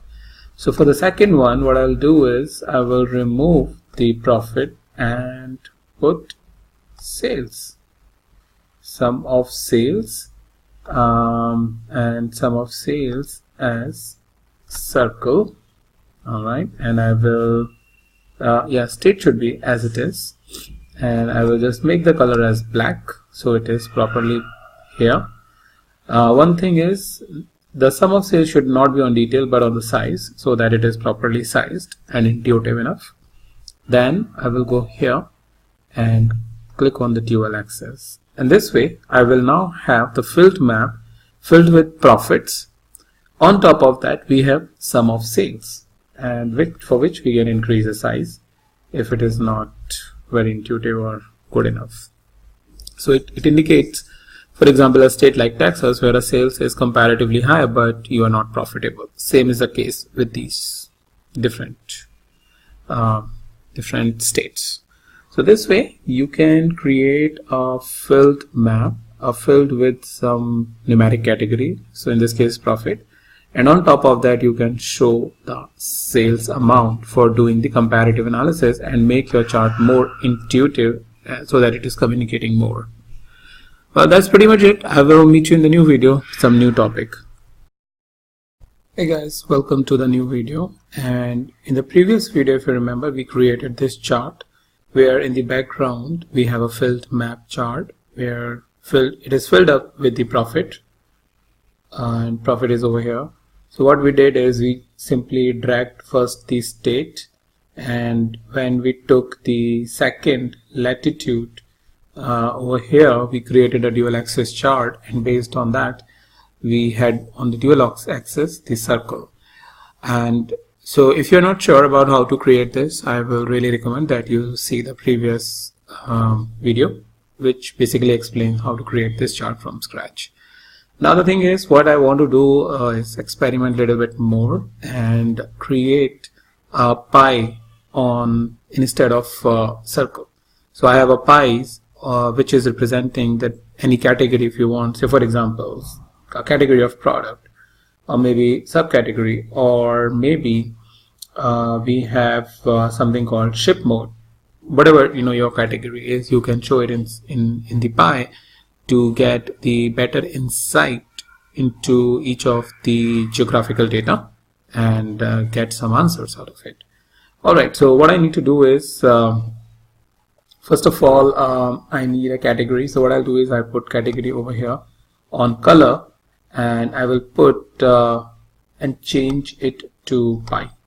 So over here I have pie, and just to make sure, however, it has taken up, if you see the circle, these pies, but they are all equally distributed, or if you see there is an equal weight, 33%, 33% and 33%. So what I need to do is I need to drag sum of sales over this angle, and now if you see over here it is all furniture, and over here it is technology and supply. So now they are well distributed as per the sales which is there in the region. So that's a quick way about how you can have a better chart with the help of map and pie chart, and you can draw these pies based on top of a map chart. So background is showing the profit, and you are relating that profit with the type of category which is in there. So this is just one example, but you can further explore by getting the subcategory, probably shipping mode as I said, and segment in case customer segment. If you want, you can do that and get insights from your maps chart a little bit more with this dual combination chart. Hey guys, in this video I will talk about the Tableau parameters, and as you can see Tableau parameters helps the end users to do the selection and change the analysis based on how they are changing the parameter. It's like giving a drop down or a range list to in the hand of the user, and through which they can change the list box or selection filter and make the changes in the entire analysis accordingly. So couple of ways in which Tableau parameters can be helpful. I have just written it over here. First is the helpful in scenario planning, where you have the different scenarios to plan. You can just change the values based on parameters and you get the new scenario. So you can do that sort of analysis. Second is what if analysis. So it's like, if I'm changing this, then what will going to happen? So it's like what if analysis, which I have wrongly put it here. What is? So what if? And third is a new way, because I think from Tableau 8 you can connect to your statistical packages or softwares like R and Python, and you can pass the parameters over there based on how you want to tune the algorithm by changing their parameters. You can do that with the help of parameters. So that's another innovative way through which you can use the Tableau parameters and do the analysis or an efficient analysis. Alright, so in this series of videos I will be covering some small topics as we will move on into each video, and first of all we will go with some basic ideas, and then we will see midway through or by the end of the series I have some 10 or 12 videos planned for this. So you will see all of those things, how I'm going it through, and then how it is providing you the good output. Alright, so let's begin with the first example. So I'll just cancel it.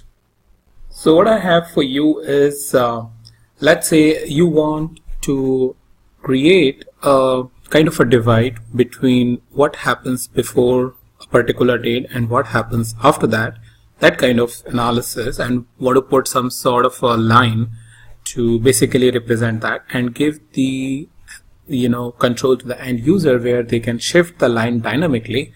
So how we can do that with the help of parameters, let me just show it to you.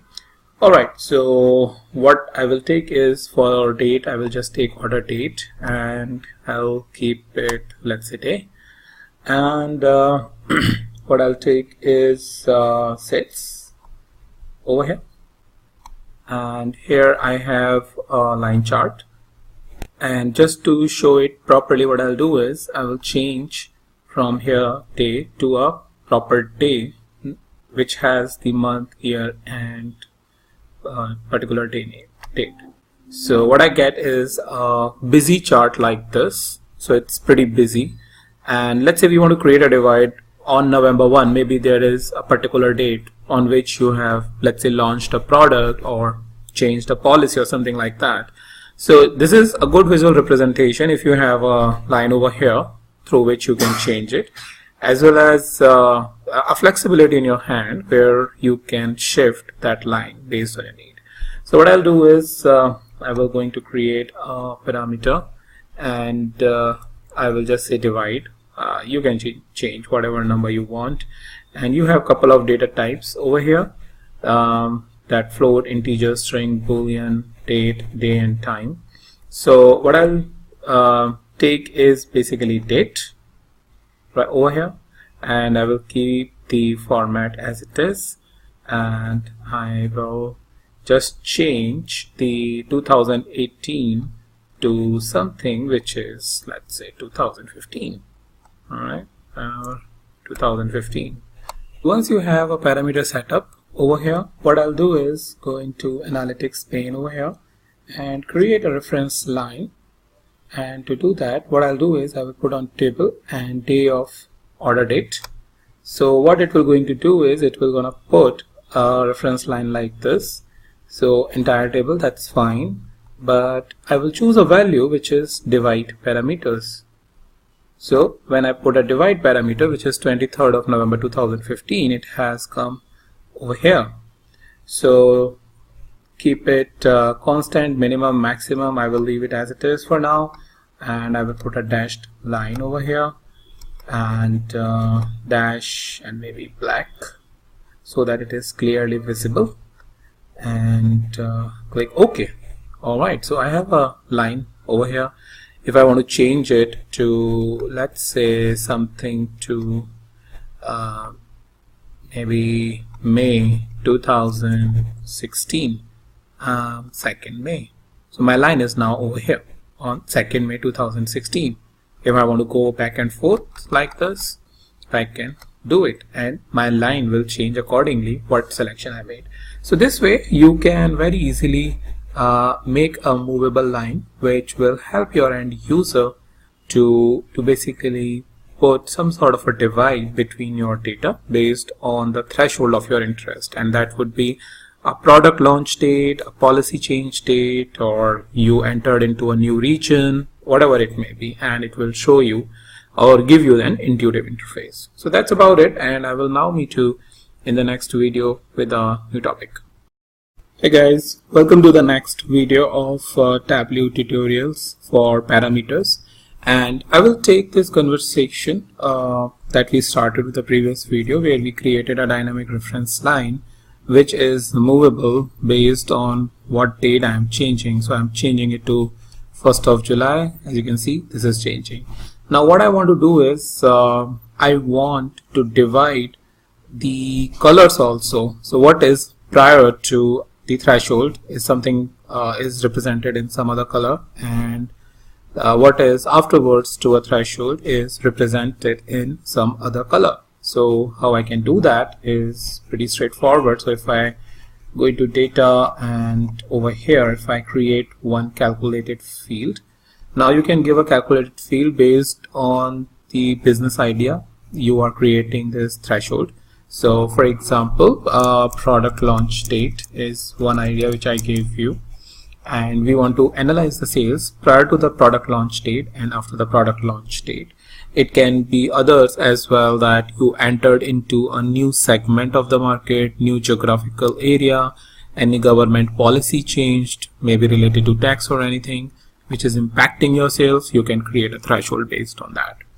Alright, so what I'll do is I will just say that this date divide is less than equal to order date or not. Well, that's how easy it is, and click apply.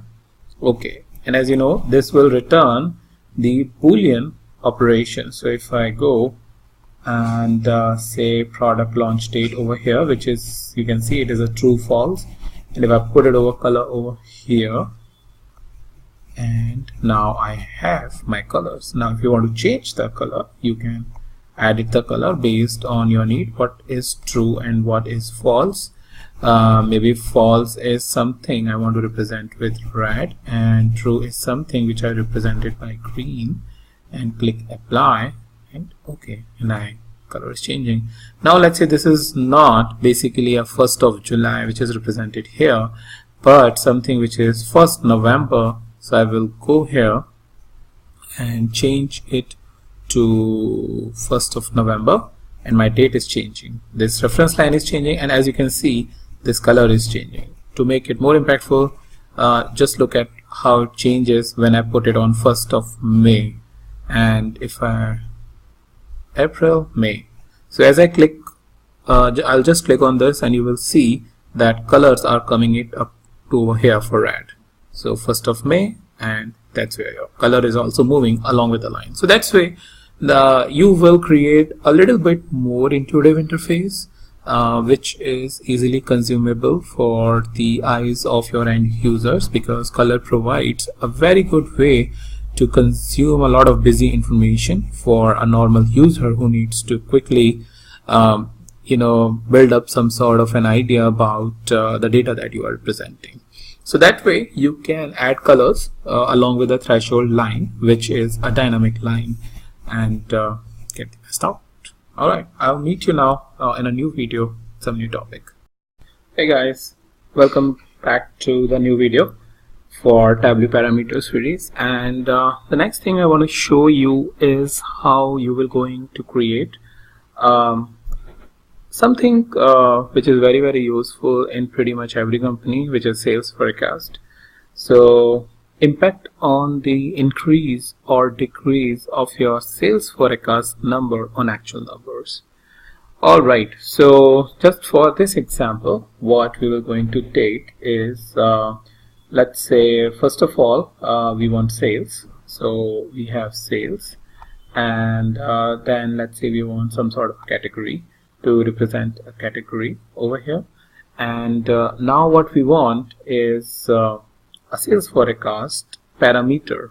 So something like whether you will going to close the 95% of your sales forecast or 100%, things like that. So what I'll do is I will just come over here and drop down and create parameter, and parameter is, let's say, sales forecast.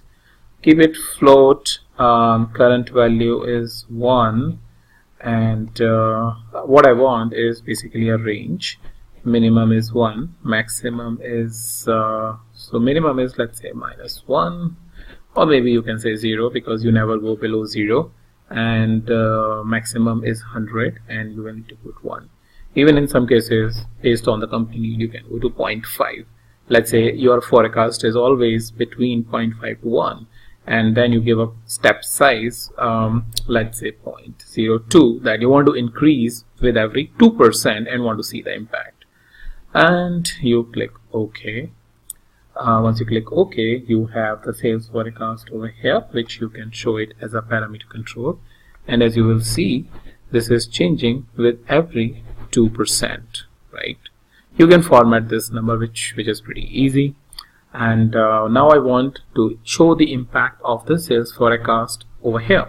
So what I'll do, I'll create a calculated field, and calculated field is, I will put sales forecast final number, or maybe actual final or closed final, whatever you want to put based on the adjustment you are making from this forecast.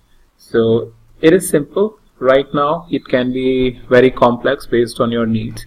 So what I'm doing right now is just taking the sum of sales, multiplying it with by 1 plus sales forecast. Alright, parameter. So what it is basically saying that if I am increasing or reducing by 0.02, which is 0.02%, that's actually 102%. That's how it should show it in the reality. So once you click apply and OK, here I should have the sales forecast final, and I will put it on this axis so that it is a shared axis. Alright, here I have. Now what I can do is just to have some sort of difference, I will put a measure name on the color, and now sales forecast final is here and forecast is here. So if I just change, you will see that the bars will be changing based on how we are increasing or decreasing the sales forecast number. So this way you can make your comparative analysis between what is your actual sales numbers are saying and what is your forecast is saying, and when you are changing the forecast, then how your overall sales number will be changing. So that's about it. How you can use the parameters and create sales forecast numbers for your company. And now I will meet you in a new video, the new topic. Hey guys, welcome to the next video, and in this video I will show you a combination of both the techniques which I have showed you in the previous video. So in the previous video I've shown you the sales forecast, how you can change the sales forecast and the impact will be over here, as well as how you can create a divide between a date so that you can do some sort of a comparison. Now in this video my plan is to include both these techniques and create some meaningful information. So things like let's say on a particular date there is a revision in some sort of a metric. Say for example forecast metric. You probably are going over the forecast or under the forecast based on the new information that you have got. Now what you want to do is probably put a divider that's where you have got the information, and with the help of the sales forecast you can revise the forecast So how you can do that so that you can clearly see the difference? Alright, so for that what I'll do is create a sheet, and over here what I need is first of all order date in columns. Alright, probably did not come. Let's do it again, and we want year, date, and in rows we want sales, right? Okay, so we have the sales, and what I'll do is I'll just do a quick calculation for a running total so that it is a clear information for me.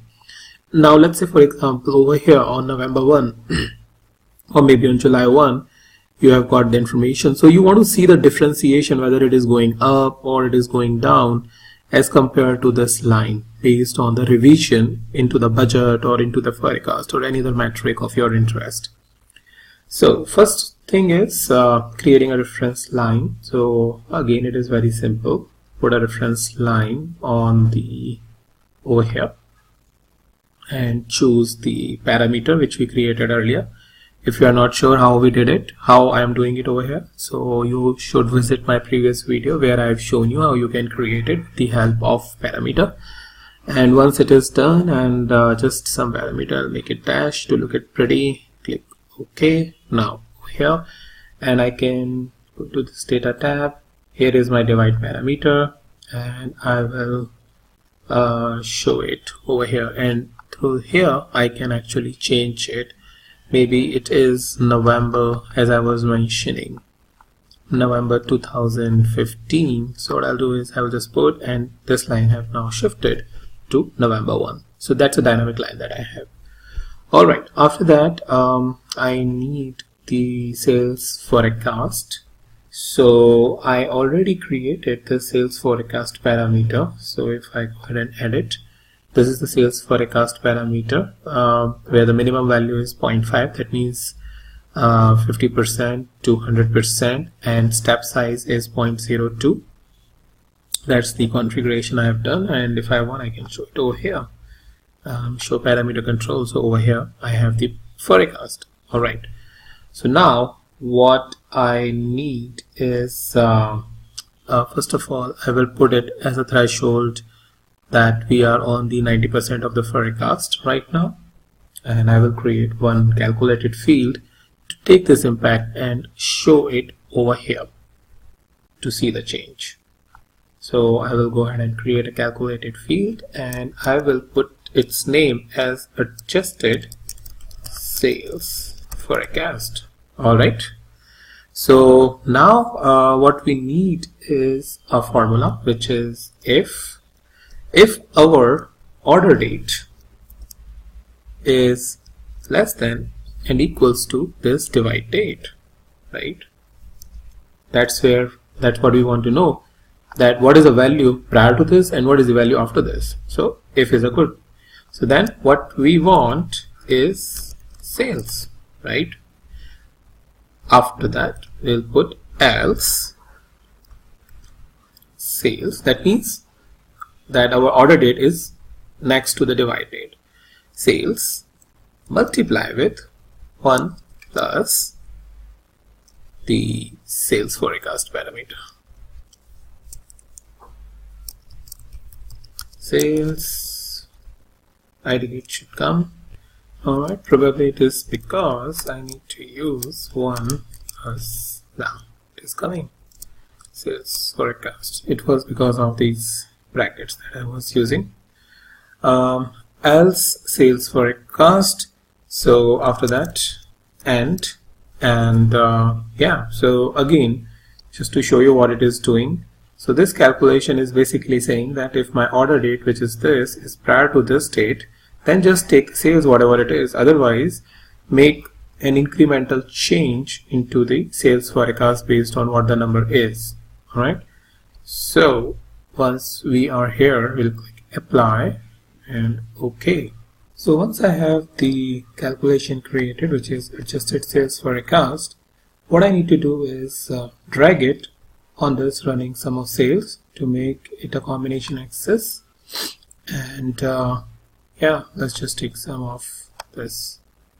Now it is coming over here as a normal line chart, but what we want is aggregated. So I'll just go in here and in quick table calculation, click on the running total. Right, so now as you see, right from here we have changed the sales forecast and your calculation is changing accordingly. So if I'm making a little bit down, you will see the value will be coming down or going up as per the forecast changes. So this way you can make the changes in a metric which you are really interested in seeing how the change is happening after a certain threshold date and with what intensity. So intensity is over here and divide is over here. Now if I want, I can just see this change from 1st of April and it will show me the change from 1st of April and keep showing me the divide between these two. So that's about how you can basically do a sales forecast and show the change via the line chart. So that's pretty much all for this video, and I'll meet you in the new video with a new topic. Hey guys, welcome to the next video, and in this video I will show you the dynamic sorting. So what I meant by that is we have these three different measures plotted over here on the product subcategory, and by selecting any of the measure like sales, profit or discount, our values should be sorted, and we want to provide these measures into some sort of filter or a selection from which a user can select and make the changes dynamically.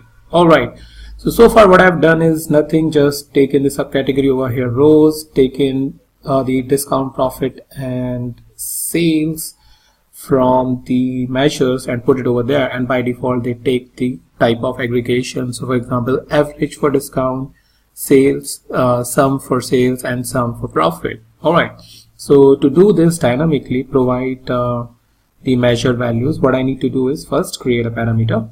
So parameter is let's say sort by, and we want it to be string, a list, and the list is basically first of all, let's say profit, yeah, and next is sales, and then you have discount. All right, click OK, and sort by, show parameter control. So now we have these parameters, but they will not do anything because we have not put it in any sort of calculation or a calculated field. So let's go ahead and create a calculated field, and sorted measure. All right, so once we are in here, we need to provide a statement which will allow us to pick the value from here. So sort by is our parameter.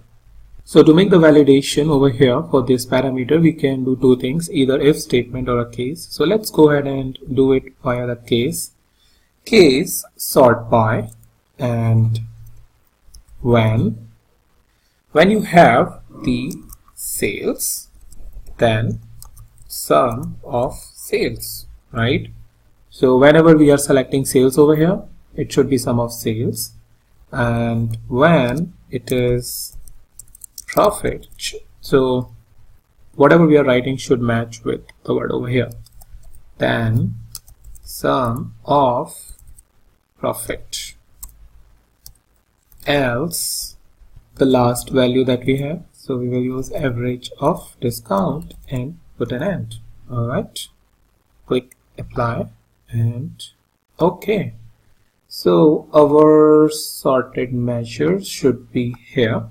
Now to apply the effect, let's come over here and click on sort in, let's say, descending order field.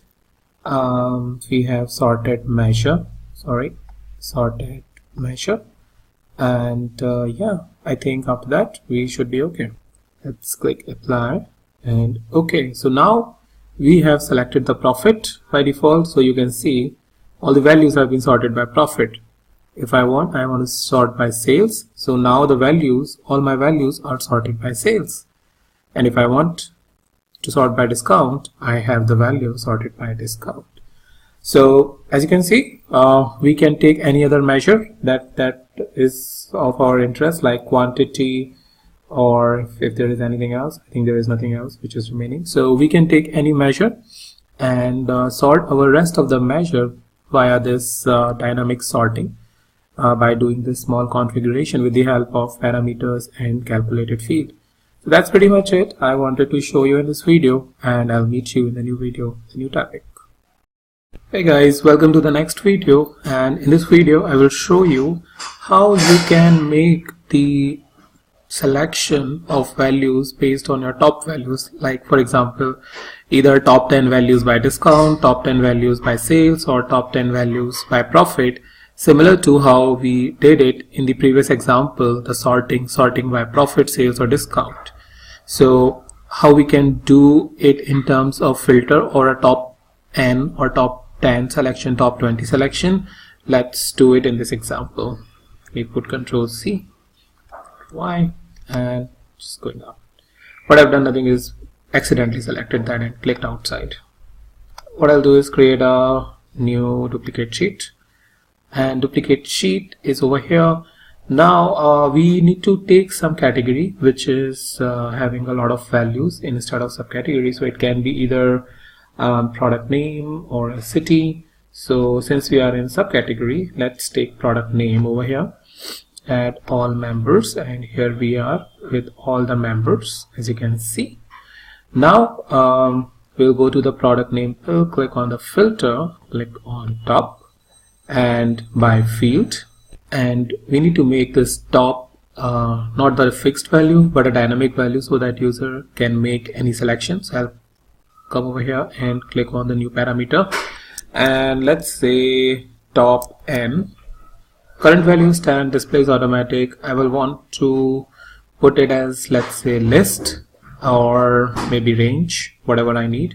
So minimum is 10, maximum is 100, and I will put a step size of 10. So either top 10, top 20, top 30 up until 100. So now we are good. So top n already exists. Maybe I just created it previously. Top n 2 maybe. Click OK. And yeah, from here we need to select this sort measure that we created it earlier. So sorted measure, and click apply and OK. Alright, so right now we are here top 10 by sales. So here is our sales and the other values related to profit and discount. So this way we can see wherever our top 10 sales are, how we are doing in terms of profit and discount. Similarly, if I choose profit, here is our top 10 values for profit, but how we are doing in terms of discounting. So for example, discounting is really high over here, though the sales and profit is not really high. So we can see what is going on. Now if I want, I can choose the top, instead of top 10 I can have top 20. So here is my top 20 values or top 30 values, and then I can make the selection about how it is doing. So here is my top 30 values for discount, and here is my sales and profit. So that's about the quick idea of how you can dynamically choose the top values, which is based on the selection you are making in the parameter which is connected to a measure, which is a sorted measure. So by this setting you can make a dynamic and make a dynamic sheet or a dashboard for your end. So that's pretty much it about this example, and I will meet you in the new video, the new topic. Hi there, welcome to the next video, and in this video I will show you how you can create dynamic dimension within Tableau. So what dynamic dimension is, it's basically if I take any dimension from this dimension section, like product subcategories to, let's say, rows, and sum of sales to, let's say, on the columns, then I get this chart. But on the runtime, let's say I want to give a flexibility to my end user where they can change these categories to something else based on some sort of a filter, then how we can do that is what I'm going to show you in this video. So I'm using the samples to superstore data which comes by default with the Tableau, so it should be easy to access for you. And what I'll do is I will create first of all one parameter. So create parameter, and parameter name is let's say dynamic, or maybe select dimension, just to be more user friendly. So I want string and I want list, and let's say I want these categories, let's say category and product, not product but sub category. So this name does not have to be same as this, because after this, to handle these categories, we will create a calculated field, and there it should match with this. But when you are creating this list, you can create it more user friendly if you like, because this is for an end user selection, but all the logic handling we will do it in a separate calculated field. So right now I am just entering what is mentioned over here, but it's not restricted. You can enter a more user friendly name if you want. So product name, and after that I should be okay, and select dimension is here now, but if I select, nothing will happen because we need to handle this selection. And to handle the selection, let's create a calculated field, and let's create products dimension, because these are all products related dimension, and we will use case. Case is select a dimension when you have category. When you have category, then you have category. When you have sub category, then you have subcategory. Then you have, I think that's how I have written it over there. Then you have product name, and then end it, and just it will create an issue. I need to specify the else. Yeah. So click apply, OK, and remove this. Click over here on the product dimension. So right now we have the subcategory as a selection, and you are getting a subcategory over here. And if I change it to category, now my category is coming. And if I want product name, so here my product names are coming. So this way you can add more and more dimensions as per your needs from the dimension section over here, and make it dynamic so that your end user is having the flexibility. If the person is more of an analyst, or more from the perspective where he or she will need to deep dive into the data by looking at different dimensions, and they are not very much aware about how the functioning of Tableau really works in the backend, then you can give this easy interface where user will find it very, very useful and interactive. So that's pretty much it for this video, and I'll meet you in the new video, some new topic. Hi guys, welcome to the next video, and in this video I will show you how you can create the dynamic measure within the Tableau. So if you remember from my previous videos, we have created one field which is sort by, to sort the values by a measure of our selection. So if I click over here and click on edit, you will see that I have given three different measure: profit, sales, and discount for this field, for this parameter sort by. And idea was that if I am showing it into a parameter control, and whatever I'm selecting, my value should be sorted here. But in this example which I'm showing you, I will be using this field sort by to change the aggregation based on what my selection is. So if I select profit, here it should come sum of profit. If I select sales, the sum of sales, and if I'm selecting discount, then average discount based on the calculation definitely which we have to specify. So for some time, just forget this name sort by and think like select a measure like we have it over here.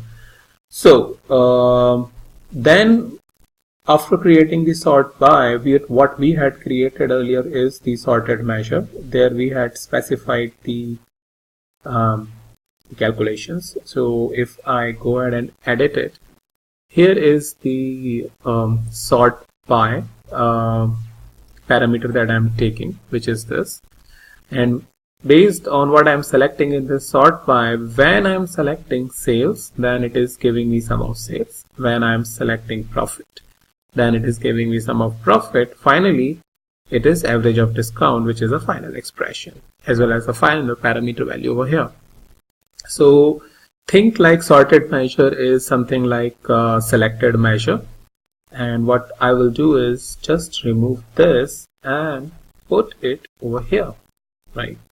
And now both my dimension as well as measure is automated, because if I want, I can just select category and my category is changed. And if I want that I don't want discount but I want sales, here is my sales, here is my profit.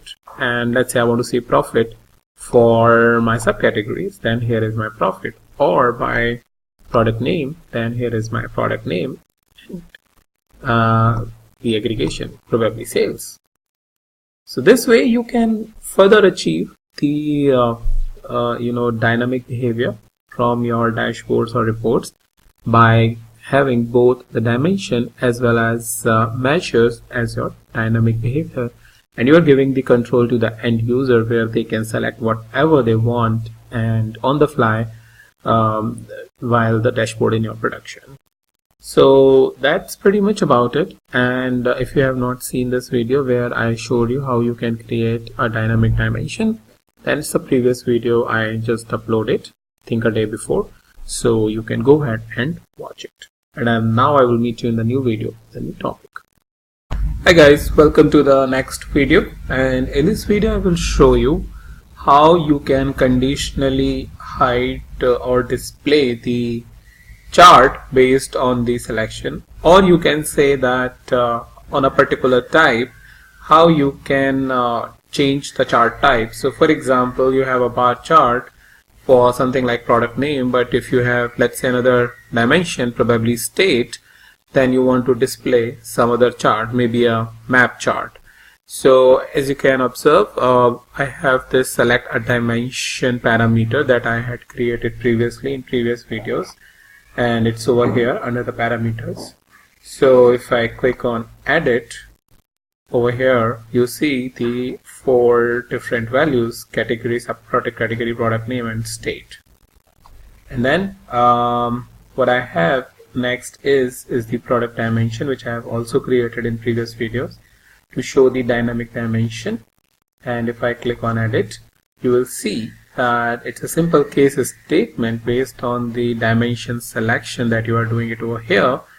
When category is there, then choose the category field, and so on and so forth. So what it helps is if I select anything, let's say category or any other field, it will show me the information. But now what I want is that for category, subproduct category, and product name, there will be a bar chart. But if I'm selecting the state, then it should show me the map chart. So what I need to do is I need to figure out what dimension I have selected from here. So if it is not equals to state, then show me the map chart. Sorry, if it is not equal to state, then bar chart, and if it is equal to state, then map chart. So let me create a calculated field, and I will say then selected, and I will say select a dimension equals to state, state. All right, and I'll click apply and OK. And here I have dim selected. I will put it here on the filter. It will ask me, since it is a boolean, it will ask me what output I want. I want true.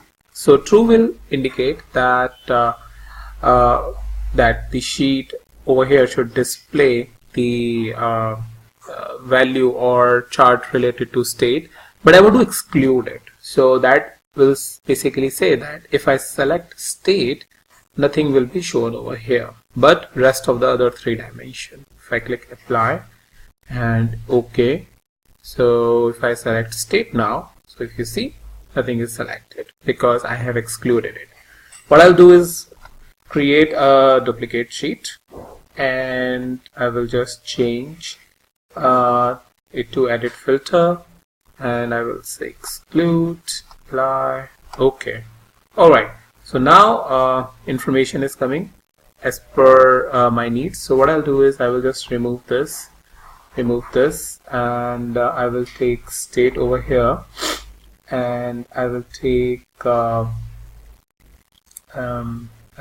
sales on the size. Now this is basically saying that when the state is selected, then show it. So we are good. Now try to select anything else like category. Nothing will be shown. Subcategory, nope, nothing. Product name, nothing. State, state, you have the state. Alright, so now we have this configuration done in 2 sheets. What I can do right now is create a new dashboard, and let's take a map over here. Let's take the map is over here now. This is a bar chart, and if I show you, I have category, subcategory, product name, and then finally state over here. But this is not a great way to look at it, because on this I just want that on entire screen we should have the either of these 2 type of chart. So what I'll do is I will just take this vertical container over here and put this in it, and put this in it, and I will just hide the title by right clicking over this title. So now if you see, my chart is coming perfectly. That if I have selected state over here is fine, and now if I select category, the state is gone. Subcategory and product name, and then finally the state. So this way you can very quickly achieve this dynamic behavior of your chart, where you want to conditionally display your chart based on the selection of your dimension. Now I will meet you in the new video with some new topic. Hi guys, welcome to the next video, and in this video I will show you how you can control the dates in your sheet or dashboard. So what I have shown you here is a simple example where I have dragged the sales over here in rows, and in columns I have taken the order date from this sample superstore data which comes with the tab. Alright, so what I need to or what I'm planning to show you is, based on the user input, how you can customize your visualization. So input is the start date and end date. So probably start date is 1st of March, end date is 1st of July 2016, and it should show you, this chart should show you only that data. So how we can filter the data based on the custom date ranges specified by the user. Alright, so to do that, first thing we need is create 2 parameters, start date and end date, that will take the input from the user. So to do that, we need order date. Click over here and create parameter. We will say start date. I will select all of the dates, and we are good. I will go ahead and duplicate this, and here is my duplicate copy. I'll just click again to rename it, and I will say it as end date. So I will now show my parameter control to start date and date over here, So I have a start date, I have an end date through which I can choose anything which I want, but it will not make any change based on what I'm doing or a change that I'm making. So what I need to do is basically create some sort of mechanism through which it can take the input and apply it over here. So what I need to do is create a calculated field. So create calculated field, and I will probably say selected date range maybe, and what I will say is basically order date is greater than equals to start date, and order date is less than equal to end date. Alright, so that's basically our range which we need to pick it from here. Start date is here, so it should be always greater than or equal to start date, and end date, the order date, should always be less than equal to end date, so that this particular range is basically helping you to select that region, and click apply and click OK. After that, you need to drag this field which you have just created, the selected date range, and if you observe, it's basically a true and false. So you put it over here in the filter and click on true. Once you click on true, click apply and OK. So now as you can see, our date is basically starting from here, which is near to Jan 2014, and ending it on the May 2014. But if I want, I can, let's say, change it to 2015 and select a date which is 31st.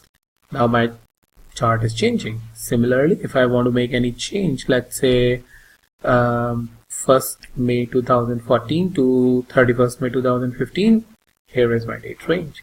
So that's about it. That first you need to create two parameters from the date range which is plotted on your chart, then create a calculated field to take the input from the parameter, and then put that calculated date range over here in the filter and mark a true option to get your chart filtered based on the custom range which user is specifying. So that's pretty much it about this tutorial, and I'll meet you in the new video, the new topic. Hi there, welcome to the next video. And in this video I will show you how you can first of all create something which is called as moving average. It used a lot in stock market or technical analysis, as well as in your normal business scenarios where you want to see on an average based on last 30 days period or 7 days period or 14 days period, based on how we define the number of period or number of days, how our sales look like. So for example, I have a sales chart over here that we created in the previous video based on the user input of date range.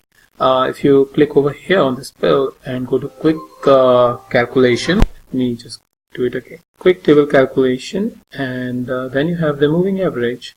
So if you see the moving average, it has changed it to default moving average, and to basically edit the table calculation, you can edit, and it will say that moving calculate average previous to, and it is cell specific dimension. You can choose that really, a matter that how we want to decide it.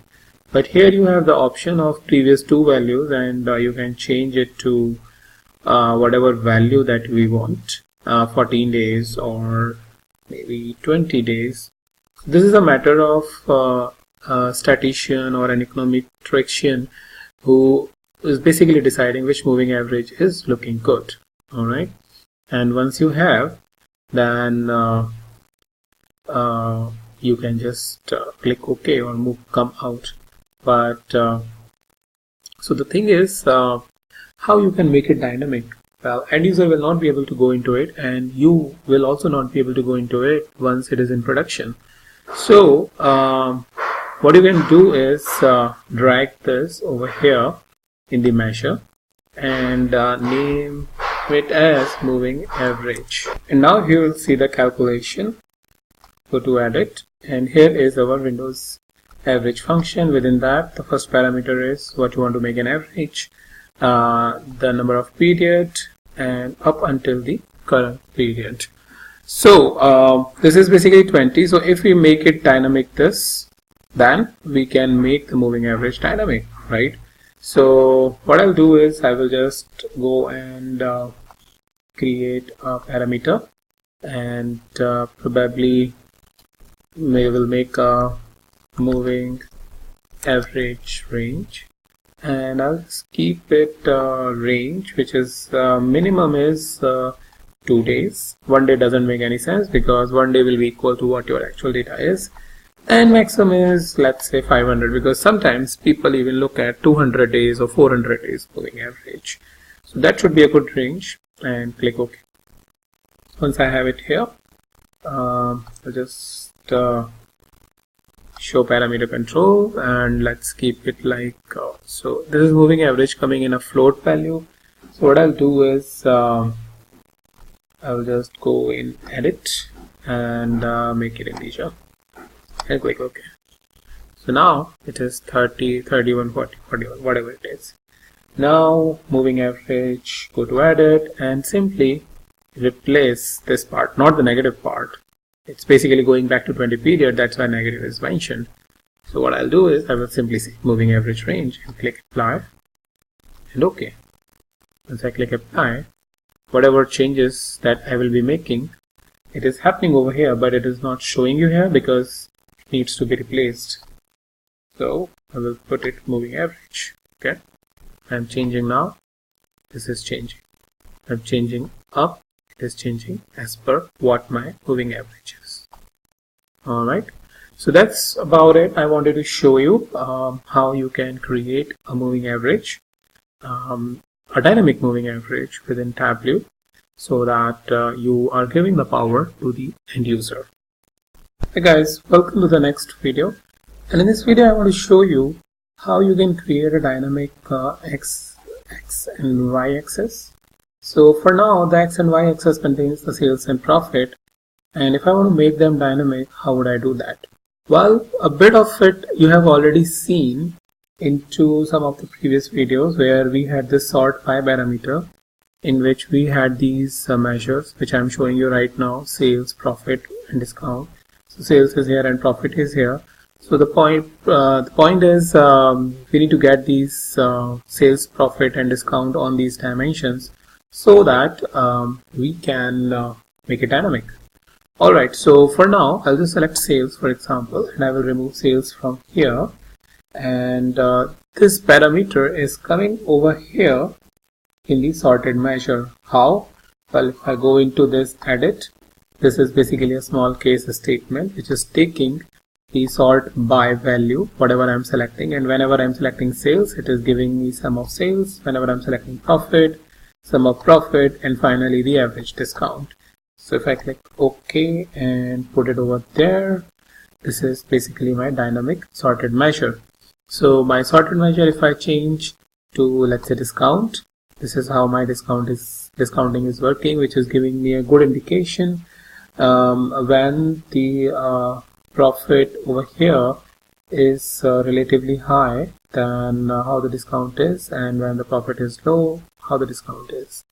So we have just made our x-axis dynamic, and to make the y-axis dynamic, we will just have to duplicate these things. So sort by, I will just duplicate, and let's say I will call it y because it is a y-axis, and I will click on sorted measure and duplicate, and I will call it again y-axis probably. And now I will remove profit from there and put y-axis over here, and I will put y into the parameter control. So now x, which is sort by, is having discount, y, which is having a y-axis discount. So if I change y to profit, I was expecting that this should change, but it has not changed. Well, why? Because the y-axis is something where we need to make a small change to case statement, and we need to say y. Apply Okay, and now you see the change is there. If I select sales, my sales is here. If I want to select the x-axis, let's say profit, that's how my sales versus profit is looking like. So that's how you can make your y-axis and x-axis dynamic. Give it a relevant name as per your business need, and let the end user decide what they want to see into their x and y axis. Hey guys, in this video I will show you one quick technique where you can change the x-axis dates aggregation type based on the user input. So for example, here what I have is the flexi order date. As you can see, that's what we want to achieve. And what do we want is, let's say, year we are changing, then year is changing over here. If we want quarter, we're selecting over here, quarter is changed, month, week, or day. So if you are giving that flexibility to the user, it will be much more beneficial for that, because time related dimension is something which everybody wants to be at their disposal so that they can change it as they want. But right now, if I don't have this arrangement and I'm using what is by default, then this is what is available to a developer or an explorer. So it's like if you have the Tableau system, you can do that. And if I want, as a developer, I can change it to quarter or to month, or month like this. All of this sort of information based on the value changing from here. So how I can do that and make it dynamic is something which I want to talk about today. Alright, so I'll just bring everything in their place as it is. So by default, as you can see, it is coming with the year date, but if I just remove the underlying calculation, it should work fine based on what it is. Alright, so let me create one sheet for you and show you from the start how we can do that. So first thing is, if I go back to this sheet, first thing is we need to create this dynamic date. So dynamic date is basically a parameter that I have created. You can come over here and click on the create parameter. Once you click the create parameter, it will ask you to create a date parameter. Dynamic date is something which I can enter, or dynamic date 1 maybe. And so what my plan is, not to recreate again, but just to show you how I have created it earlier.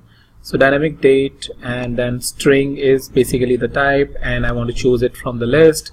Value will be small letters, but I want to display it as a normal display, like a caps. First letter is mentioned in caps and rest other in small. So day, then month, and then I have quarter.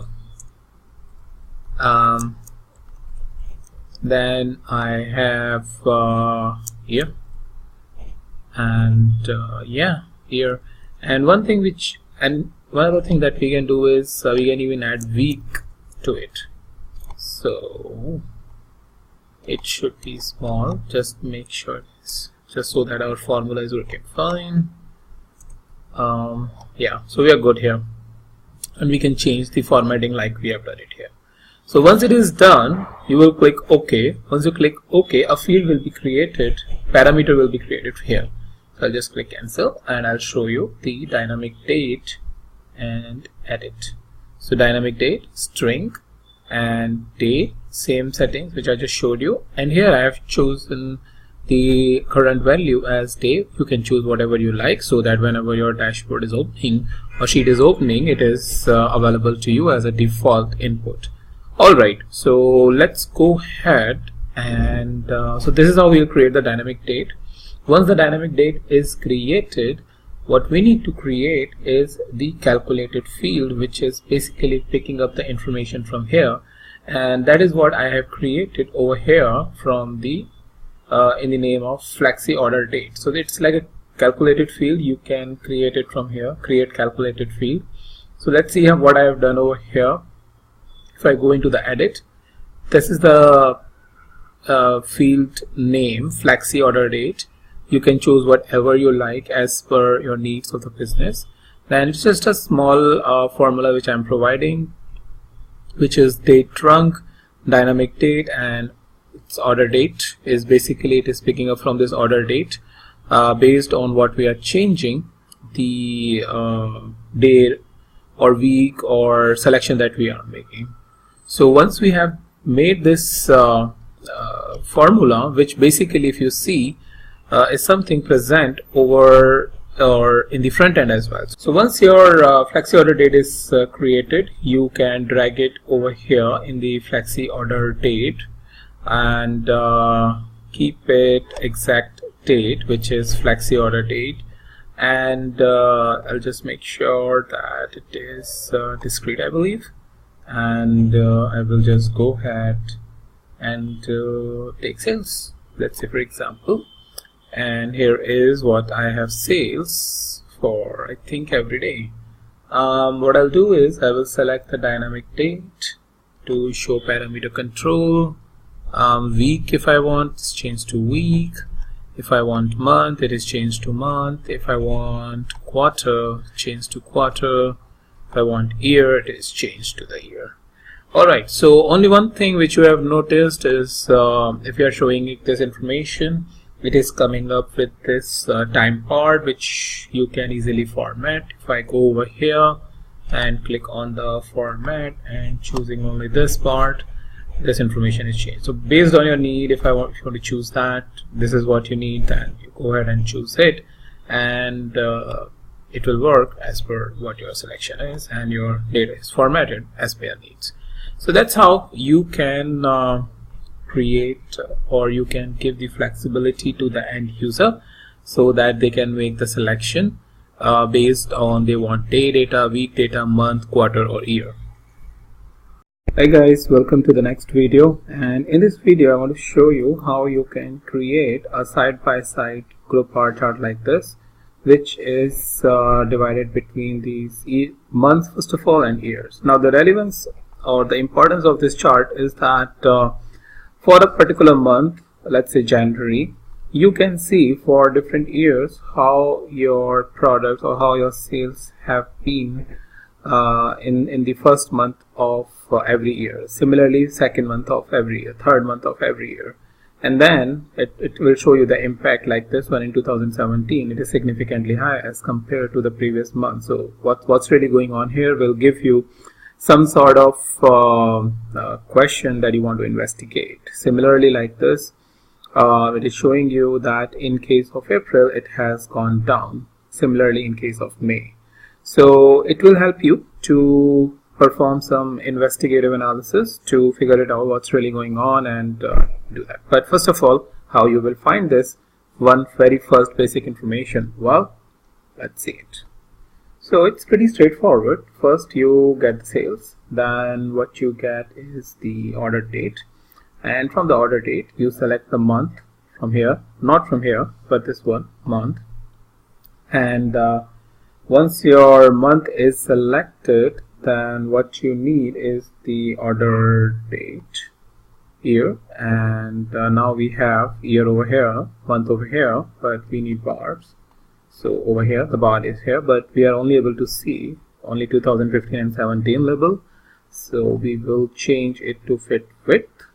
Alright, and to get the colors we will bring the order date to colors, and if you want you can drag this back to here so that you can get some more space over here. So now it is a beautiful chart to start your analysis, to start seeing your data at 10,000 feet view about what's really going on in different months under different years.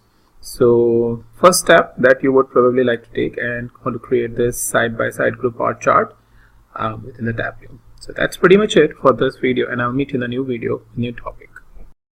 Hey guys, welcome to the next video, and in this video I want to show you a side-by-side stack bar chart, as you can see, as well as having a dual axis. So what we're showing here is a busy chart. which is having the average of discount and sum of sales for two different dimensions, which is region and category.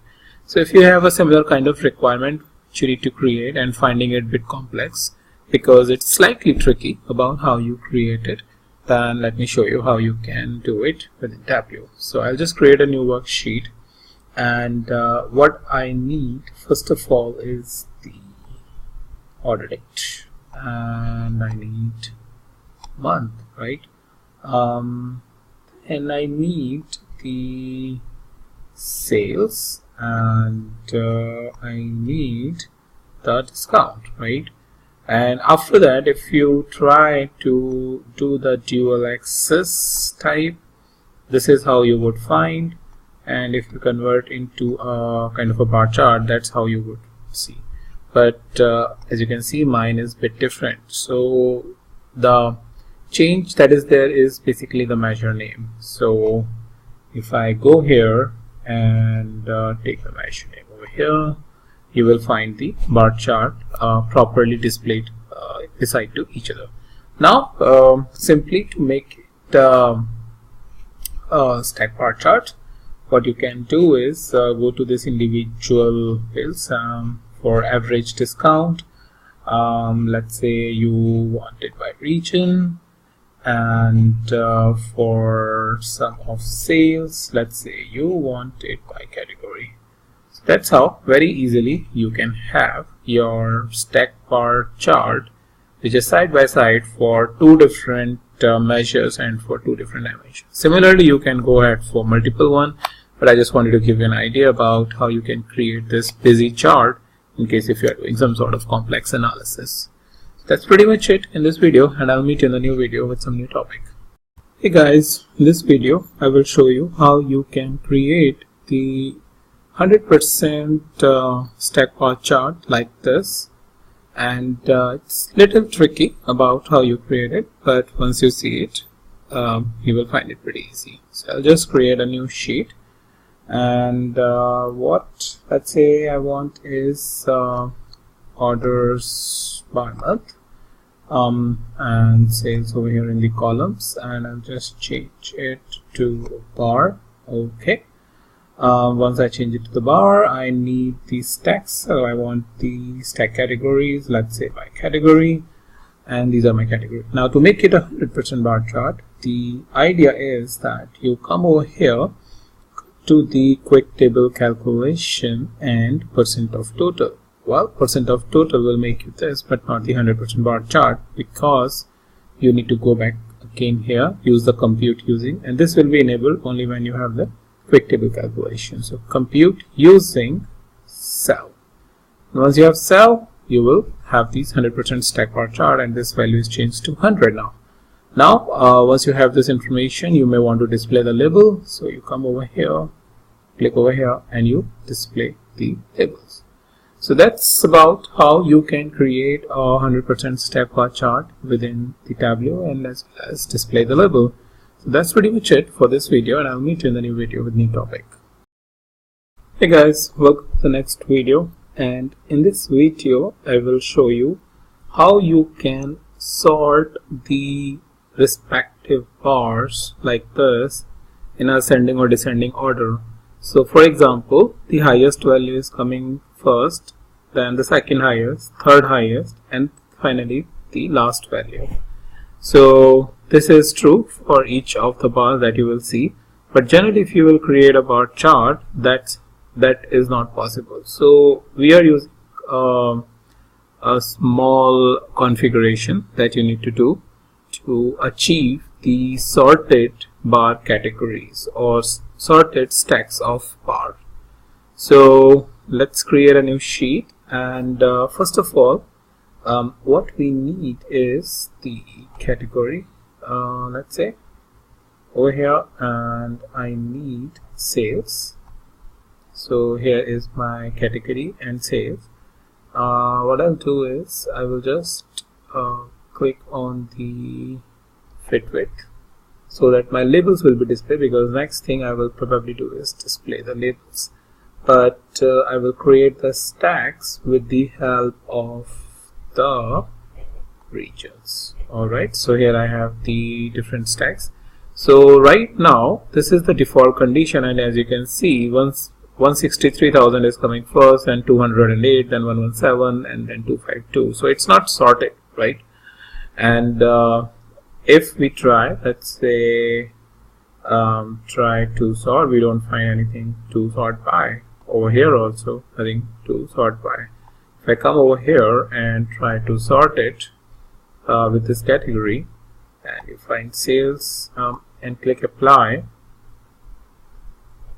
and OK, you will see that it's not sorted like in a normal stack, because 220 is coming first, so 220,000, and then 125,000, 205,000, 167,000.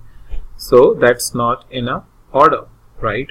So what I'll do is I will just keep it as it is, click OK, and next thing what we will do is we will convert this to an attribute first of all, and the next thing we will do is create a combination field. The category and region is what we had used, so I just selected both by pressing the control key, right clicking on it, and creating a combined field. So here I have the combined field, and I will put this combined field on the detail. As soon as I put it on the detail, the information is back again. And now if I come over here to region and category combined field, I have the sort option. I can choose the ascending or descending order, and the field is what I want is sales, sum of sales. Click apply and OK, and now you can see first I have 252, then 208, then 163, then 117. So it's a proper sorted order, and if I want, I can get it in ascending order. Apply. Okay, and this way you can get your stack bar chart sorted in the way you want. So that's pretty much it into this video, and I'll meet you in the new video, the new topic. Hey guys, welcome to the next video, and in this video I will show you how you can change the category position. Let's say if you don't want here but down here along with the category names, which makes more sense, then how you can do that? Well, we will achieve this with the help of the dashboard, but before we do that, there is a small tweak that you need to make. So first of all, create a new sheet and create two calculated fields from here. Creating a calculated field. The first field is the category title. If I just go and edit, give it a name as category title, and give it a title or the value as the category within these double quotes. Once you're done, click OK, and create another one which is blank. If I go, name is blank, and as it says, it's blank. It's just two double quotes. Once you are here, then what you need to do is you can come over here, blank on the text, remove the title, hide it, hide field labels. Now you have just the category. What you need to do, fit width, and drag it to till the end so that you know the position. By right click and click on format, alignment to center. Now I have it in the center, right? So what I'll do is I'll create a new dashboard, and within that I have the information over here about the category. So for now I'll just hide the category, and let's say hide the title as well for the sheet. Sheet number 13. Alright, that's where the sheet is, and I will just hide the title. And once we are here, then we have sheet 14, which is nothing but the if I take it down and hide the title, here I have the category, which I can then further need to adjust based on my needs or how it has given me over here, which you can adjust it. I don't know, maybe it is like left which it needs. So it will bring it to the extreme left, but let me try to change it again to center, and it is coming over here. So maybe a little bit of tweaking in terms of where it is coming, and now here it's shifting, so you can adjust it, but I just wanted to give you an idea about how you can change it, and accordingly you will get all right over here. So very easily you can do that. Change the position wherever you want, on the top or on the bottom. Well, by default it comes on top, but if you're needing bottom, that's the small tweak you need to make. So that's pretty much it for this video, and now I'll meet you in the new video, some new topic. Hey guys, welcome back to the next video, and in this video I will show you how you will create a chart like this, which is showing you the KPI information along with the text. Alright, so for that let's create a new sheet, and what I had taken earlier was the subcategory, and let's take it in the rows, and I took region, so I'm taking it here, and I needed is the sales over here, or I can put it over here on text, which is one of the same thing. Now the next thing which I need is the KPI, and KPI is over here.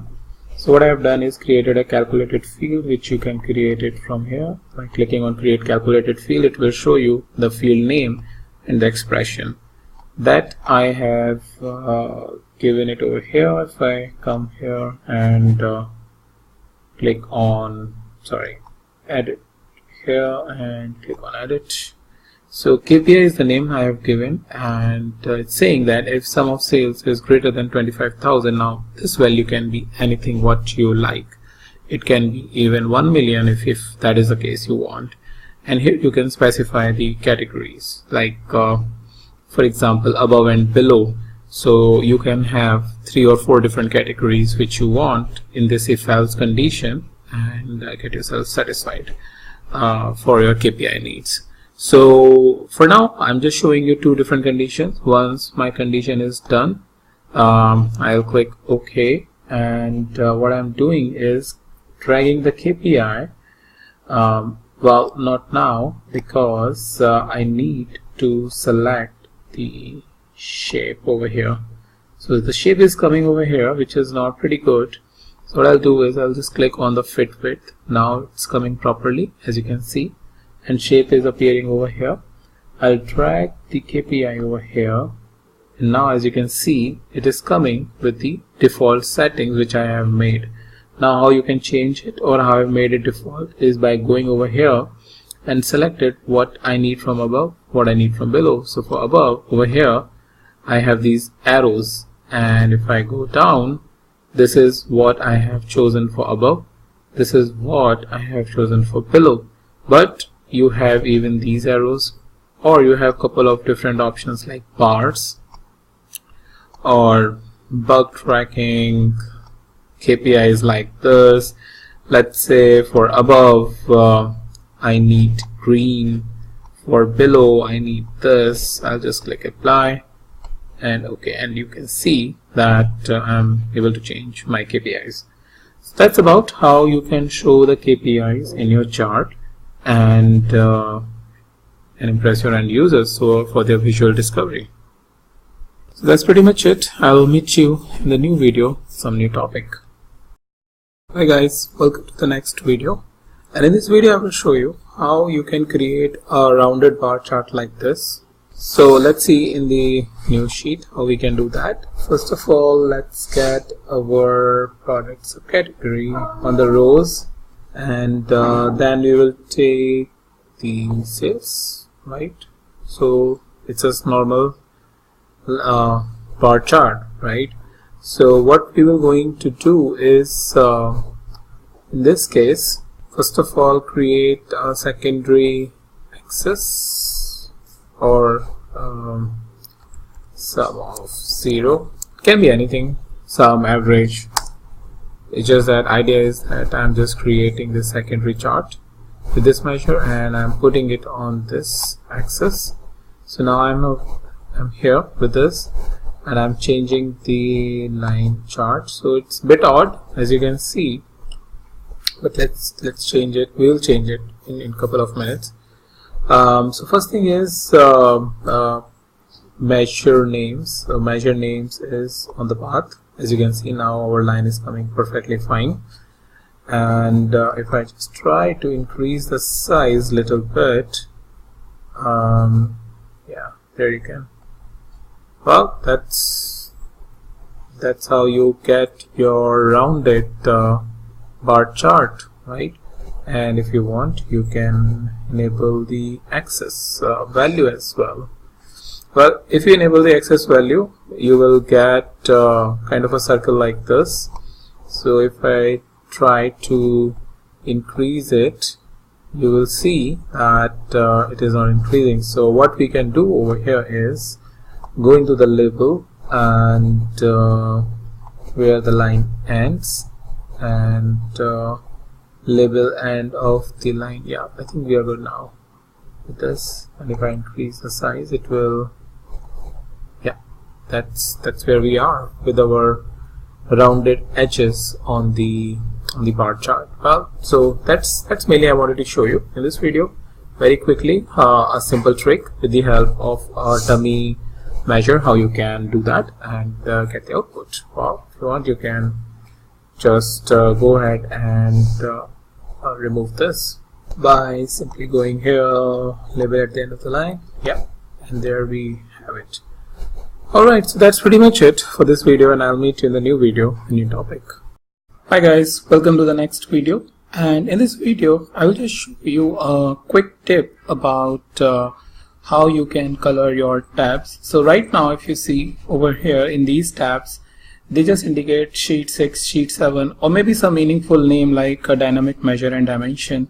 So idea is that if you're coming, specifically if you're coming from the Excel background, and has prepared some reports, so you must have seen that your tabs within the Excel have been given some specific color coding, and the idea behind giving the color coding is that so that you can categorize what this tab specifically contains. So for example, you give green color to all those tabs which contain a dashboard or a report, and blue tab color to those which is containing raw data, and maybe red to those tabs which is containing some very specific information about a specific analysis that has been requested, or an ad hoc analysis. So ad hoc tabs are in red, blue tabs are in basically indicating raw data, and green tabs are basically indicating your dashboards or reports. So if you want to do a similar kind of color coding of tabs, then how you can do it in Tableau is actually very simple.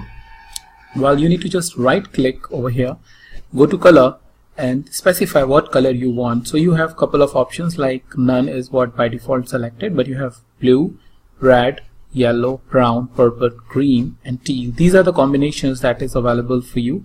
So let's say if I want to select red, and if I select again over here red and red, and let's say I select this as blue, color is blue, and maybe this one also.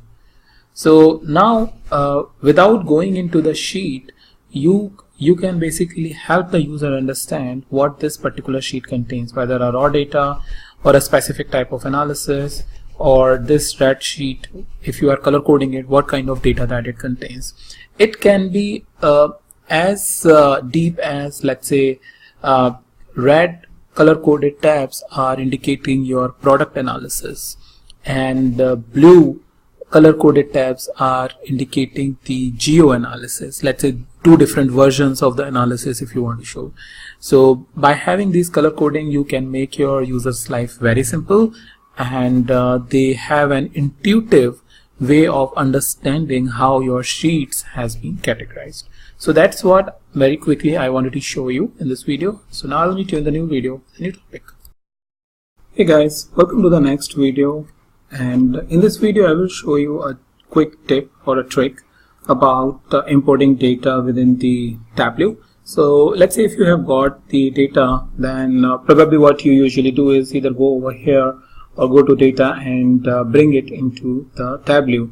But what I'm trying to show you over here is a quick method. So for example, I have this iris table or iris sheet. What I can simply do is drag it, come over here and just leave it anywhere I want, and what it will do is it will create a copy and bring the data inside into the Tableau. So if I just go ahead and leave it, this is the iris which is I just copied over here or imported. Iris.csv is basically the file name. Here you have the columns, you can change the way you want it, and once you are done, you just come over to the sheets and your data will be imported based on what you have just added into the sheet. Like iris, I just added previously also, so 2 iris have been created. So this is a quick way, a quick trick I wanted to show you about how you can quickly import the data if it is placed somewhere at local in your system. So that's pretty much it, and I'll meet you in the new video with some new tip and trick. Hey guys, welcome to the next video, and in this video I will show you how you can quickly view the data which is something which you have imported down there in your Tableau worksheet, and if you need, how you can get it out. So to view it, it's very simple. Come over here on the dimension, click on the view data. So you have 9,994 rows. What it does is by default shows rows up to the 10,000. So let's say if you have 100,000 rows, it will only show the first 10,000 rows. But if you have a need, you can change it to 50,000 if you want. Or let's say here in case of 9994 or 9994 is what it has been shown, but I want to see just first 500, I will simply say first 500 and it will show me only the first 500 rows. Alright. Apart from that, if you want to take it out, what you can do is you can simply say Control A and or even come over here and click on this. I believe it should work. Yeah, you can click over here and say Control C and open the Excel and say Control V, so you can get it out from your Excel. And apart from this, you have the option of moving city from here or maybe country over there, so that when you are finally getting it out from the Tableau to Excel sheet, you can have it in a way you want, along with based on how many number of rows that you want. So that's about it, how you can see the data which you are using there in your Tableau for the analysis. If somebody wants to use it, you can simply take it out and send it in Excel. So that's a quick tip, and I'll meet you now in the new video, the new topic. Hey guys, welcome to the next video, and in this video I will show you how you can capture the data which your chart is showing. So in the last video I have talked about capturing entire data by going over here in the dimension and getting the entire data that you are using in all of the sheets and dashboards and in the entire analysis. But here we will just talk about specifically to the chart. So first way is that you right click on the chart, click on view data, and here you have the view data that is making up your chart. Well, like in the last video, you can click over here, which will select the entire data, press Ctrl C and give it back. Okay. Another thing is copying the data from copy here, either cross tab or data, the entire data, or the image. If you want to copy, you can take that. As well as the trick is in this case, like a power user, just to amaze the user, the way you know the Tableau is. You are in the sheet 1, and you come over here, press Ctrl C and open Excel and simply paste Ctrl V. So this way what you are doing is you are copying background data which you just saw, and you will paste it. So this way you don't have to all the time right clicking and everything. You just come over here, copy this and paste it. So this way you will be able to do your work very quickly. In case if you have 10-15 different sheets, you don't have to do all that right click and everything. just go there like a power user, copy the chart and paste it here, and it will paste the data which is creating that chart. So that's pretty quickly I wanted to show you in this video, and now I'll meet you in the new video with a new topic. Hey guys, welcome to the next video of Tableau tips and tricks, and in this video I will show you a quick way about how you can create a zero line. So we are having a 0k, and in many conditions you have the values which are in negative and which are in positive, and having some sort of a thick line is basically helpful in creating a good visualization. So very quickly I want to show you how you can do that. So right click on your chart, click on the format. Once you are on the format, you come to this lines, this one over here. There is a zero line which is by default right now 0, and you can make it like a solid line or dashed line, and then based on a different formatting of dash how you want to use it. So for now I'll just go ahead with the solid line, and I can choose the color like red or kind of a purple over here. So maybe red is good, so I'll just go ahead and choose that, and I can choose the thickness. Let's see the thickness. This, if you can see, my line is coming over here. So whatever is useful to you, you can do that. As well as down there you have more colors. So let's say you want some more darkness on the red, or maybe this very bold red, and click OK, and this is where you will create your zero line. So that's a quick and useful way of creating the zero line, and just wanted to show you this quick trick to achieve it quickly in your chart. So that's pretty much it about it for zero line trick, and I will meet you in the new video, the new topic. Hey guys, welcome to the next video, and in this video I will show you how you can create a customized line object over here. So right now if you see, you have just sheets, you have some objects, you have object like image, text, extension, black, vertical layout, horizontal layout, web page and all, but you don't have something like a line. So how we can create a line object, so that let's say if you want to segregate this chart and this chart with the help of a line, so how we can do that? So for that, what we can do is we can create a floating text object over here. Just keep it blank. Let's drag it down a little bit here, and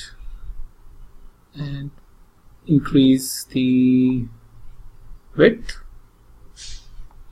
and with the up arrow I'm just moving up a little bit. So now this is this, and what I'll do is go into the layout, and the background is as of now none. I'll select red and make it like little bit less height, 3 or maybe 2, and now I have a beautiful line based on the color that I want. So with the help of the layout for this particular object, you can choose what basically layout you want, and create the separation line between two charts. Or maybe sometimes when you are having a dashboard title, you want to give it a line below to the title. So in that case, this quick tip will be helpful, and you will be able to create a much better impressive dashboard with proper formatting. So that's pretty much it about how you can create a line with this quick tip, and I'll meet you in a new video with a new topic. Hey guys, welcome to the next tip in the Tableau. And in this quick tip, I would like to show you how you can make this value label as horizontal. So many times there is a need that it should be readable by our eyes, like this one, day of order date. Our eye has no problem in reading this, but when we are reading this, we have to put a little bit of focus about what's really going on, because it's in a vertical dimension. So by default you don't have anything which will change the orientation. So if I right click over here and click on edit axis, here is the axis title, and you can give subtitle, but you can't do anything with this. So what I'll do is I will just remove that and come over here, and within this I will, within the double quotation, I will say values, and now I have the values over here in the horizontal format. So this way this is pretty easy to read as compared to the previous one which was in vertical fashion, and that's a quick way. The inline calculation is a way to achieve it for your chart. So that's about a quick tip how you can have the label in horizontal layout than the vertical layout for your easy readable format for your end user. So that's pretty much it. I'll meet you in the new video now, the new topic. Hey guys, in this video I'll give you a quick tip related to the dashboard. So whenever you are creating a dashboard, you are doing a lot of settings, like you are moving a sheet from left hand side to this side to show it in a dashboard. You are using the dimensions and the filters and legends and all of those settings which you are doing, as well as you are doing a lot of settings related to a layout. And if you need to recreate all of this thing, and if not all but somehow similar, like this chart, this particular piece and this particular piece, if you need to recreate, what you usually do is you go into the dashboard and you basically bring the sheet like this, and maybe some text if it is there, and then drag and drop the way wherever you want, and remove like sheet 7, drag it down and all of that thing. Well, instead of that, if I just delete that, a simple way and a very straightforward way which you might have already thought about is simply right clicking on it and duplicating it.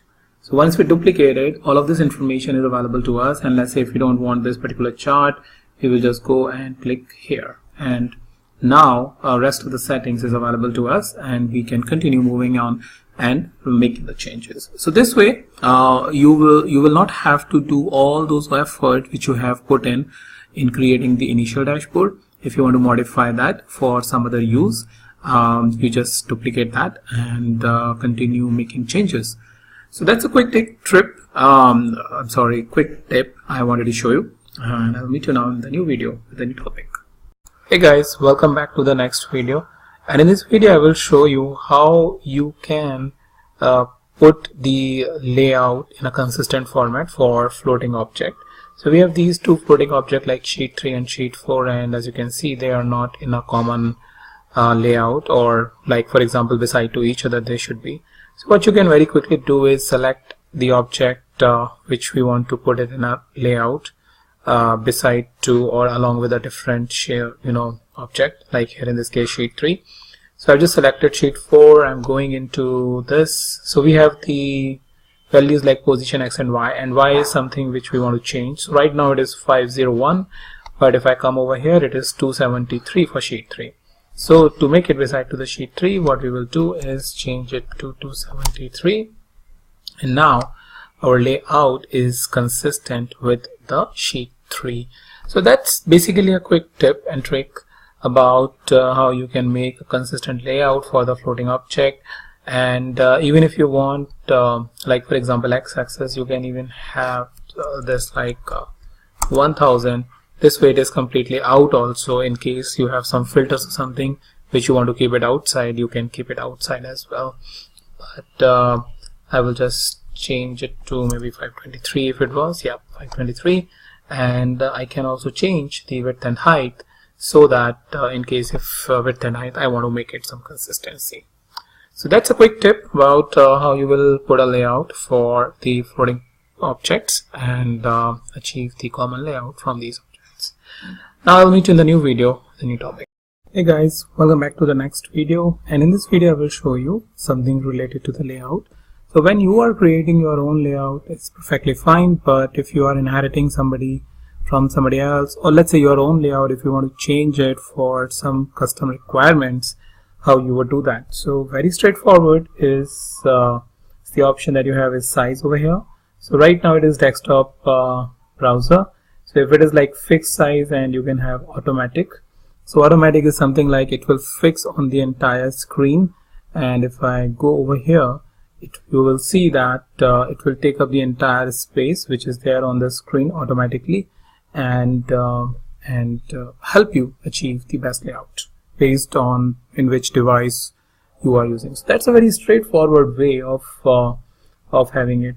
Also you can have a fixed size, and in the fixed size you have like different options: full screen, desktop browser, generic desktop, web page embedded.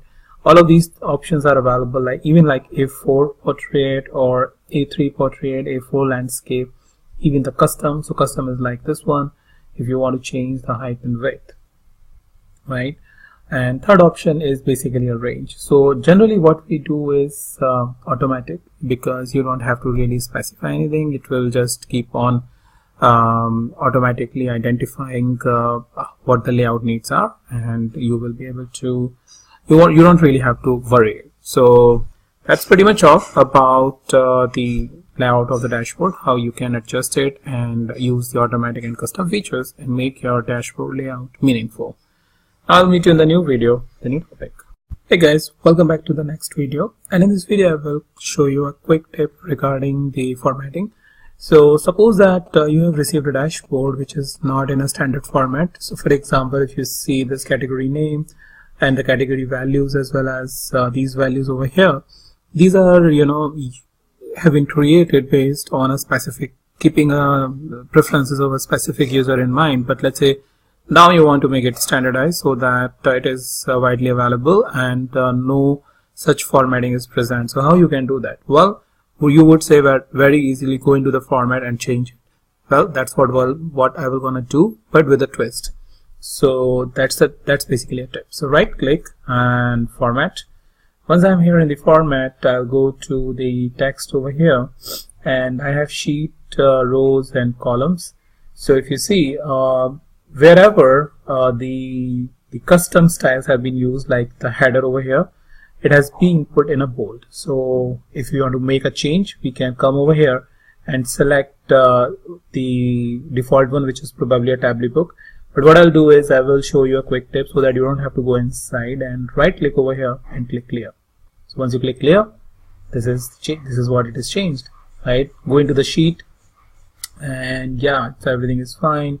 Go into the columns, click clear, and everything is cleared. So this way, by simply right clicking on the option which is highlighted in a bold, you just click on the clear and you don't have to really look for any option to clear it. So that's a quick tip I wanted to show you, and we'll do in a new video with some new trick. Hi guys, welcome back to the next video, and in this video I will show you a quick tip where you can create a chart like this, where we have the sales value, as you can see sales value over here, and then we are showing profit inside it.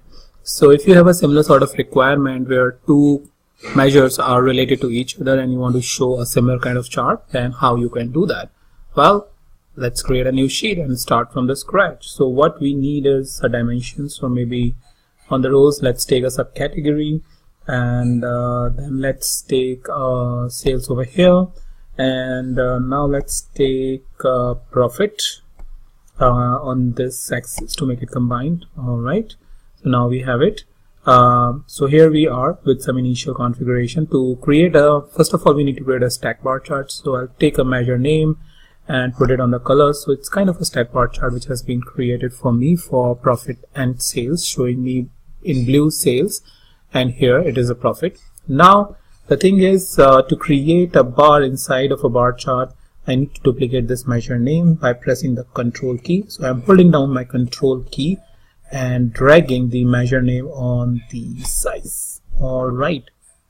So once I add the measure name on the size, you can see that this has now reduced to a smaller size, but it is still not inside the bar. So what I can do is go into the analysis, stack marks off. All right, now you have it. So you can make to the entire view.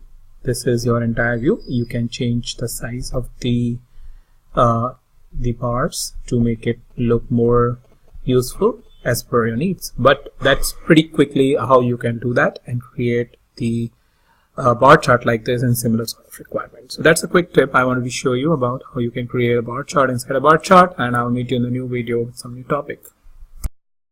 Hey guys, welcome back to the next video, and in this video I will show you how you can make the changes on the values which is present over here on the fly.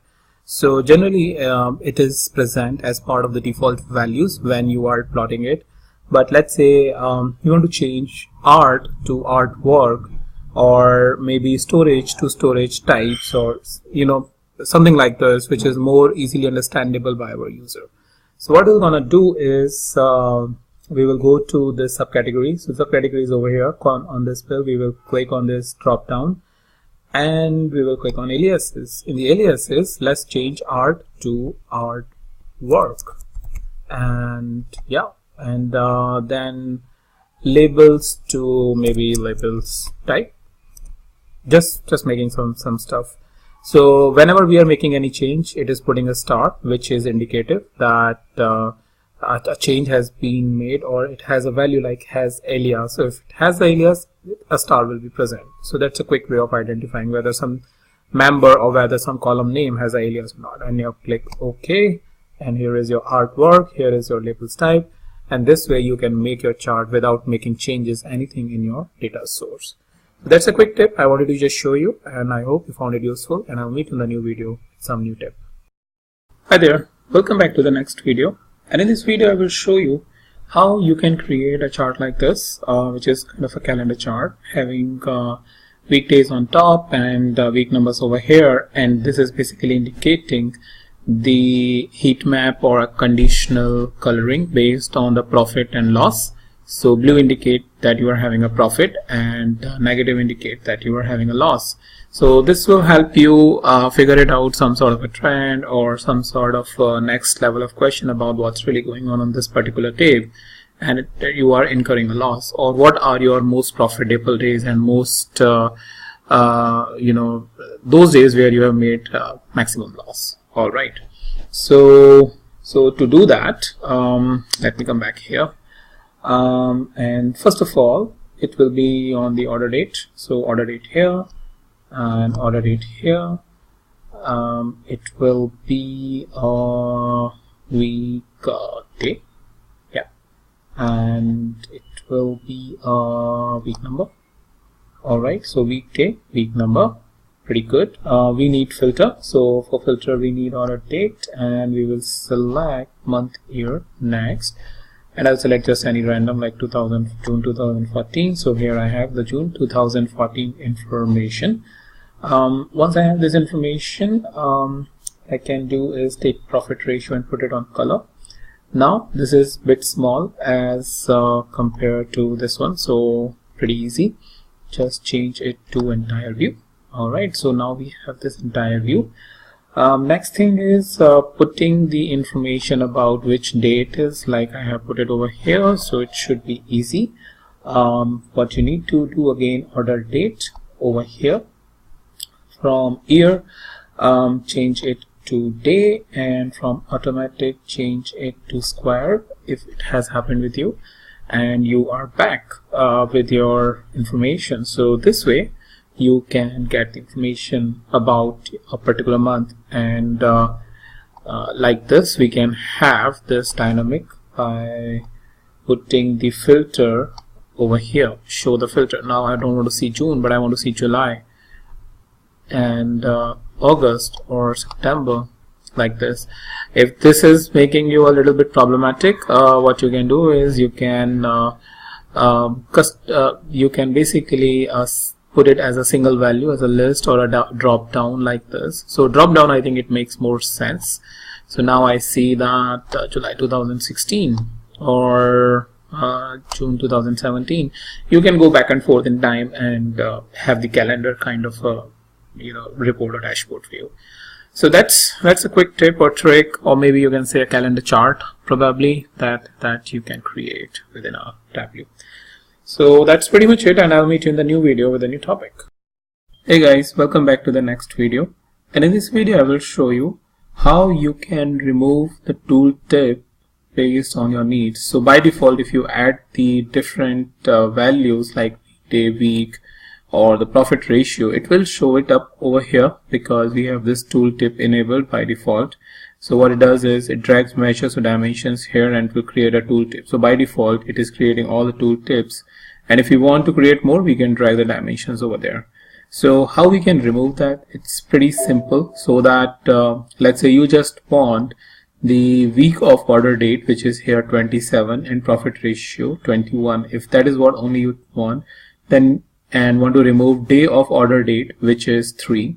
So let's remove that. We will come over here and remove from here include in tooltip. Similarly, I want to remove weekday of order date, which is Monday. Then I'll just go here and remove this. So this is a very quick way of removing it. Otherwise, you will have to go in here, remove it manually one by one, or you modify it based on it. But it is a quick way. You can just go into this pill and either enable or disable. This way you can quickly achieve this. So that's a quick tip. I wanted to show you about how to add or remove the tooltips very quickly based on the dimensions or measures that you have added in your chart. Hey guys, welcome back to the next video. And in this video I will show you how you can create a donut chart like this, and which is basically showing you the category information down there in the center and surrounded by their subcategories for the different sales that they are having. So I'll go to the sheet 21, and within the sheet 21 I will double click on category and double click on sales. By default it will come over here as a text, but I want it here in a column and change it to a bar chart. Alright, once I change this, what I'll do is I will create two different dummy calculations, average 0 and another average 0. So what it is basically, why I'm doing this, first average is basically show the sales for pie chart as a measure, and second one will act as a donut or kind of a hole that you have in a donut, so that we can change the color and make it more like a donut chart. I'll show you in action just in a couple of seconds. So think like this is main pie chart. This is kind of a space that it will going to create in a donut. So now for this first one, which is this, I will go and drag the first of all, let me change this to a pie chart, and then on an angle I will change it to a sales. Okay, so now it should represent my sales. Now for the second one, there is nothing, so we are good. So first thing is, what we will do is we will change it to a dual axis, so that we have just one axis over here. And for the first bar I will increase the size a little bit so that I can see some space down there. When I change the second one, first of all let me change it to a pie and then change the color to white. Alright, so now you can see I have the white one over here, or kind of a donut figure. Now the next thing is we can change the category to columns to make it in this alignment, so that's straightforward. So I will not show that. You can easily do this by changing the category from rows to columns. But what I'll show you is how you can get these product categories and make it colorful and meaningful. So what I'll do is simply drag the categories over here. So first of all, it is not showing you like this. Why? Because we have this second category or the second pill open. So what I'll do is remove this, and I will activate this first pie chart and then drag the category. Alright, so now you can see that we have achieved that shape, and I will then finally show you how you can get these names down there. So it's easy, as you would have expected this. We will get the category over here, which is furniture. I'll go there, alignment to center, and that should be it, right? So that's how you can create your donut chart, which is not readily available, but with some settings you can achieve it within the Tableau. So that's pretty much it, and I'll meet you in the new video, the new topic. Hey guys, welcome back to the next video, and in this video I will show you how you can sort the data points on a map chart. So right now what you are seeing is the sorted version by the postal code or the zip code information. So if I go here on this sorting, if you can see, I am sorting by a field in a descending order.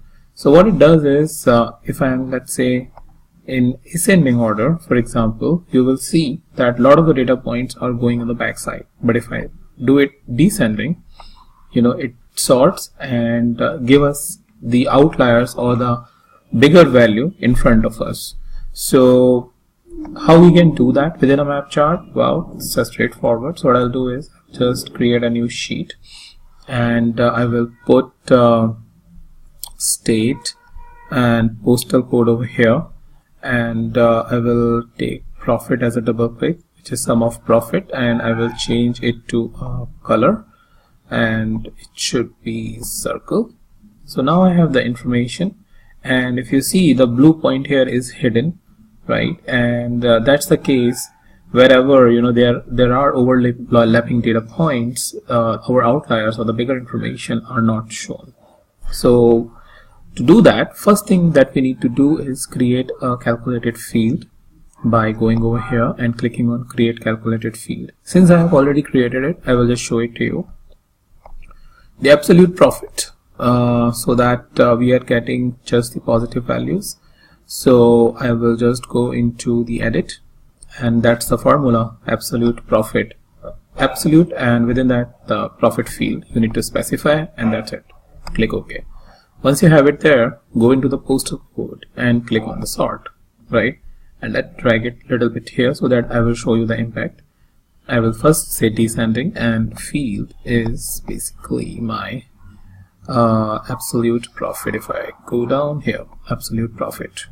If I click apply, you will see the action here. Click apply. Now the data points, if you see this, over here, here, and here, it will show you up in front as compared to the previous one where it was hidden by the overlapping data points. So that's a quick tip about how you can sort the data points on the map chart. Hey guys, welcome back to the next video, and in this video I will show you how you can quickly sort the charts like this.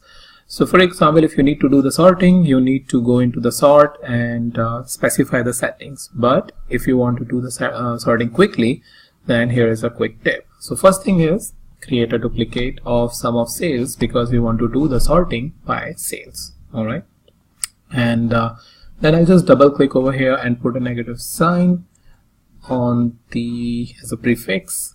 So what it does is it creates the negative value for all the sum values, and then after change it to a discrete to make it a blue pill like these ones, the dimension ones.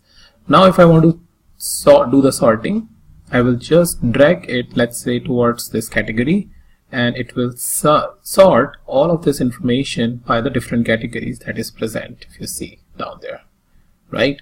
And if I want to sort it by the subcategory, here I am by the subcategory, right? These different subcategories within this category. And finally, if I want to sort it by region, just put it prior to the region, and it will sort the information by region. So as you can see, this pill, which is negative sum of sales, is kind of sorting all of these three different categories, which is pretty quick and intuitive if that is what you want to achieve. So that's pretty much, or pretty quickly, I wanted to talk to you in this video. I hope you found it useful, and I'll meet you in the new video, the new topic. Hey guys, welcome back to the next video, and in this video I will show you how you can further achieve more dynamic behavior from your sorting. So in the previous video I've showed you that you can put this field anywhere and it will sort the values accordingly. So oops, I just dragged it outside, so no worries. The idea is that we will create a parameter, and with the help of parameter selection we will do the sorting based on the fields.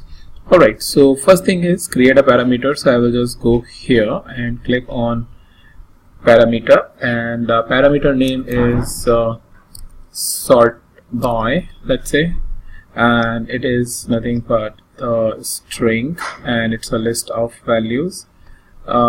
Sort by segment, and or sort by not the segment but the category.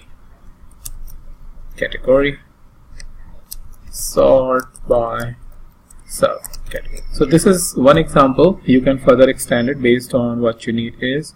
Click OK. Already exists.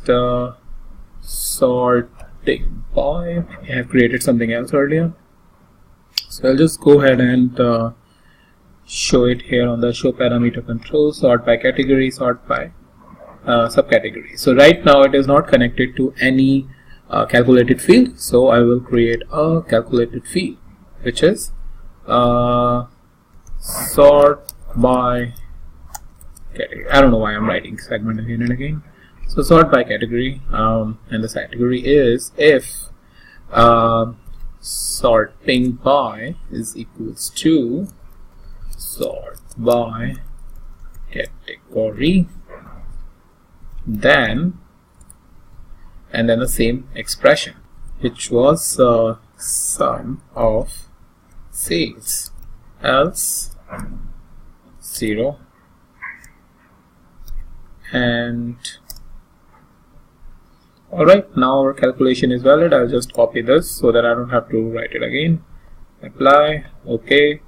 One is sort by category and another one is sort by subcategory. So I will just go and create another field and say sort by subcategory, and put this thing here and sort by subcategory.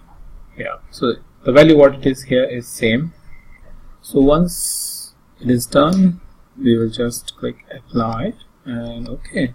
Now what we need to simply do is click over here, sort by category, just to put it there.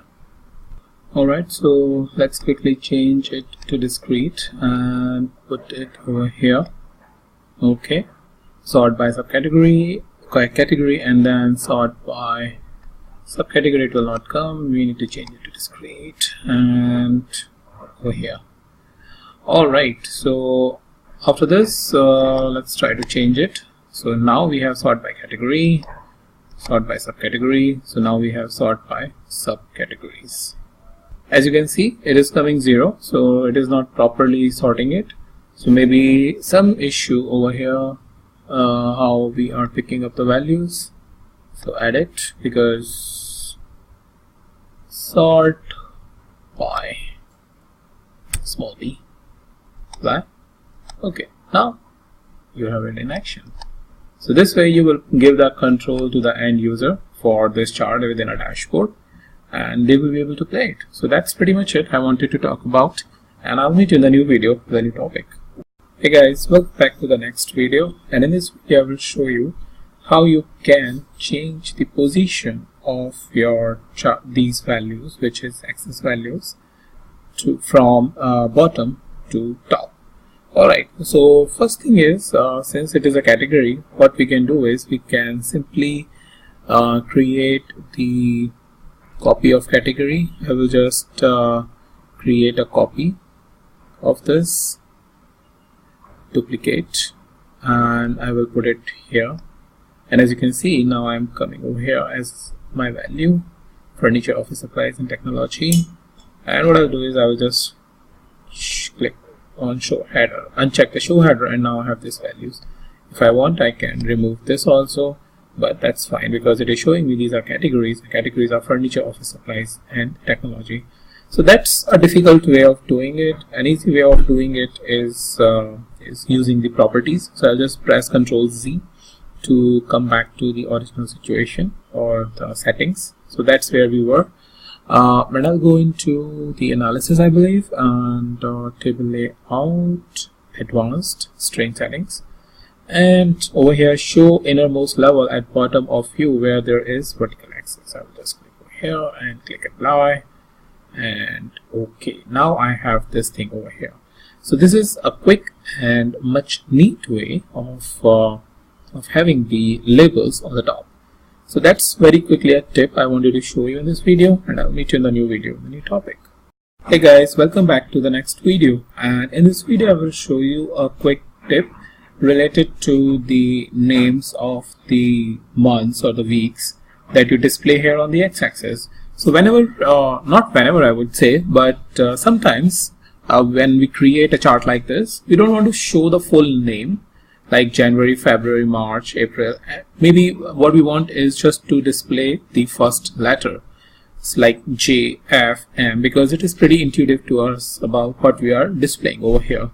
So how we can do that is by using the format over here. So right click over here and go to format. Within the format, you have this default font settings, and over dates here you have a couple of options like automatic, full name, abbreviation, first letter. This is what we basically want. Numeric, and numeric with leading zeros. So now we want the first letter, and that will give us the first letter for each of the month, and that is what we wanted to achieve from our names of the months. Similarly, if that is not what you want and want to get week day, basically you can even get the weekday, which is Sunday, Monday, Tuesday, Wednesday, Thursday, Friday, Saturday.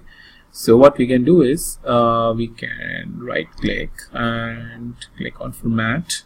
Again, using the dates, I can say just the first letter. So maybe you are creating a weekly chart where everybody is aware that it is Sunday, Monday, Tuesday, and instead of showing and showing all of these names, you can just display the first letter.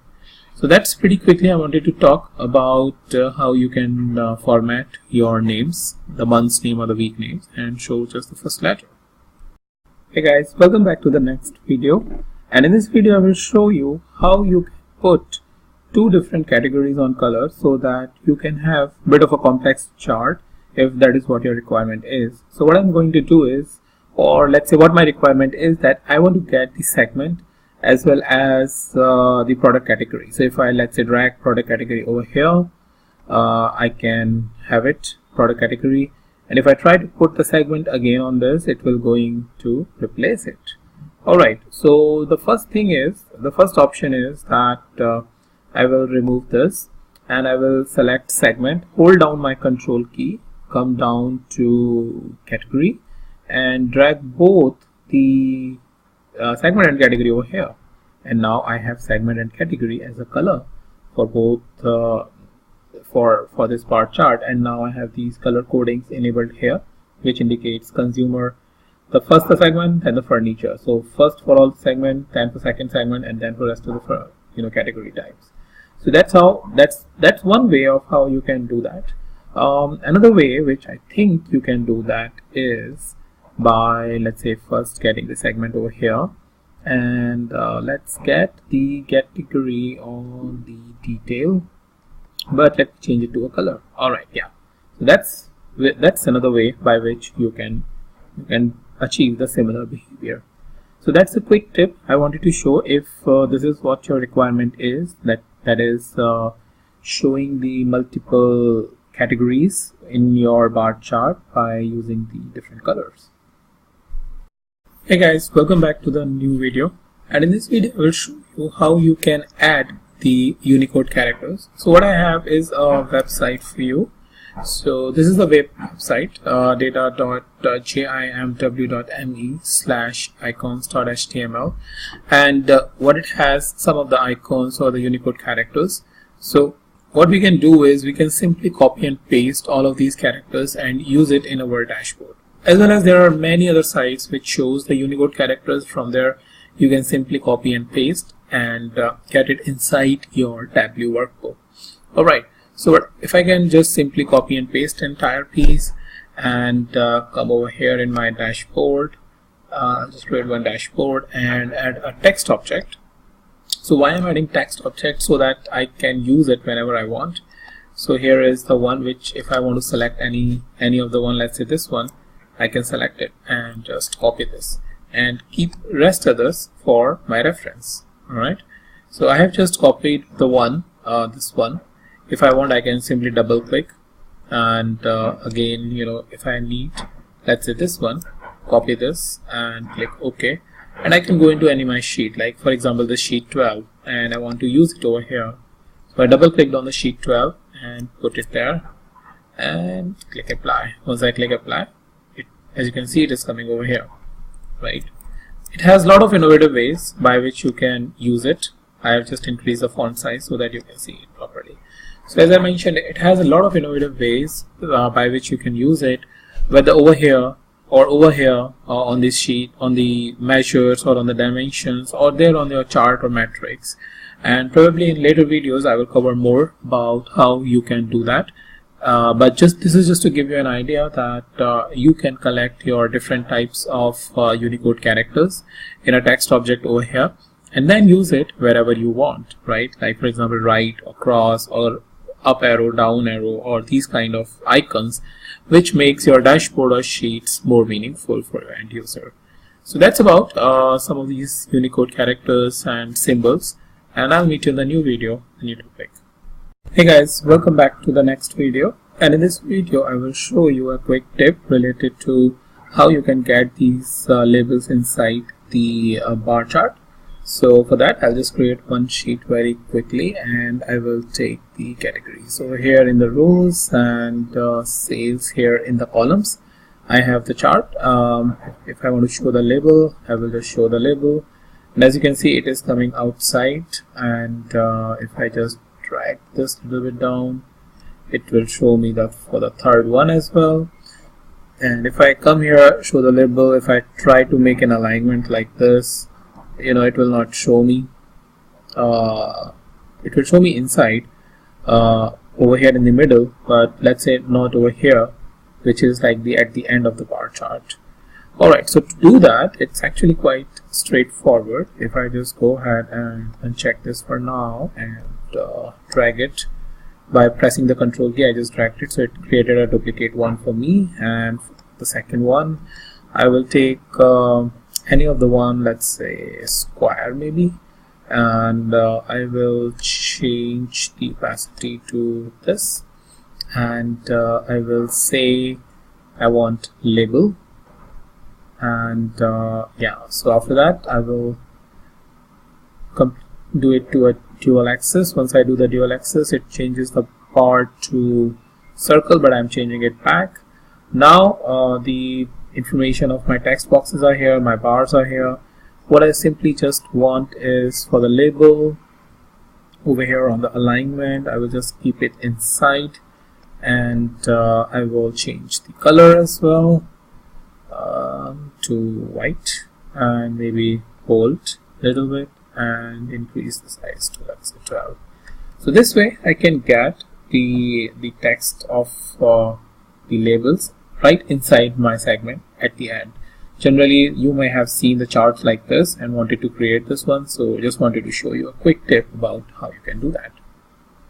Hey guys, in this video I will talk about how you can sort the visualization by a table calculation. So generally it is not available or not possible, but how we can do that I'm showing you in this video. Alright, so I have sum of profit over here, which is showing as a visualization, and the sum of profit I have put it on the color.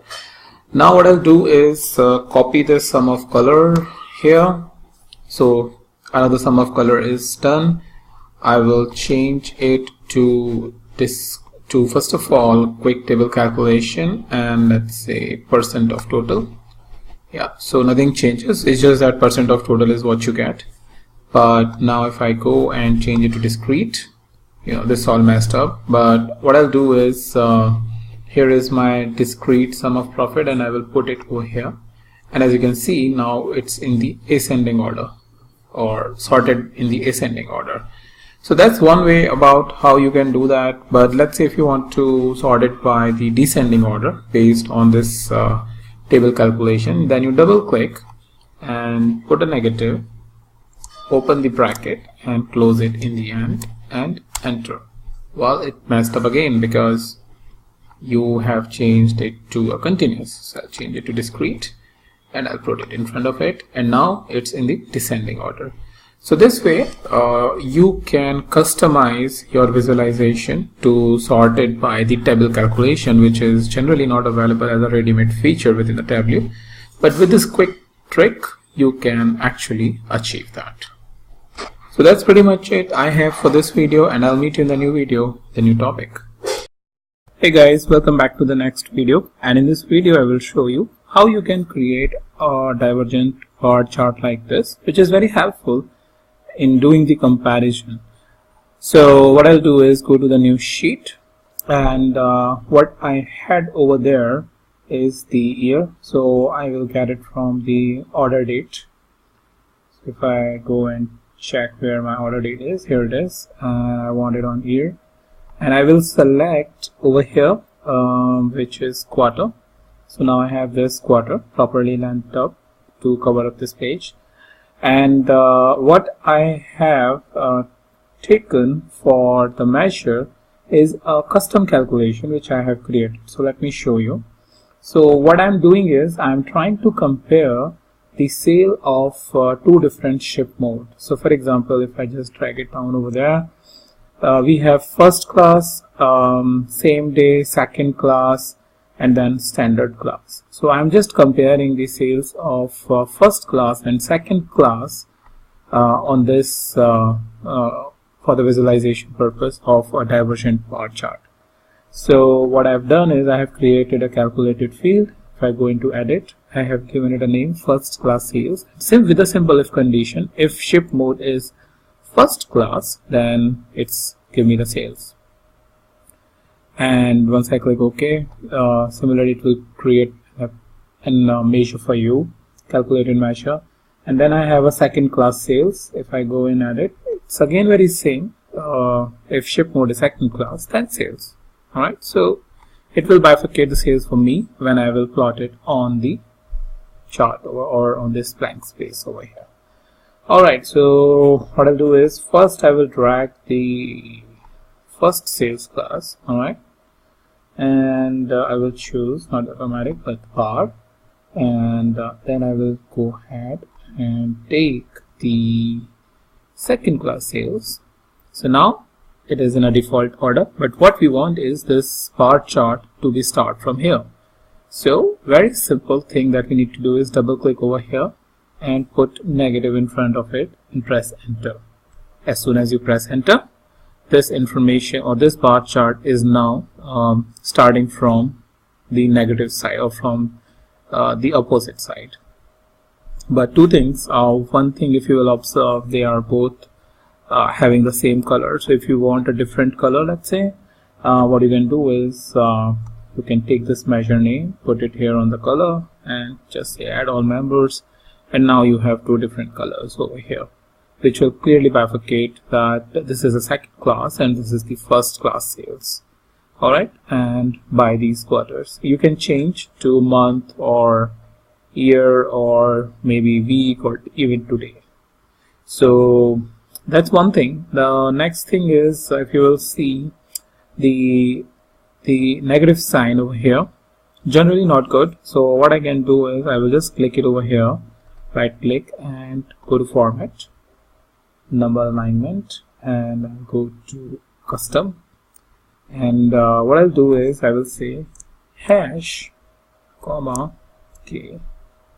Alright, so now we got the how it was the default behavior, and put a semicolon and then say hash comma k. So after the semicolon it represents the negative value, and before the semicolon it represents the positive value, the format for positive value. So even if you have a need that you have two different format for positive and negative, even you can do that. So simply I'm just saying hash comma k, and it is giving me the positive values, right? So this is a very quick way of how you can create and format a divergent bar chart in Tableau and do the comparative analysis. So it's clearly showing me that here in the 2015 Q4, somewhere down there, it's basically having the issue where second class is having more, and on an average, if you see, people are ordering more from the second class but less from the first class. So we can actually look into these patterns, like what happened over here, or maybe over here, why it has gone up or gone down, and then it will give us some good observation. So that's pretty much it from the divergent bar chart video, and I will meet you in the new video with a new topic. Hi there, welcome back to the next video, and in this video I will show you how you can create a chart like this, which you can call it like a distance chart, or sometimes it is also called as DNA chart. So how you can create this chart. And before I show you how you can create this chart, just a small example which I am showing it over here about why you would probably create it. So things like this, where I am showing the profit and the sales over here, and the distance between them basically indicates whether the profit is relatively near to the sales. That means for example like this, where you are just making a profit of $3,385, but you are having a sale of $189,000. Now it may be the case that the value is high for the machine subcategory, but the profit is not that good, and that's where you can really evaluate whether you are making a lot of effort in selling them and you are not getting good profit as compared to category like this, like fasteners, or maybe labels type, or maybe envelopes, or maybe artwork, probably an example. Maybe appliances is an example where it is far but not that far when you compare it with the, let's say, phones, or maybe let's say chairs. So these kind of things. Alright, so how you can create this kind of chart, let me show you. So first thing is the product subcategory over here, sorry, down there, so that I can get it over like this. And I will just keep it automatic, and then I need the, let's say, sales. Alright, and I will keep it profit over here as part of the dual axis. So now I have the dual axis over here. What I can do is I can take this measure name over here on the color. Now I have these two colors over there. And just to get the two different circles, what I can do is I can drag this over here. Now I have two different charts over here. So measure value 1 and measure value 2. If I change, before I change, what I need to do is putting them on the same axis so that I can get it, the connection between them. So I will put it on the dual axis. Great.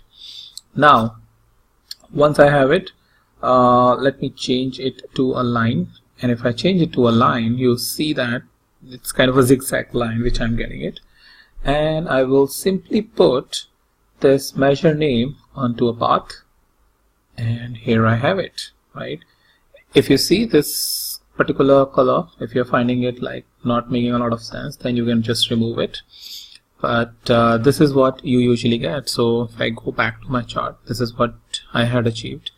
And here I'm showing you step by step, just showed you how step by step how you can do it, and then you can expand it. I mean, you can slice it by a particular category, you can slice it by a particular region, a lot of different possibilities that you can create, and analytics mind that you can put in to really analyze your data.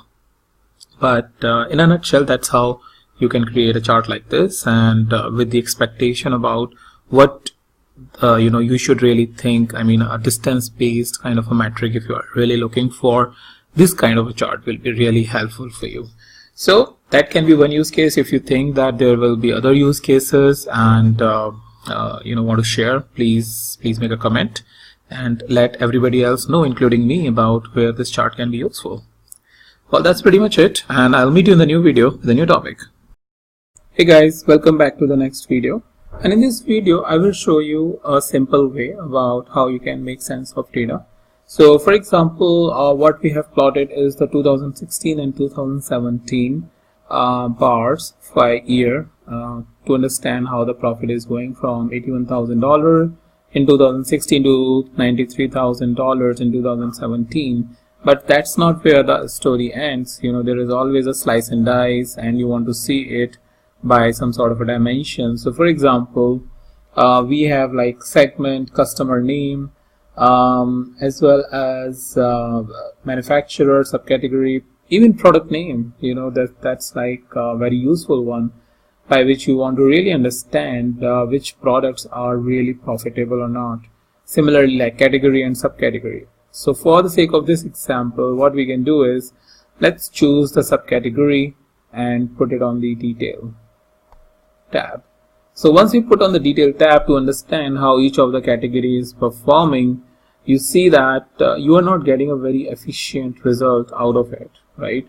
And what we can do is to really understand how the profit has been shifted from 2016 to 2017 since I have filtered it out. What I can do is I can use the line chart over here, and that will basically tell me very clearly now that so for product category, which is copiers, has been moved from 17,743 to some 25,000. So that's a great shift. Whereas if you see the category like this, which is binders, has been dropped down. Similarly, tables, it has been dropped down significantly. So that's a very quick and a nice way to really utilize the line chart if you really want to understand the current and previous behavior and do a visual comparison about how the change has happened and how much it has happened. That could be a really great way to show it. So I hope you found it useful, and I'll now meet you in the new video, the new topic. Hey guys, welcome back to the next video. And in this video I will show you a quick tip by which you can really make a little bit more sense out of this visualization. So in the previous video I have shown you how you can really make sense out of the data by using the right type of visualization. So we have used a subcategory to really understand how each of the subcategory have improved from last year to current year and to further drill down, we can really understand what is the quantity based on which it has gone up or down, as well as discount and other things. And so for that we can use the measure like quantity and put it over colors to make it visually good. So if you see, which is quite compelling, is this case where binders is basically removed. It has gone down from 2016 to 2017. That's number one, as well as we are selling comparatively more quantity than anybody else, any other category. So that's quite a good valuation or discovery. Another thing is this where the quantity is pretty less, but we are making a significant profit. So probably you may want to really see what kind of opportunity you have down there. So that's one thing that you can do. Apart from that, you have options like for example, we have things like discount, if I'm not wrong. Yeah, I can even plot it by discount, average discount, and you see that comparatively we are giving higher discount because maybe it's related to quantity, that's why. And similarly in this case, so wherever you see that it's a dark blue line, that means we are giving a high discount, 38%, 30%, 27%, and all of these three categories are going down. So that means something is really not right here. Either the sales are going down and that's why we are giving discount, and it is not resulting in a good profit. So probably a strategy that needs to be revisited by utilizing this visualization. So I find that this is a really compelling visualization with the help of the right type of chart and the right type of metric that you can put it on color and get a lot out from your data. So that's pretty much it I have for you in this video, and I'll meet you in the new video, the new topic. Hey guys, welcome back to the next video, and in this video I will show you a quick way of displaying the labels over here on this chart. So in the previous two videos I have explained you how to create it from the scratch and then use the colors to really get the lot out from data and make some compelling cases. Now let's see how we can add the markers. So first thing is we can use the option show mark labels to really go ahead and show it for all of the labels. That's pretty straightforward, and then you can do that. But complexity comes where you just want to show it for specific cases like this one, right? Like this, I have just pressed the control key and now I'm coming over here and selecting this, and now holding down the control key and selecting this. And for these three I just want to show, but not for the rest of the others, because that is what it is making some compelling cases for me. So what I can do is I can right click and go to mark label and say always show, right? So even in case where it is not shown, it will always be shown. So in this case, whenever you are doing any presentation or putting this chart into a dashboard or in a presentation, you will always have these labels in front of you, and you can basically make a case with the help of the numbers that are displayed in front of this chart. Another thing that you may ask is, okay, that's fine that we are showing it over here, but what if I want to show it over here also? So again, the same approach. Just select this, hold down the control key, select this, keep holding the control key and select this, right click, mark label, and always show. Yeah, that's pretty much it. So it becomes really crystal clear. Nobody will have to do any guesswork. You don't have to hover your mouse over to any of the line, but with the help of the symbol visualization and the labels that you want to show, you are all set to deliver your message. So that's pretty much it for this video. I'll meet you in the new video, the new topic. Hey guys, welcome back to the next video, and in this video I will show you a quick trick by which you can get your coloring in a right order. So what I have right now is a very simple chart where I have the categories over here, which is this, and then the ship mode for the sales. Now what I need to do is I want to color code it so that I can understand based on the furniture and the ship mode how each of the categories are doing when I am drawing it for the sales. So what I meant by that is I am taking color, holding down the control key, taking the ship mode and putting it on the color. So when I put it on the color, what it does is it does the comparison like first furniture first class, then office supplies first class, then the blue, and then technology class first class, then this one. So which basically indicates makes the reading a bit difficult. So what we can do is we can simply put the ship mode down to the category mode, and this way we can basically see the comparison within the same category. So for furniture, the first class, same day, second class. So reading this chart or understanding this chart is comparatively very easy as compared to the previous one when we had the coloring segregated between different first level of category. So that's a quick trick I wanted to show you about how you can simply just drag it down the category, the ship mode category below to the main category, and then you will have the sorting or the sorting of color in a particular order or in an order like this one, which is much more easy to read as compared to the previous one. So that's a quick way of doing it, and I hope you will be able to utilize in some of your chart. And yeah, that's pretty much it for this video, and I'll meet you in the new video, the new topic. Hey guys, welcome back to the next video, and in this video I will show you another quick tip or trick you can say related to Tableau, which will make your life a little bit more easy, and you will probably feel like a pro when you are showing it to someone else. Alright, so what do I have is colors over here. So what I'll do, I'll just remove it, and what we can do to your surprise is we can actually take this axis and use it as a color. So what I can do is I can simply pick this and drag it over here, and I have now my bars colored it by my axis, which is sales, right? So I'm pressing Ctrl Z. Similarly, I can go to category over here and I can put it over here. Now my colors are by the categories over here. Similarly, I can go in and put it on the shipping mode. So this way, this is really fast and on the fly if you want to do it.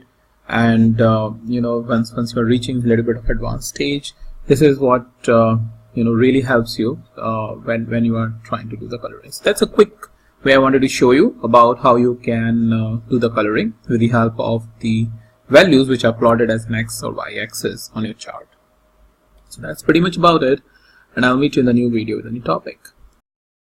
Hey guys, welcome back to the next video, and in this video I will show you from scratch how we can create a area chart like this, where you have the the area which is below the line 0 is in a different color code, and area above the zero line is in a different code. So it's like a profit. If you have a profit in negative, then this is how you want to show it, via a different color. And if it is like in a positive, then in a different color. So what I'll do is I'll create a new sheet, and I will take order date over here in columns, and let me take on. I will limit this to maybe 2014 and 15. Okay, and then I will take profit over here, and this is how my profit looks like.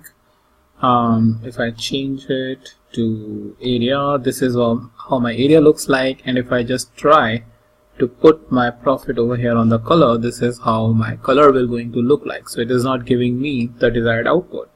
So what can I do? Well, I will just put the color over here again, and this is now my dual axis. So what I will do is I will first change. So I have two sum of profits over here.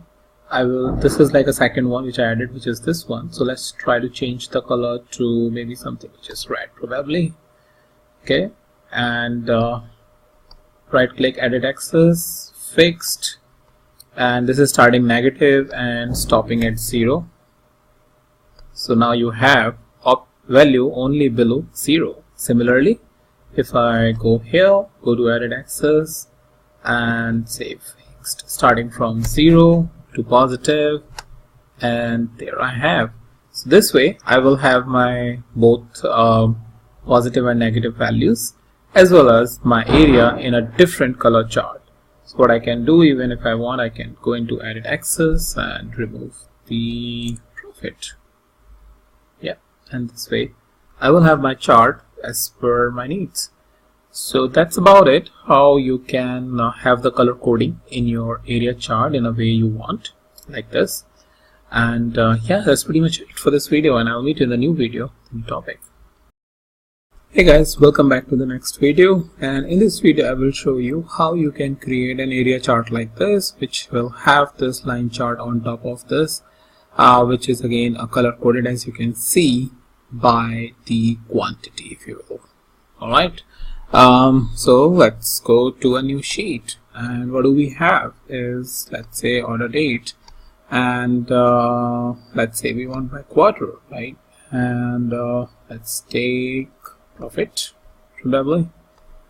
Here we have the profit. Alright, and what we want is basically an area chart. Okay, now what I'll do is I will hold down my control key and drag it. So now I have a dual area chart over here. So if I go and not here but here, if I go and change it to a line chart, here is my line chart. Now the matter is, need to put this line chart on top of this. So either I can do that, or I can put like quantity over here on the color, and here is my color. If you want, you can change the color by putting it over here. Make it like this, and here is your color, similar to what I showed you earlier. So once I'm here, I will take the second pill, which is this line chart, and come over here, and now I have it, right, this one. So what I'll do right next is right click, synchronize axis, right click, show header unchecked, and now I have a chart which is very similar to this one. It just have a different range, that's why you are showing it below 0. I have filtered it, but in this case I have not filtered it anything, that's why you are seeing a proper aggregated chart. So this is a quick and easy way about how you can have a line chart on top of this. You can apply all sort of different type of formatting like size, path, color, and all those sort of things, and make it more and more interactive. So that's about it in this video for putting a line on top of an area chart, and I'll meet you in the new video, the new topic. Hey there, welcome back to the next video, and in this video I will show you how you can use the highlighter like this. Say for example, there is a lot of different charts and I want to specify, let's say, only tables. So I will just say TABL and it will highlight this chart. And if I say ACC, it will highlight accessories. If I say E, it will highlight all the things related to E, wherever the E is coming. But let's say I want envelopes, so it will highlight only envelope in this case. So how you can do that? It's actually quite simple. If I click it over here on a new sheet, put the order date first of all, and use month. When I use month over here, I can take for the line chart I can take this, and then I can use the subcategory. Here is this, but to enable the highlighter, I can come over here and click on show highlighter, and here I have the highlighter which I can now use, like phones, right, and supplies. So anything which it will find out, let's say chairs, it will highlight it. Art, so wherever it is. So you don't have to really juggle through a lot of hundreds of different categories. You can just remove it, let's say, and simply use the highlighter to highlight the category in which you are interested. So that's a quick tip I wanted to show you, and I will then meet you in the new video.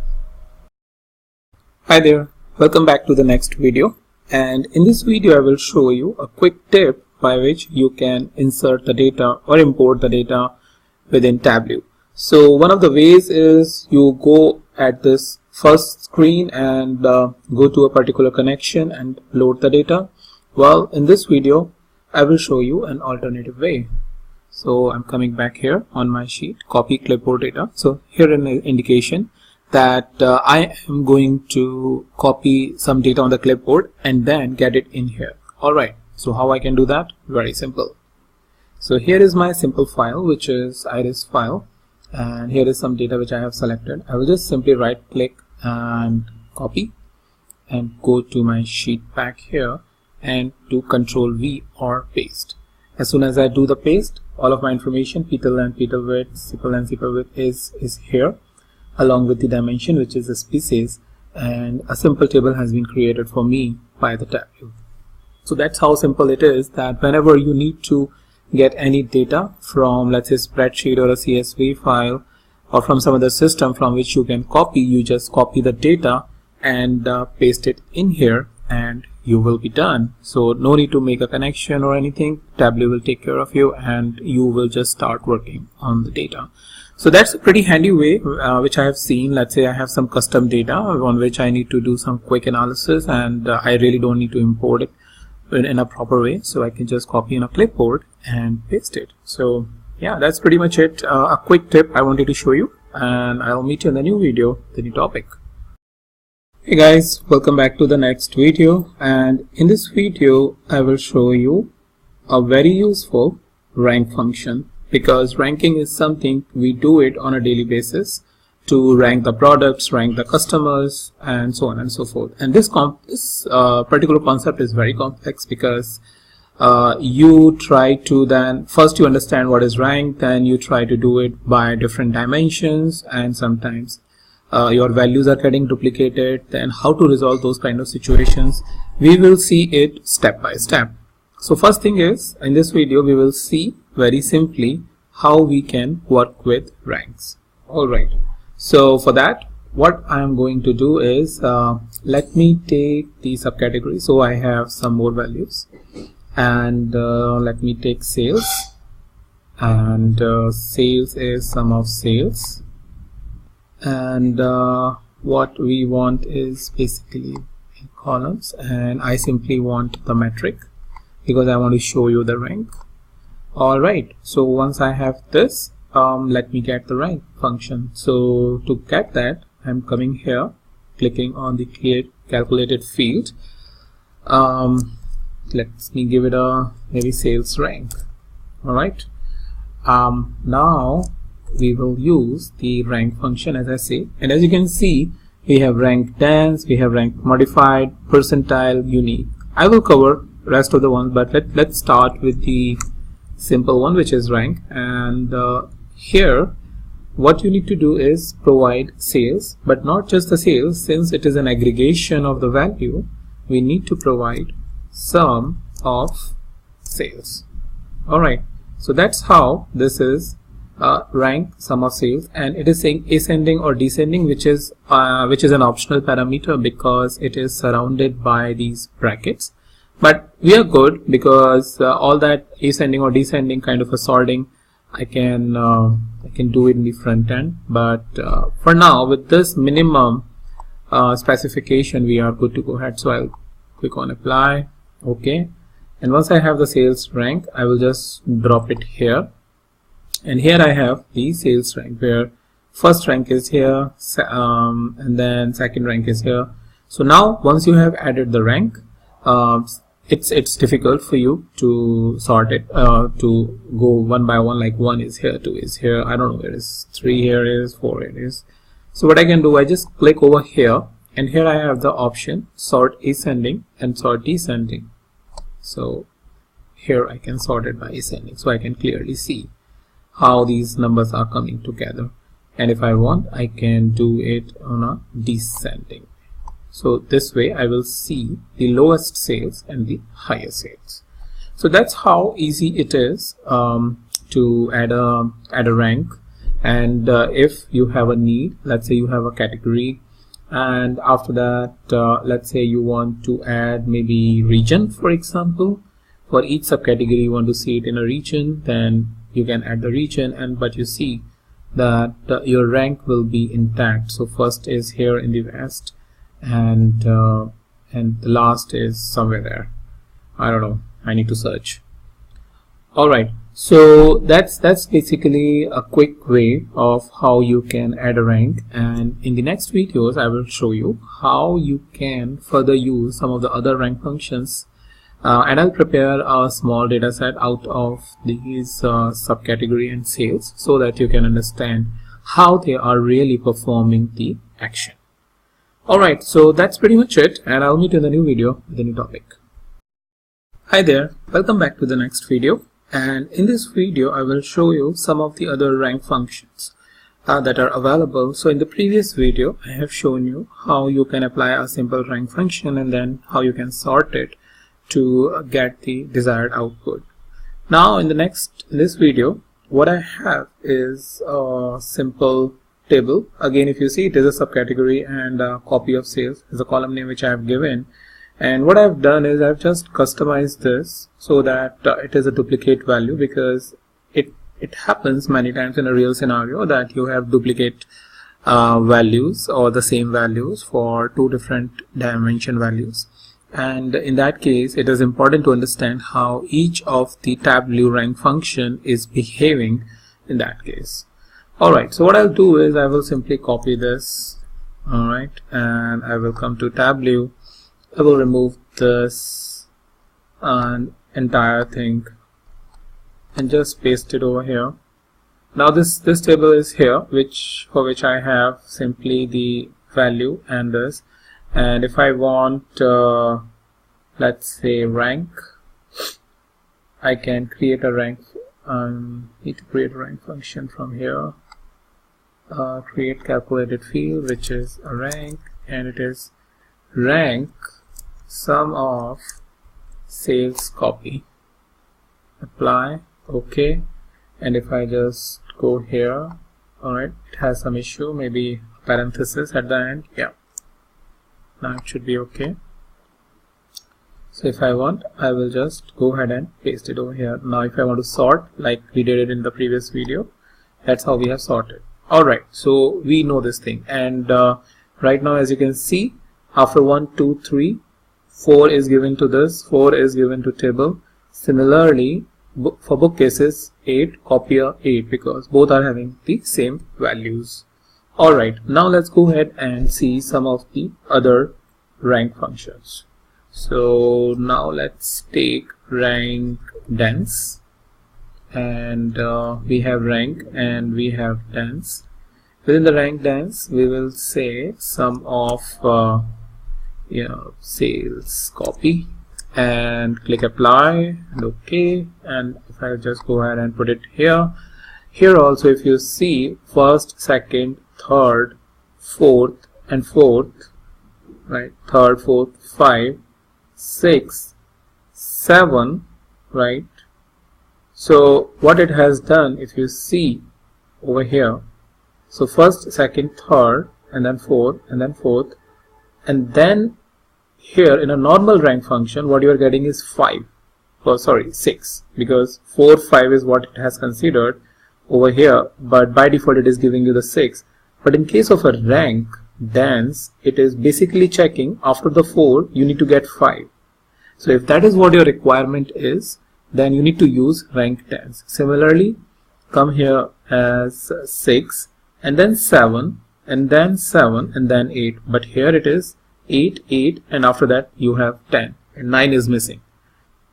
So if you have this kind of a requirement where you want to get S as the function of the name of the function suggests that you want to go into a dense ranking, then this is how you need to do it. So that's a quick way to see what the difference is.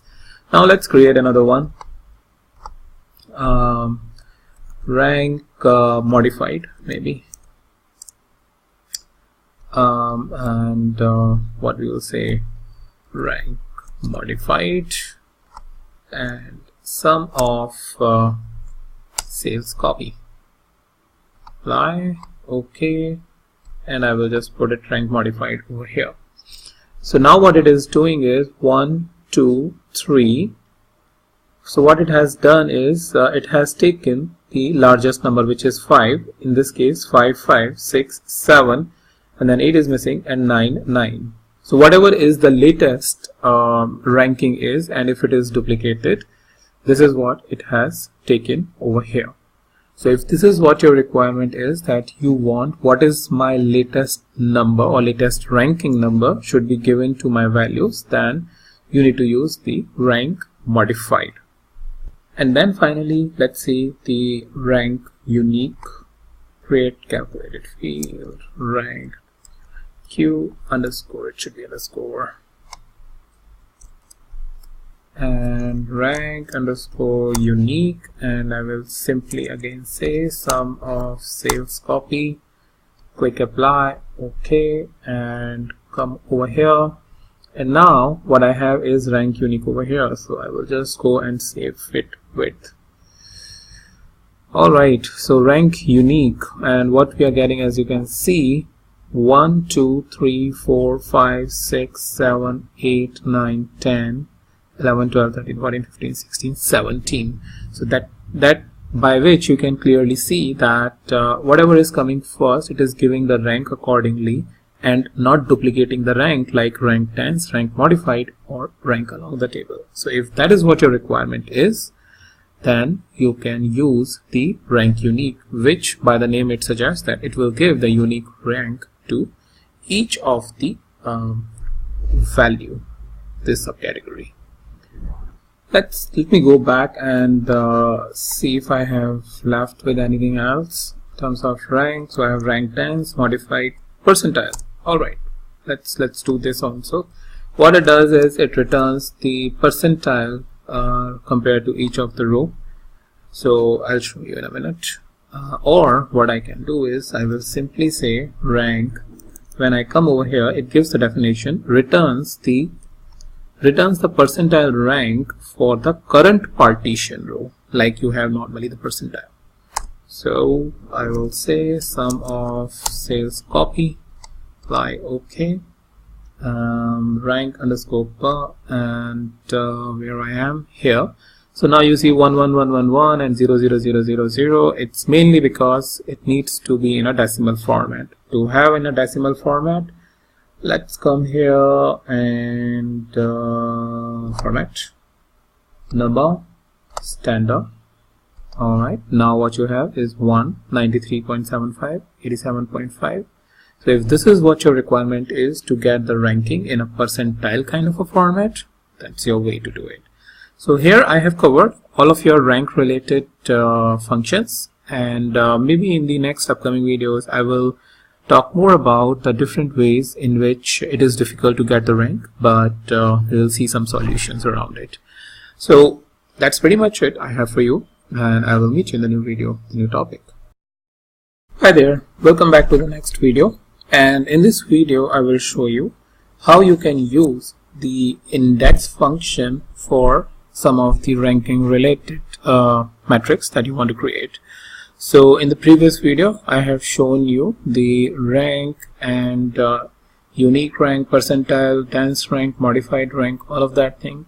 Now I will show you with the help of indexing how you can do that, which is kind of an alternative way of doing it.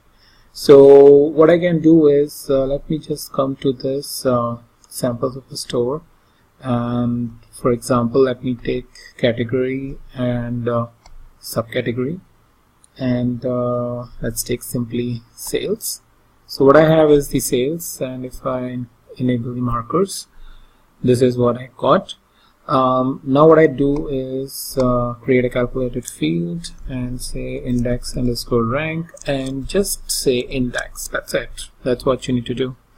Apply, okay, and if I put rank over here, this is what a rank that you are getting for each of the subcategory, right? Let's say if this is not what you want, but you want individually for each of these sections, then very simply, and you must be aware that you can go in here and say compute using pane down. So this way you are getting the sorted rank, and this also what you can do is sort, and you will get the similar idea about the ranking. All right. Once you are done with this, what you can do is you can put it here, change it to, let's say, discrete, so that you can get the ranking over here if this is what you want. Let's say, so 1 2 3 4 for this section, and then 1 2 3 4 for this section, and so on and so forth. After that, if you want to basically put it as a filter, let's say custom value list, what I'll do is first let me change it to discrete just to show you the idea what I want to tell you. Continuous, I mean to say, and come over here and let me change it to 3 and okay. Now what it is showing me is the top 3 values for each of these categories, and if I want I can show the filter. So 1 2 3, so top 3 in each of the category, and if I want top 4 in each of the category, top 5 6 7 8 based on how many categories. So for example, it only has 4 categories, so it is not going beyond that, but it has 8 categories, so it is showing you all of that information. So that's about how you can do it. And before I close, I'll show you one other thing. Let me go back here again and come over here and say edit table calculation. There you have to do the computation using specific dimensions. So right now we are using only subcategory, but if we, let's say, want to add category as well, you will see how it is changing. And the change is that for each of the subcategory and category the ranking is happening, but finally the rank is for each of the individual categories. So 1 is here, 2 is here, 3 is here, 4 is here, and so on and so forth. Similarly, if you want to sort it by a custom dimension like product dimension count or any other dimension like sum of sales or sum of profit, you can even do that. So this is how you can really utilize the index function for doing the advanced ranking, if this is what your needs are. So that's pretty much it I have for you in this video, and I will meet you in the new video, the new topic. Hi there, welcome back to the next video, and in this video I will show you the map object. So in previous videos also I've shown you the map, but today we will go a little bit deep down into the map layers and understand what it is. So whenever we want to create a map, we basically pick any of this field which is having this globe kind of an icon, indicating that it has been categorized as the location field, having the longitude and latitude available with it. So if I go and place it over here, I will see the chart like this, and then I can put any measure like sales or something over here, which will kind of give me a chart. So for example, I can get a map like this, kind of a field map, which will give me the value and all of those kind of things. Alright, so once I have this, what I can do is go into the map and map layers, and here you will see that different types of layers present. So for example, there is a base layer, there is a land cover, then country region borders. So you can see these borders which are present, and country region names and state province borders. So these kind of maps which are present, or these kind of layers which are present, and if you remove that, you can basically format your map in a proper way. So if I just uncheck this base and land cover and country region borders and region names as well as state province border, what I left with a very simple map which is indicating the values which are present on over here. And then if I need, I can just close this, and let's say I just want to drag these states over here. So now this states and these this information is coming, which is like a very different from a default chart. And if I again go back to the map layers, it is showing the state province names over here. So if you want, you can uncheck that, and this information will be available to you whenever you are hovering. Or if you want to get it back, like state province names and state province borders and all, you can get that back. So this basically a small tip about the layers I wanted to show you in the video. And in the next video, I will show you a few other tips related to the maps that you can apply and get something good out of your maps. So that's pretty much it for this video, and I'll meet you in the new video for a new with a new topic. Hi guys, welcome back to the next video, and in this video I will show you some of the other options related to the Tableau maps. So in the previous video, if you remember, we have seen that how we can play with these layers, like we can remove that, remove this, all of these country, region, board, names, and then, you know, like for example, removing the borders, removing the names, and just get a very simple map. So if that is what your requirement is, you can achieve that, and that's what I explained in the next last video. But in this video, if you see, if let's say for example state province names, if any of this option is selected or base layer is selected, then some of the options over here are disabled, right? Street and highways, country borders, country names, county names, sorry, zip code, boundaries, labels, places names. So what happens with that, how you can enable that, is something which I will going to talk in this video. So these options, initially if you will see and explore, you will not find any option, but when you actually read the documentation of the Tableau about what these options are and how it gets enabled, that's how you get to know how to enable that. So when I read about it, what I figured it out is that if I go ahead and expand this, so remember these street and highways, country borders, and all of these one, as I expand, these options will be enabled when the relevant information is presented on the map. So let me expand this. So right now it has not been enabled, so let me expand furthermore. Now if you see street, highways, country, county borders, and county names. So for example, if I enable this, the county names will be enabled, right? And let's say if I enable streets and highway, the street and highway will be enabled. So that's basically a way by which you need to basically expand this so that the information over here, if it is relevant to what has been presented on the chart, will be enabled. So for example, we need to further expand for zip code boundaries and zip code labels because they are still not enabled. And finally, the places name is also enabled. So this way, this is a quick way, or probably I would say based on the documentation about how you can enable it. So yeah, that's something I wanted to show you, because generally it is not available, but from the documentation, if you read it, it's available. But who gets the time to read that, right? So yeah, that's pretty much it in this video, and I'll meet you in the new video, the new topic.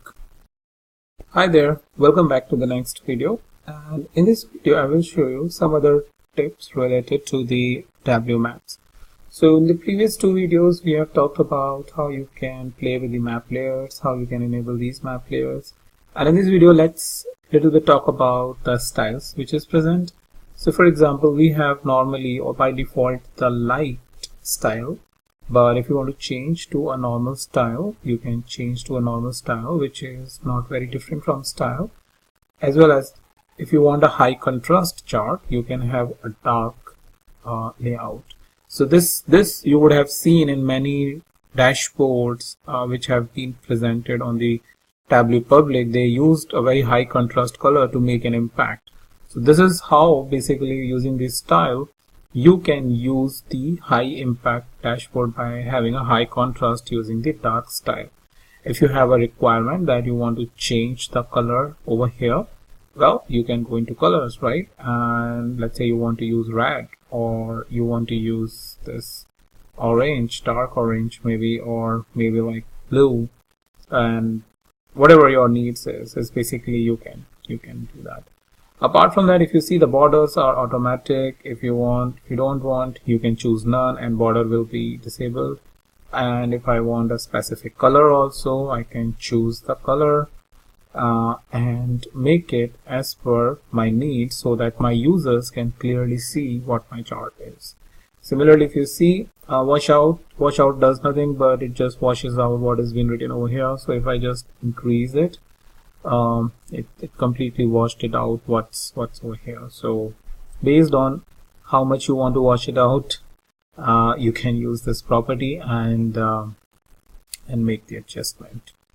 So that's pretty quickly. I wanted to just talk about some of the styles, some of the colors, some of the borders that you can change and make an impactful map chart for your users. So that's pretty much it I have for you in this video, and I will meet you in the new video, new topic. Hi there, welcome back to the next video. And in this video I will show you how you can create a US map outline. So in the previous video we have played around the color, so we will extend that, and I have shown you that you can actually go into map layers by coming over here, map layers. It will show you this information. So what we can do, we can basically wash it out completely and go over here, colors, remove the border, which is basically none in this case, and or make it like black probably, because we want to create an outline, and make the color as this one. So this way, very quickly we can create an outline, and based on what our needs are in terms of style and washout, we can adjust it based on what our needs are. Maybe a normal style, if something that we want, we can get it like a complete white chart and get the outline of the US map chart. So that's very quickly I wanted to show you, because many times there is a requirement that you just need the outline, and this is how you can get it. So that's pretty much it for this video, and I'll meet you in the new video, new topic. Hey guys, welcome back to the next video, and in this video I will show you how you can change the background color over here. So what we can do is, as you must have seen in my previous video, we have been playing a lot with the map layers, which is available over here, map and map layers. Once you click, you will get the options. So first thing is remove the base layer, and then right click and go to format. Within the sheets, come over here, shading, and from here change the color which you want. So you have a lot more of bright color, like the one which you have seen I've chosen earlier. Like you want maybe yellow, for example.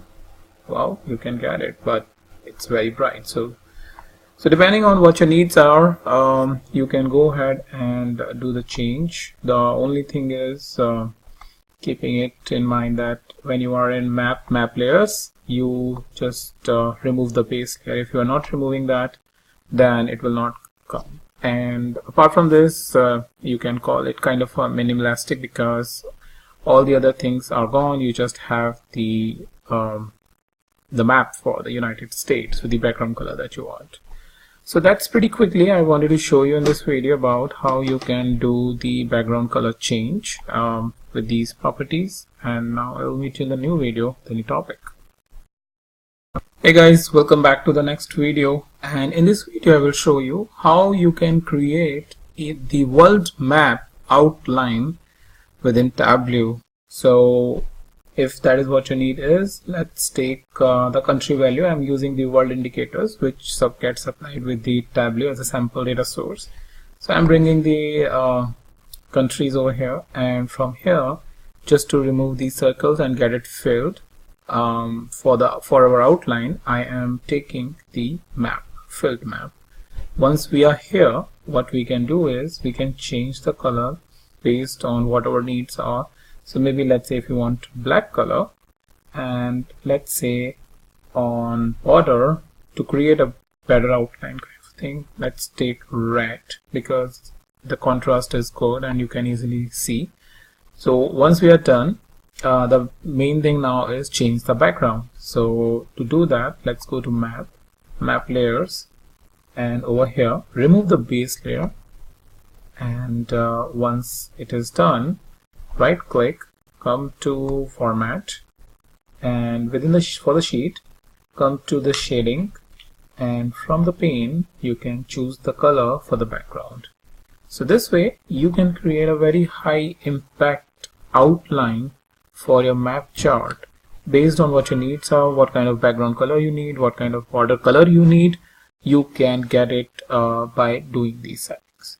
So that's very quickly. I wanted to give you just this tip, and yeah, that's pretty much it for this video, and I'll meet you in the new video, the new topic. Hi there, welcome back to the next video, and in this video I will show you how you can add the grid lines on the map chart. So many times this is our requirement that after creating the chart we need to add the grid lines, because traditionally or in some of the cases it is important that you use the grid lines. Well, if you have followed my previous video and come so far over here where you can add you can add the background color and all of these kind of outline, well then I will just continue from there. And we used shading, but now we will going to use the formatted lines over here, and I can come over here in rows and select whatever line I want and the line size.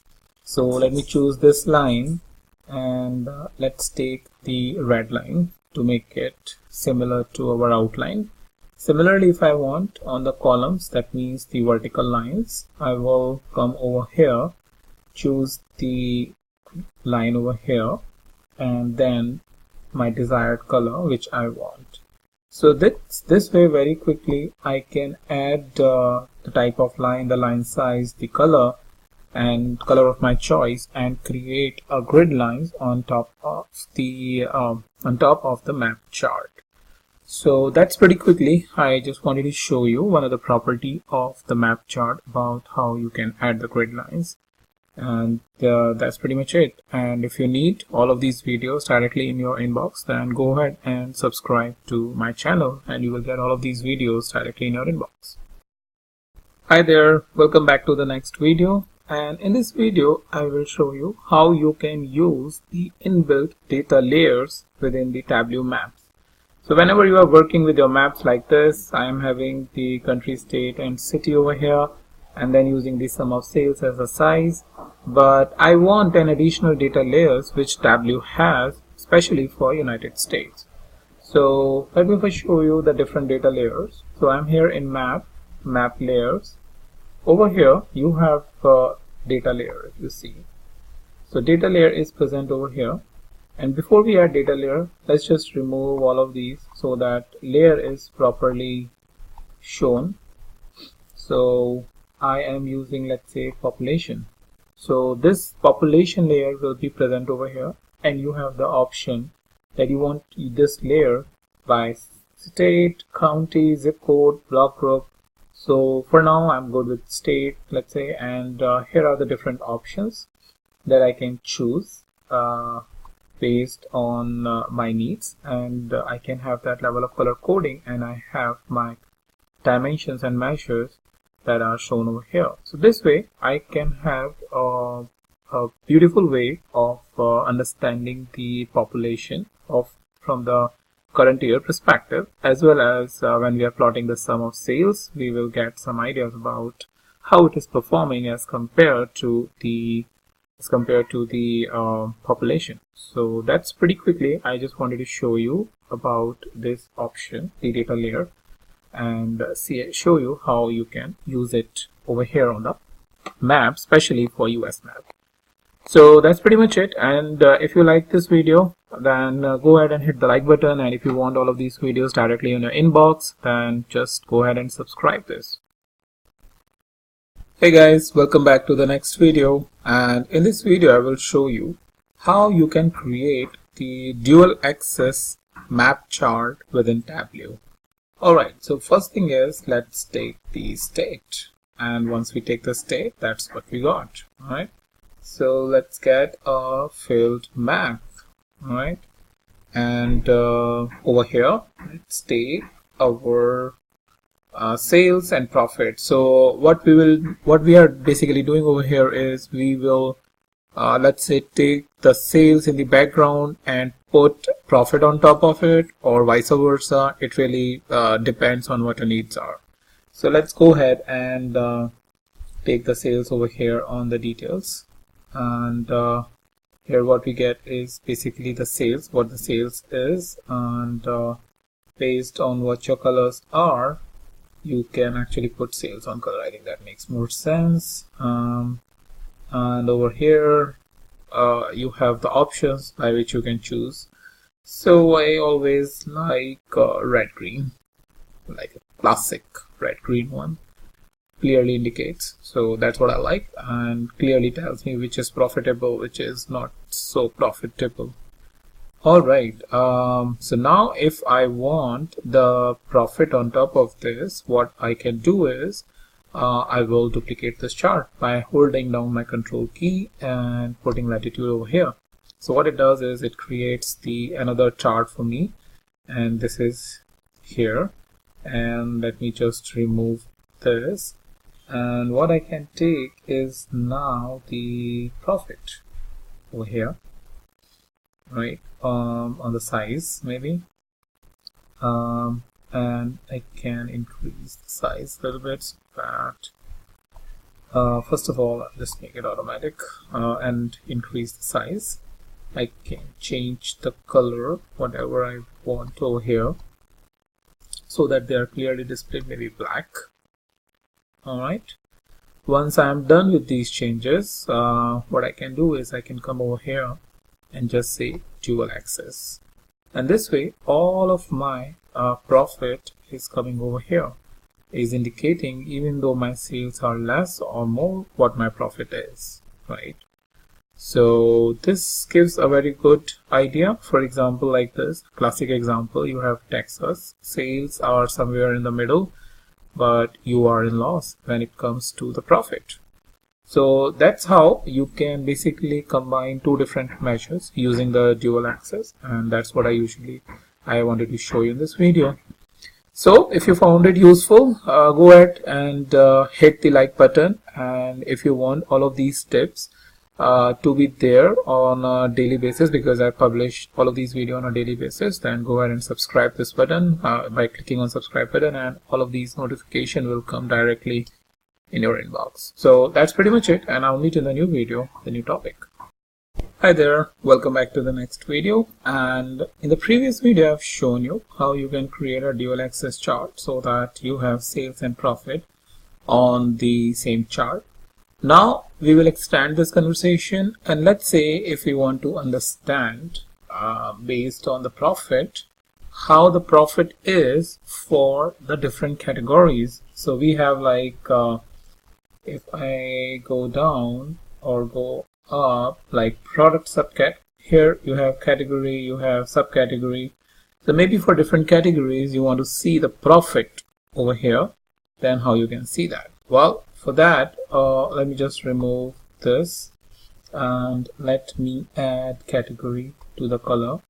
So nothing like it has not done any change, but what I can do is I will change automatic to a pie chart, right? So now you can see the pie chart if I increase the size a bit.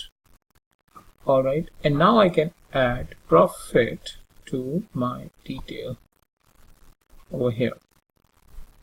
So after that, if you see, it has not changed. So yeah, let me take one change sum of profit to angle, basically. Yeah, that's what I was looking.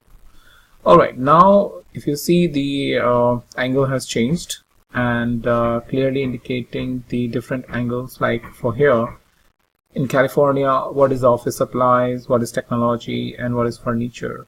And if you have a requirement by showing it, let's say for a different type of category, subcategory, or maybe any other region, any other dimension, then you can do that. My only advice will be with a pie chart that it is fine if you have 3, 4, or maximum 5 categories if you want to display. But if it is going beyond that, I think that is not an advisable choice. It confuses the user because there are a lot of slices in the pie. So that's just one quick advice I will give. Another thing is, if you want to increase the size to see it a bit clearly, you can do that. So that's very quickly I wanted to show you in this video about how you can create the pie chart on top of the filled map chart. Well, if you like the video, go ahead and hit the like button, and if you want to get the similar tips and tricks directly in your inbox, then go ahead and hit the subscribe button, and I will meet you in the new video, the new topic.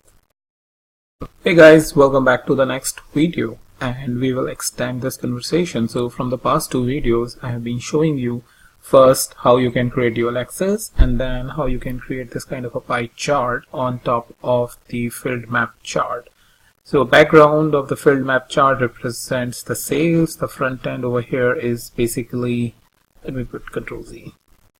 Let me just click outside. Pie chart basically represents the categories and their relative profit. Now let's say if we want on this pie chart, I want to get the percentage of profit, because generally that's where our interest is when we are showing the pie chart. Then how we can do that, and this tip is basically useful in other scenarios also, because it's the fixed level of detail calculation example or the tip. So how we can do that is simply by coming over here, create calculated field. First open the curly brackets and say fixed, then say state category, and based on that we need sum of sales. So what I need is basically, I'm taking at the level of category, I need basically the sum of sales, or maybe sum of profit. Based on what my need is, I can just go ahead and change it to profit if this is what our dimension is over here. Oh, sorry, the measure is. So yeah, I need to put a comma. Alright. So we have state, we have category. That's why I have used it over here. But to get the percentage, we need to divide the category by the sum of state. Wow, it's again simple, right? Because what we need is fixed again at the level of state, and we need sum of profit. So what is going on over here is basically very simple. First we are getting the sum of profit at the category level. So first category is state, one level down category is category field, and then we are getting the sum. And then we have a higher level sum because we are just using the state. So whatever is the sum of this entire pie is this, and whatever the sum of this slice is basically this. Alright, let's quick apply. If I want to change, let's keep it calculation 3 for now, just example I'm showing. I'll go ahead and put it on the detail. It will do nothing if you will see. Just adding to this tooltip, but what I can do is I can basically go ahead and based on what my needs are in terms of this profit percentage, I can do that. I can change what my needs are. I can do all that formatting and everything, and all of this information if it is not directly coming over here, you can basically get it from over here as part of the insert.